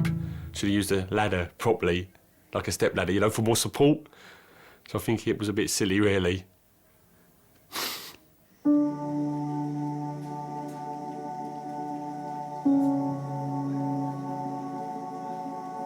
You play the cards that are dealt you, and you get on with it. You don't run away from it, and you don't feel sorry for yourself, and you just do your best.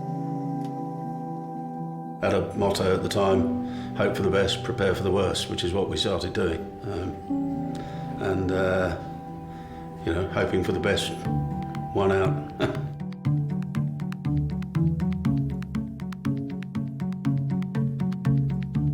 You just don't think that it's going to happen.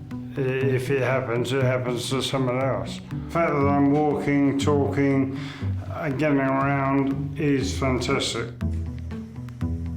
Kings, without doubt, gave my brother back to me, and you know, you're just lost in admiration when you walk into that intensive care unit. You just feel stupid. Has he told you he loves you? No. No, we're not that close.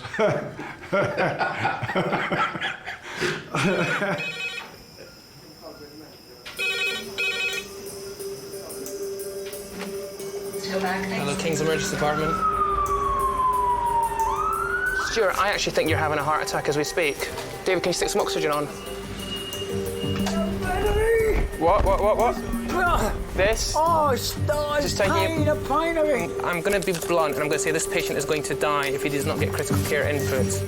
That's the real bottom line, isn't it? Am I going to live or am I going to die? He's looking at you, kid. Here's looking at you.